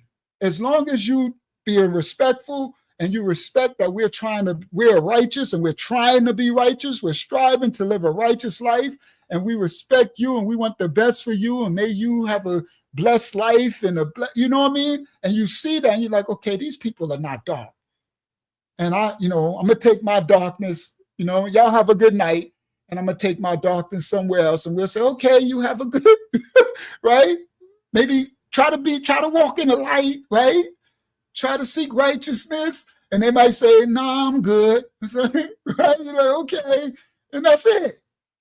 We don't got to disrespect them. We don't got to. But if you come and try to blaspheme the house of disrespect, then you're going to get checked. Y'all ain't raised no punks. Mashiach ain't a punk. Oh, I'm definitely going to check you. I'm a lot better than I used to be. You're going to get checked. That just is what it is. And you ain't going to disrespect none of my family. I'm a pit bull. I'm overprotective. Y'all done brought me family. He done brought me mishpah, people who love me for who I am, for the Father in me. Oh, you tripping. Don't come for mine. Leave my people alone. I got a family now. You heard? They here for me. Hey, Wednesday, Friday, I don't come alone. I ain't alone. You know that cartoon in Us? You got beef with us. You got beef with me. You got beef with us. We ain't alone. And we're righteous children. Ain't no cult, ain't no gang, ain't none of that. We ain't never even see each other physically, a lot of us. I only met about 13 of them in real life, and I'm about to meet one for the first time now. He from Brooklyn, he in Florida. I'm gonna meet him now. I might, Zedekiah, Dayad is from Brooklyn, and he black, young man from Brooklyn. Shout out to Brooklyn. And Zedekiah is from Kansas City, and he a young white dude. I need to have a ministry call with Zedekiah because he want to discuss something, right? Think he having a problem with something. And I'm going to try to do it this weekend, but I know I got to meet Dayad this weekend because he visiting Florida. So I'm going to try, maybe I might try to meet with Dayad and we can go see Zedekiah because Zedekiah moved here from Kansas City. Some of my brother, a little young white dude against family, like, what you doing? You going to move there? Now, I only seen him physically about 3-4 times. He been there for about 3 years now. Oh yeah, picked up, moved to be more in the presence because at the end time we building a family. Yeah, young, I think, what was he, 19, 18, 20 when he moved here? Family all against him, thinking he doing some cult stuff. Ain't no cult, he never seen me. He seen me when he got here seen me about 3-4 times, been there 3 years. I would cult, because I would love to see him more, but he working, I'm working. Kayala moved here from Kansas City. You see? And now they roommates, okay? So this ministry is for real. So maybe I can get with Dayad when I meet him and we go and I hook up with Zedekiah. I'm going to try to do it. I thought of that before the lesson start. So I can see Zedekiah. I ain't seen him in years now. And I can meet Dayad, and Zedekiah can meet Dayad. And maybe Kayala might be home and all. You see? So they can meet their brother from Brooklyn who, come on, see, this is for real here. Ain't no cult. You know how many people that move here from other states and their parents is tripping, thinking they're in a cult and stuff? Now, years later, like, okay, well, you blossoming. You like, I guess it wasn't a cult. No, everything is transparent. But let me explain. Don't come to this ministry and thinking you need to study to show yourself approved. We are a real family. Facts. Facts. All right. Empire of the bloodline families, exposing the access to the empire of the 13 bloodline families and their sleeper cells exposed. Now y'all have understanding of the 13 families, the 13 bloodlines, and the 13 houses with their affiliations. The House of Disney, the House of Krupp, and the House of McDonald's. That's crazy work right there. These are the bloodline lineage of, and all the presidents descend from these, all of them, okay? That's this image right here. And they run the world. You heard? They've been running it from after the flood, from Cain's lineage, Nimrod's lineage, Canaan's lineage, Esau's lineage. Who else dark? This bunch of dark ancestors. All the dark ancestors. You heard? Now, 1:30. Praise the Most High. Hopefully it was fruitful. Y'all had some fruit, children of y'all. It was fruitful. Oh, the brother's breakdown. That brother Nathan, he dropped some stuff. I mean, Most High covered that brother Nathan that descend from the Reynolds of this bloodline. May he continue to rebuke his blood lineage. The empire may continue to rebuke the wealth and the empire that he was born into. May he continue to serve his children and his wife and cover his house. May he continue to be one with the Father, and so that his lineage is forgiven and he broke that curse of his blood lineage from his children. May he continue to fight the good fight of the Most High. I'll probably never meet the brother. And then the other brother, the other white brother Brewer, right? Now the brother Nathan on there, he knows that he calls the Most High Yahu. I don't know how he found that out and stuff. But the other Brewer, he called him God and Jesus. It ain't all about that. The Most High got children that he's using for a purpose. Everybody ain't going to be on the same level. But these people out there doing that work. Okay? Yeah. When you see the replay, Sister Roberta, is crazy. Okay? So these people out there in the field, like I'm in the field. That's why I say every Tuesday and every investment group before we go live, I say, see y'all on the battlefield tomorrow, because we're going live and we take this seriously. When we go live, we know the children, the Most High sending people from all over the world that could get through this shadow band and watch our videos. We're here to serve you. I come to serve you and I do the best I can. You know, I make jokes, I laugh, I do whatever. I'm rough, I can get loud, I can get calm. I'm me. I'm in the image of my Father, and I don't sin. I do not sin. If I do a little slip of sin and get angry sometime or something, I repent for it. I don't live sin. I don't live a life of sin. I'm trying to be as righteous as I can so that the Most High can use my temple to pour into his children worldwide. And I'm not alone. His children, he sent them one by one, and I took the responsibility, the care and concern to nurture each one of them. Every last one, old, young, and for that, they end up loving and respecting me. And now we're family. These are my brothers and sisters. The dark, it's all about families. You better follow the darkness, no. It's all about families. We're the spiritual blood lineage of the children of the Most High. Do you understand? The righteous remnant. We come from Abal seed, Shem seed, the righteous, Hezekiah seed, Dayad. Now, Dayad messed around, but he was still right. He was a man after the Most High's own heart. You know, our righteous as Abraham. You heard? The righteous seed, Seth. Yeah. We come from the righteous lineage. We could tie it all the way back to Abel. You understand? The second Adayam, Mashiach. That part. The repentant of the 12 patriarchs. Ya'ada, Judah was mad wicked too, but he repented. We read that in our Tuesday now. Our great-grandfather, Ya'ada. You heard? We don't all get it right. You know, they was make Judah smashing Canaanite women and stuff, but he repented for it and left us instructions. My descendants, you're going to have a lust for the bag. Watch out for the money. Watch out for beautiful women. This is stuff in your DNA. Come on, your blood lineage family. And they know that. That's why they took our lineage and broke us up. And so we don't know what lineage we come from. So we don't know what to fight that's in our DNA, what to rebuke. That's why each ancestors before us is supposed to leave instructions. That's why elders are supposed to teach. That's why I'm taking my purpose. And all I do is teach. And I live the thing that I'm teaching. Okay? May the Most High cover and bless you all. Y'all have a blessed night. Y'all have a blessed day, Sabbath day tomorrow, to reflect on areas that you can work on and be righteous, to fight this darkness and bust it in his head. Bust it, you know what it is.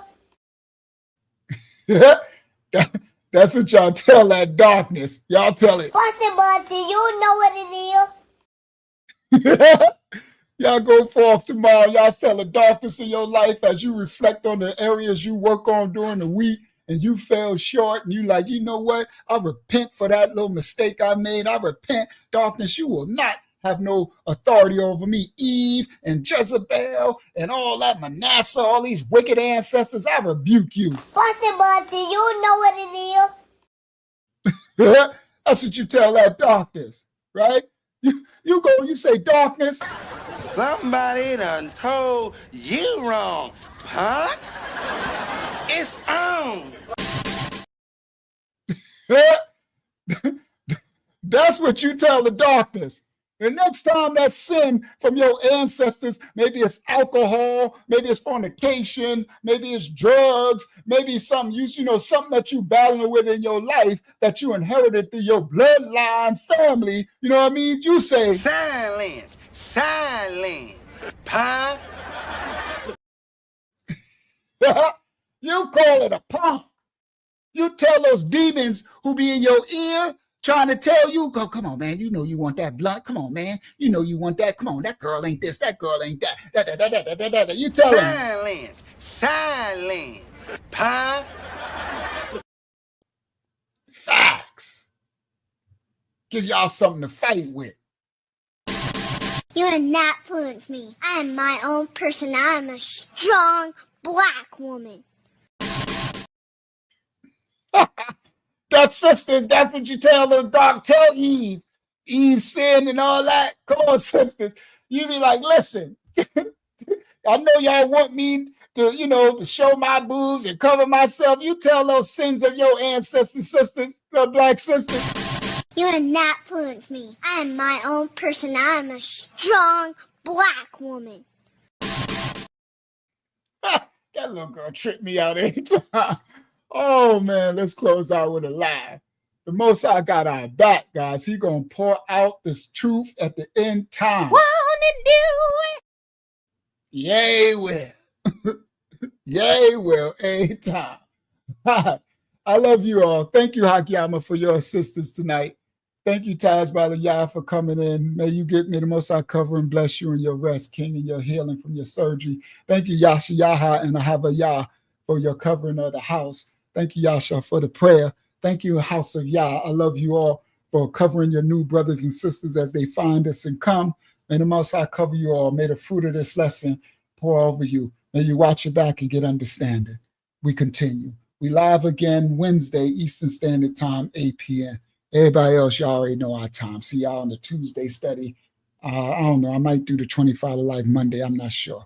But from the House of Yah to everybody worldwide, Shabbat, seventh day, Sabbath day, set apart day, Shalom. That means peace and blessings of the Most High unto you and yours in your life. May the Most High cover and bless you all. From the House of Yah to you all. Go forth and be the light. We love you all. He adds secures and hooks us tight. A gift from Yah, eternal life. He sent his son a sacrifice to show how much he loves us. You are loved, you are loved. You are loved, you are loved. You are loved, oh, you are loved. You are loved by Yahuwah. Praise Yah. Praise Yah, praise Yah, hallelujah. Bible study every Tuesday, 8 p.m. We having a Zoom Bible study. I'm gonna put email me for the link. I'm a lion of the tribe of Judah.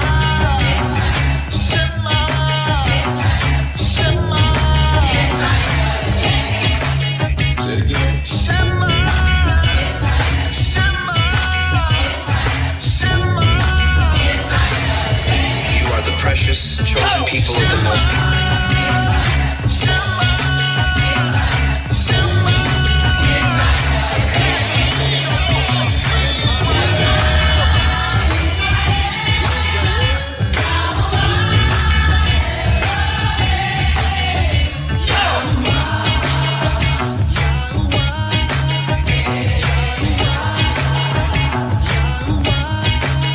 You got that right. We hope you have a good time watching our videos, and we will see you in the next video. And we'll see you in the next video. So like and subscribe. Our channel. Yeah. We are the true Hebrews, the true and real Israelites. We are the true ones that fulfill Bible prophecy and scripture.